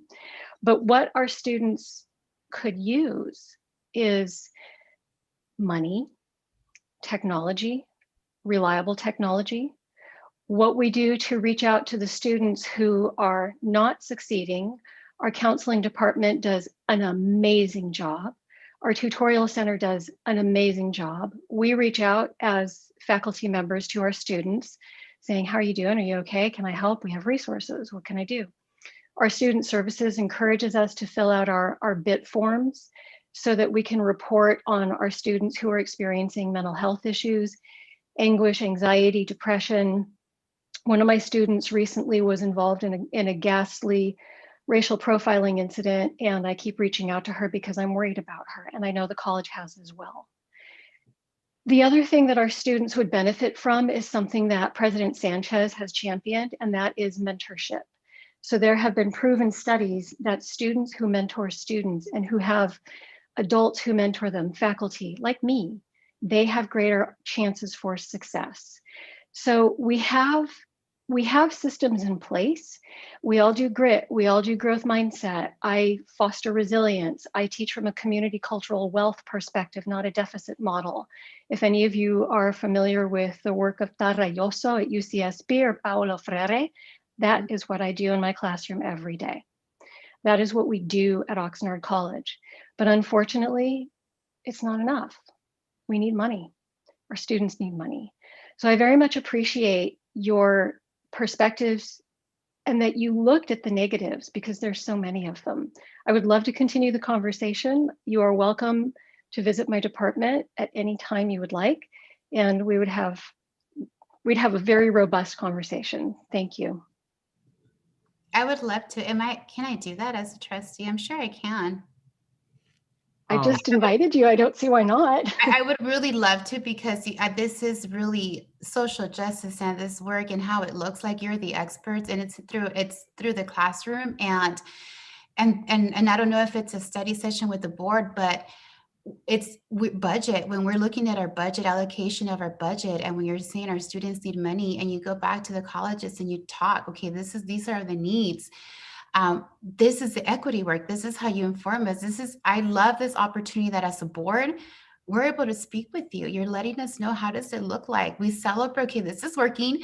Okay, we're gonna look more about, we're reaching out to our students. Maybe this is another way that we can reach out to some of the ones that have had a hard time, and we need money to do this. And so I appreciate the invitation. I would love to be able to continue it, because this is such a commitment. I don't say passion, but a commitment, because this kind of work takes commitment, because it's hard work. And I have so much respect and admiration for what you do. And as you can tell, this is something that I care about very much. So I would love to be able to visit. And I'm sure the board would probably even want to have more of this conversation. I know I'm speaking for my colleagues, but I know that they're very committed as well. And maybe there's a platform where we can all continue talking. Thank you. I'm gonna hand it over to Lorena, because I know she wants to add something, and then I have a closing comment to make before we transition. I just want to say, as a student, Professor Karoth really hit it off, and it's so true what she said. When I first returned back to Oxnard College, my GPA was less than a 1.0. And I was on academic probation. The resources, the consistency of me going to meet my counselors to see where I was at, the writing center made it so that I'm a 3.0 or higher, and I'm in honor classes. And I've been able to maintain, but it was because of the resources and along with the professors who really, truly do care and want the success for us. So what she said was like, I'm like this, yes, yes. So I'm definitely a success story because of the way they planned for us students to succeed. So thank you. Thank you. I'm really glad I know it's late, and thank you so much for staff and faculty for being here, but I can't tell you how glad I am that we did this tonight, because next week we have our strategic goals, budget priorities, and I mean, I'm going to speak for myself. I hear you loud and clear, and I'm actually really surprised that the allocation at the board level and district isn't meeting the needs. And I don't know, and maybe that's a judgment to make, but and I'm channeling there's never enough, but we are at the end of the day sitting on $78 million. So in ending fund balance. So there are resources there right now for students to help with AB 705. And I don't want to wait any longer. So I'm really glad that we had this report and we have this information, and now we have a very clear picture of a need. So I look forward next week to advocating and saying, can we place more resources for our students so we can help more students that are, you know, just like Lorena, and let the districts, you know, hear us loud and clear, or hear one trustee loud and clear, and figure out a way to put more resources and implement those resources. So this was great. And I would also add how fortunate we are. We have faculty saying also loud and clear that they want professional development or professional learning. I mean, that's a gift. And we heard that, and I'm really look forward to the district figuring out a way to implement that as well. So thank you all. And without any other further delay, I think we're ready for another transition. So thank you. Okay, so I believe that takes us to the consent calendar. Keeping in mind that we did table one action from HR, and we'll come up with a solution to that of getting that back on the agenda. But are there any items from the trustees on the consent calendar that are requested to be pulled before we take a motion in a second?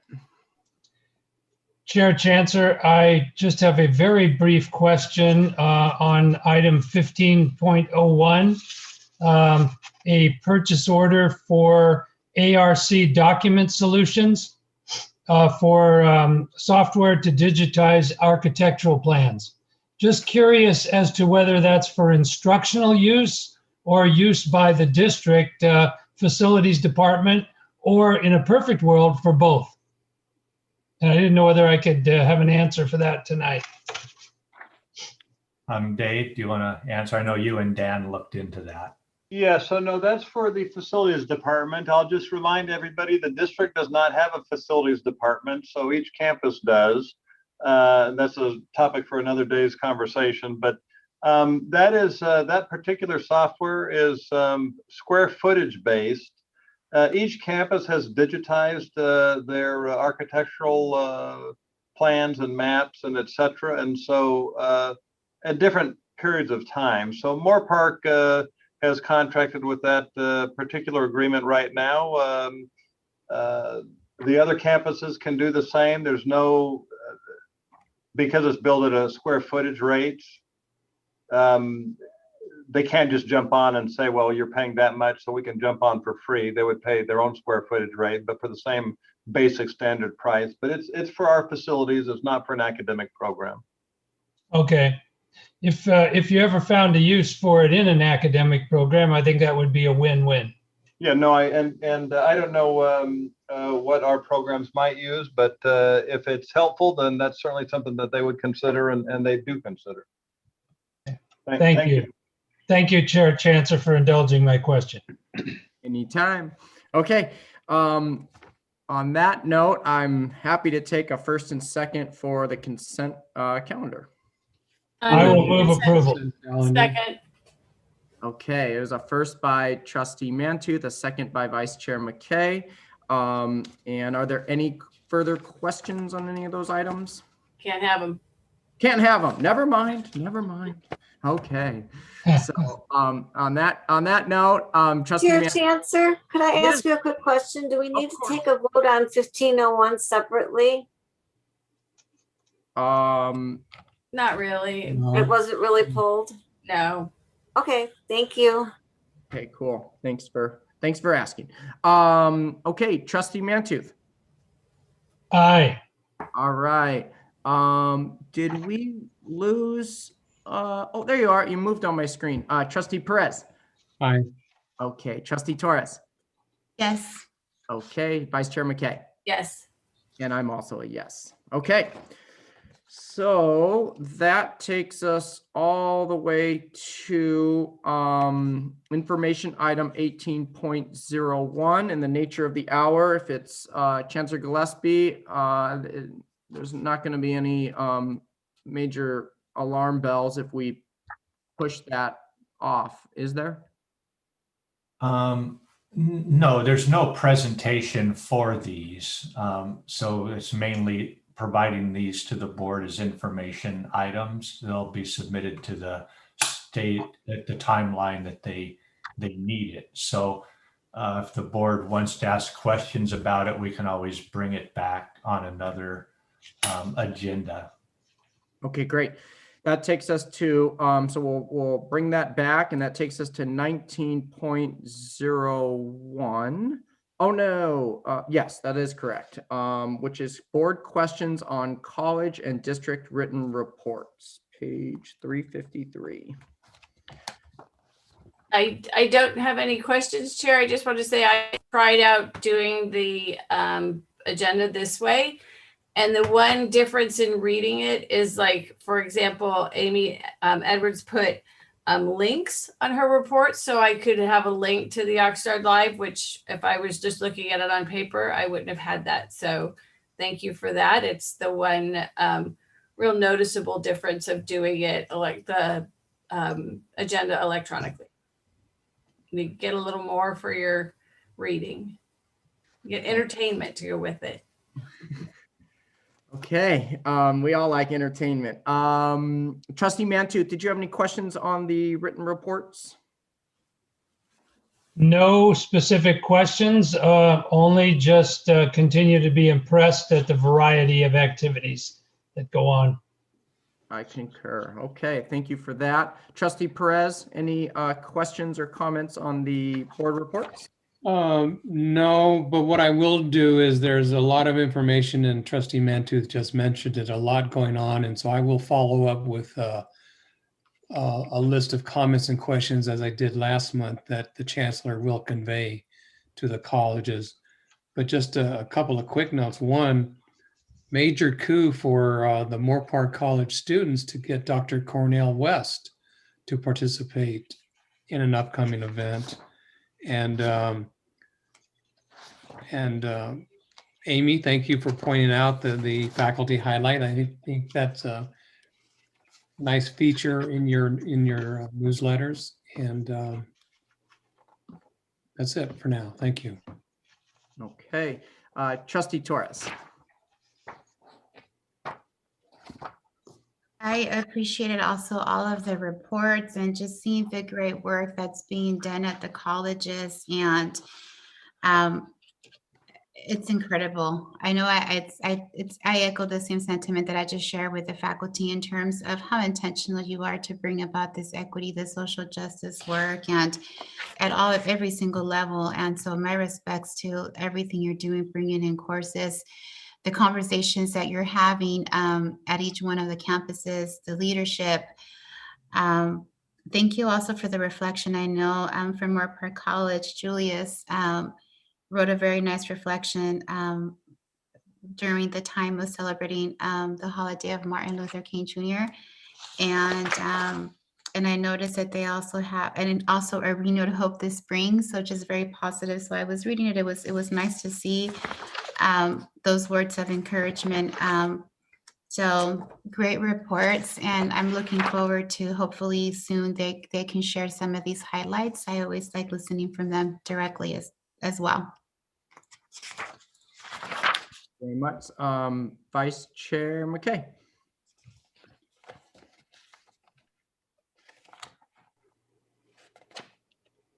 Nobody. I don't have any questions at this time. I might have a couple follow-up questions, but they can wait. Okay, thank you very much. I'm on that sentiment as well, which I believe, but I would like to say thank you very much. And I'll save my comments for trustee reports, which is right now. So trustee reports, trustee Perez. Nothing to report. Thank you. Okay, thank you. Trustee Mantooth. Just to say that I was very pleased with the process that we recently went through with Trustee Torres and Ms. Barroso on reviewing applications for the Personnel Commissioner position. And we have identified a common list of individuals for the full board to interview at an upcoming meeting. Excellent. Thank you for that. And thank you for making the time to do that for Trustee Torres and Trustee Mantooth. Okay. Trustee Torres. I don't have much to report, but I do have something that I wanted to share. The invitation was extended from Oxnard College to all of the trustees if we had an opportunity to listen to their town hall meeting that they were going to have for their employees to go over their master educational plan. And so I did happen to go, and it was very exciting to really be able to see the intentional work that they're doing towards social justice. They actually include the word social justice and equity and with action plans, and such a rich dialogue that they had within the college. So it was really nice to be able to listen to them, the work that they're doing, being able to lead. I appreciated very much the invitation that was extended to us, and I did arrive there a little bit late, but I wanted to make sure I was there, and it was great. I got to listen to President Sanchez also be able to address the staff, the dialogue. I was able to see just how beautiful it was. It was a safe space where people were able to truly express how they felt. Somebody had a suggestion. It was really valued. And so I just want to comment on your leadership, President Sanchez, and really in bringing everyone together and this master plan and the participatory governance. I appreciated it very much, and it felt like home. It is home, and just being there and the work that's happening does a lot in this work. So I know there's a lot coming your way. I know not distance learning, and on top of that, looking into social justice, equity. How does that look like? And Oxnard College is doing such a great job, and the comfort and safe space says a lot about the community. So I just wanted to just mention it because it was a privilege for me to be able to be there. Thank you, Trustee Torres. You're welcome. Right. Thank you very much for that. Vice Chair McKay. I just want to thank Patty Blair and the marketing communications. I bailed Josh out of a public speaking thing at VCCCD, but I think that it's making those community connections. There's so many more of those now. Press releases, community connections, where we're speaking, we're being recognized, we're sponsoring community events with those that we provide the labor force for. And it's just so different than it was when I first became a trustee. And I think it has made such a big difference in how we're perceived as part of the county and our place in it. So that's kind of my report as I work on the statewide stuff that I do. There's a lot of respect for our college district and the Bellwether Award that we got and the work that we put in statewide. So I think that all that work is paying off by our marketing and communication. So thank you. Thank you for that. Just want to thank everybody, and it's as my colleagues on the board, as I'm attentively listening, but this whole meeting, I've also been really reflecting on finding that sweet spot of time management for our meetings. And, when we were at that item of a possible policy to finish at 10, on paper, that sure sounds good. But the reality is I wouldn't want to leave out any of the discussions we had this evening. So, and the reason why I bring that up now is, I think our next meeting, of course, is a budget next week. and that's a lot of important work. But I think for our March meeting, it'd be a worthy item to put on the agenda to really look at our board calendar and to kind of come up with a solution, knowing our board and the work that we have to do, and make sure we hear from our new trustee, Trustee Mantooth, and then of course our existing board members to figure out what's going to work for us. So I'll be looking for that. We still have a little bit of work to do on the admin manager contracts, but I think it's also worthy to look at. I've been kind of looking at similar community college districts and at Los Rios, and there's a lot of things they do. I think that we can look at as a model, not the model, but as one of many. And one of the things they do is like approve human resource transactions, which really, I think, help shed some light on some movement. So I look forward to discussing that with the full board. And great news that there's going to be a group meeting with the Port of Hueneme and and Dr. Herrera. And I'm excited to kind of hear about some, I don't know if pathways is the right word, but maybe some new courses or programs.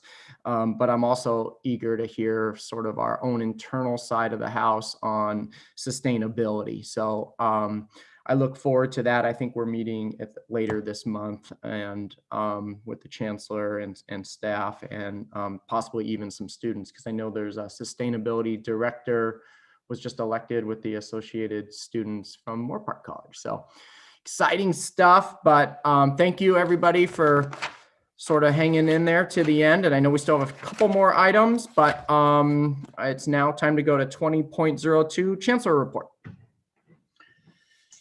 Yeah, just thanks everyone for your participation this evening, and appreciate the comments. Thank you. Okay, great. That takes us to 20.03 future board items, which I inadvertently already spoke about a couple things, but we do have some check marks and halfway check marks and some things, but you can see February is a busy month for us. Of course, if there are other items that come up and need to be on the agenda, please reach out to myself, Vice Chair McKay, and the Chancellor, of course, and we'll make sure to get those on the agenda. And I don't know, Chancellor Gillespie, if you have anything to add to 20.03 or if we're ready to go to 20.04. I just have one thing. I'm sorry. We checked off the DEI implicit bias training, and I really feel like we got a lot of good information that day, but I didn't really feel like I got implicit bias training. And so I hate to check it off as done. Like I said, got valuable information, but I still think looking into that, one of the what Corwin Press offers, or one of the real programs on implicit bias training, is kind of what I had expected and would still like to pursue. Yes, I agree. And that might work well with like a retreat or a board retreat or something of that nature to kind of achieve that. So, and I didn't mean to just reflect on this item and not open it up to the full board. So I apologize. Trustee Torres, I saw you unmuted yourself. Do you have anything to add? Feel free. Just a question. Police services, is that going to be brought up at our next board meeting? It was listed for February. Originally, it was supposed to be discussed in January, then that got moved to February. I just don't want it to continue to be moved. And so I don't know if I don't want to speak for the district, but I believe it's going to be next week. But Chancellor Gillespie, no? Yeah, it's not next week. In fact, that was the thing I was going to add. We need to change that one from February to March. Okay. I just have a follow-up question as to, I'm just wondering the reason as to, I mean, it was supposed to be in January and it was moved to February. And so now it's February and it's being moved to March. And that's been the pattern with many things. And so that was the pattern with AB 705. AB 705 barely happened now in 2021. I'm just, I'm just interested in knowing why this wasn't prepared when we had already extended the time. It's been prepared, but again, the agenda was pretty long already, and it's not, a critical time-sensitive item. I mean, if the board wants to try to tackle it in next week, the agenda's not out, we can do it. But trying to spread the load out, I know you have a lot to discuss at the mid-year planning around budget and your reserves policy discussion. However, if you want to fit that in, we can put it in next week or we can put it in March. I think in a normal non-COVID year, I'd agree with you, Chancellor Gillespie, that it would make sense to postpone it. But because of the sense of urgency of potential reserves utilized with police services, I think it's appropriate to have it in February. So I don't want to speak on, well. Yeah, Dave, does the chief have it pretty well ready, the presentation? Did you guys review that already? Well, there's a presentation. The chief has been out for quite some time. He just returned a few days ago. So we had a brief discussion about it 2 days ago, I think. We could use a little bit more time on some budget related issues, but if it needs to come forward, we'll bring it forward. I thought the board had pushed it off, to be honest with you, with January, February, second meeting in February and March, and that was my impression. But I may not recall that, accurately. Yeah, because I had it written down with a March and a cross out, but I think we can do it when the board would like it, and we may have to get the agenda out Thursday just to give us time to incorporate that in as a change for next week. Chair, I just wanted to get some clarification because the chancellor said that they were prepared with this report, but that the reason they weren't preparing was because the agenda was already heavy with many items. And now what I'm hearing is we have to wait and see if they're ready. So it's just conflicting information.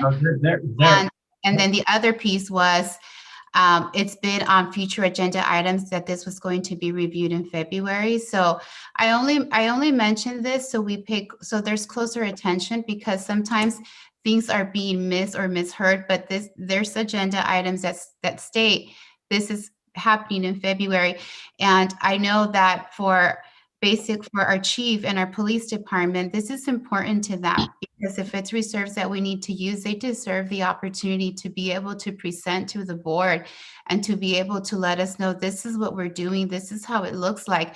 I know Trustee Kennedy and I expressed this back in November, Trustee, when we were in the Administrative Services Committee. So this has been moved since November. And so our chief of our police hasn't been able to, maybe he's getting a different direction, but to present and say, okay, this is how our police department looks like. Okay, now we know. So when we move forward, they've already presented. And so I just want to make sure that this is important for many different levels. If we're going to use reserves, there's also the image of our police department, making sure this is what we do. So when we make a decision, there's no question as to why we decided to use money from the reserves to be able to support our colleges, our district police departments. So I think this is something that is good for them. And I don't want this being pushed for them either, especially if we're going to be making a decision, which is appropriate since we're going to be discussing budgets and reserves for next month, and making sure that we're consistent with the information that we're being provided. Thank you. Thank you. So yeah, we'll make sure that's on our next week's meeting. Yeah, I would recommend, if you don't, Chair, maybe they go first, and then we have that information as we move forward with the other discussions.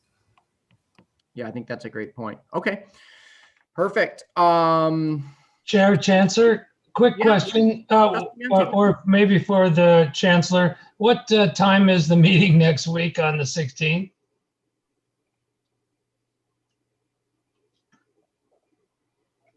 I don't. Trustee Mantus, it begins at 5. Isn't it? Begins at 5? Yes. Oh. Okay, thank you very much. You're welcome. Okay. Great, and I'm sure, and I'll coordinate with Vice Chair McKay and the Chancellor to kind of tighten up the agenda review and make sure we're all on the same page. Okay, thank you for the input. Let's see here. 20.04. Chancellor Gillespie. Yeah, just have a correction with point 4 there. With item 10.04, it should read Trustees Mantooth and Torres will review the Personnel Commission application. So we'll make that change. Other than that, the items there for your review. Okay, great. Okay, that takes us to meeting evaluation 20.05. Chair? Yes. It came up just today in a suggestion, and Trustee Torres and I are going to be talking about board evaluation tomorrow, but they said for like to have consistent questions to really do a board evaluation after the meeting like this, that it should be the quote duty of one of the members. They suggested at their district, it's the vice chair's duty. So if you want me to do that, I will. And then Trustee Torres and I can talk about it tomorrow night and come up with the questions that we kind of want to get at for each meeting, just like maybe 3. No, I love that idea. So am I hearing you right that we're still reflecting at this point? Yeah, we're still reflecting at this point, but I just wanted to make sure kind of a consensus point so that Trustee Torres and I kind of have a little direction for our meeting tomorrow. Oh, got it. Okay, cool. Absolutely. Okay. So I'm still going around with the trustees to get an evaluation here, correct? Okay, cool. So, Trustee Perez.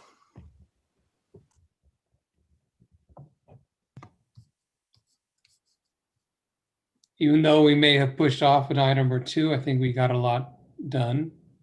And getting better at efficiency. And I think, brevity is the wit of wisdom, or we can be a little more focused and precise in our comments, I think would be additional help as we move forward as well. Thank you. Thank you. Trustee Mantooth.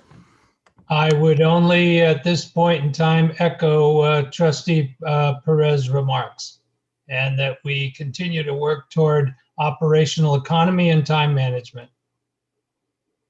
Okay, thank you for that. Trustee Torres.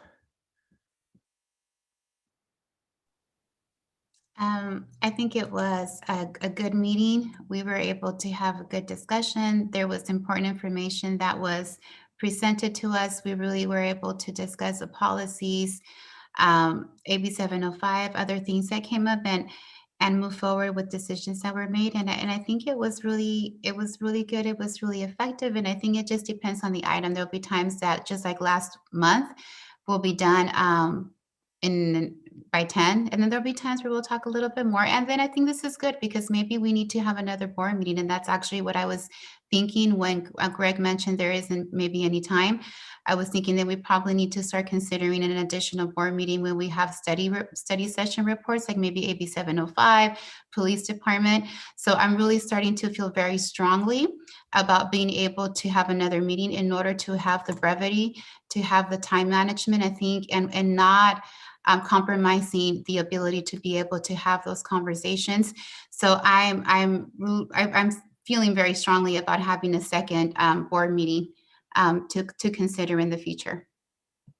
Great, thank you. Vice Chair McKay.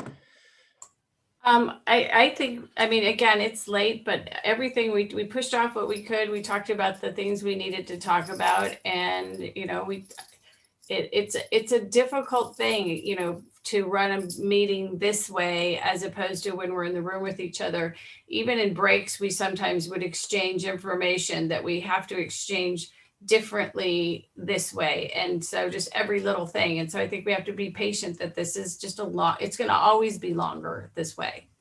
So thank you. And then Trustee Torres and I will come up with, to make this a true evaluation from an accreditation standpoint, maybe like 2 questions that each of us answer at the end of each board meeting, and then our reflections.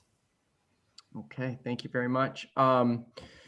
My evaluation is, I just echo what everyone said, but the only addition I have is, I think this board is really taking, a strong position or making a statement that, you know, information is critical for us to make, you know, informed decisions. So, and I'll leave it at that. So, and 20.06 trustee board report and information request. Okay, Chancellor Gillespie.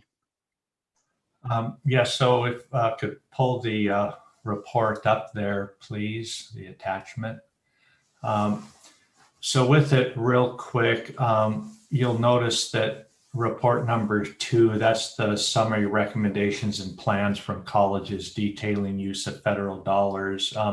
When we had a January meeting, indicated at that time we'd have that to present at the March meeting. The compressed calendar info has been sent as of February 8th, and then I'll be adding a 4th item, which will be the requested report on the student worker wages. Okay.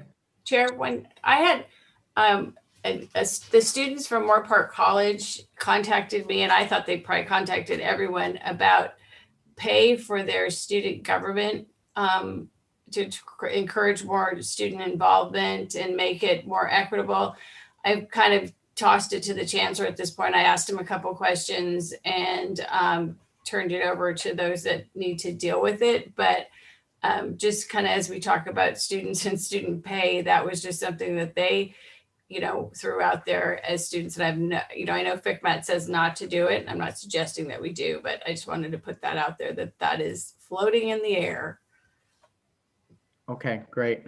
Maybe when the chancellor responds, you can respond to all of us so we can be updated with the status of that.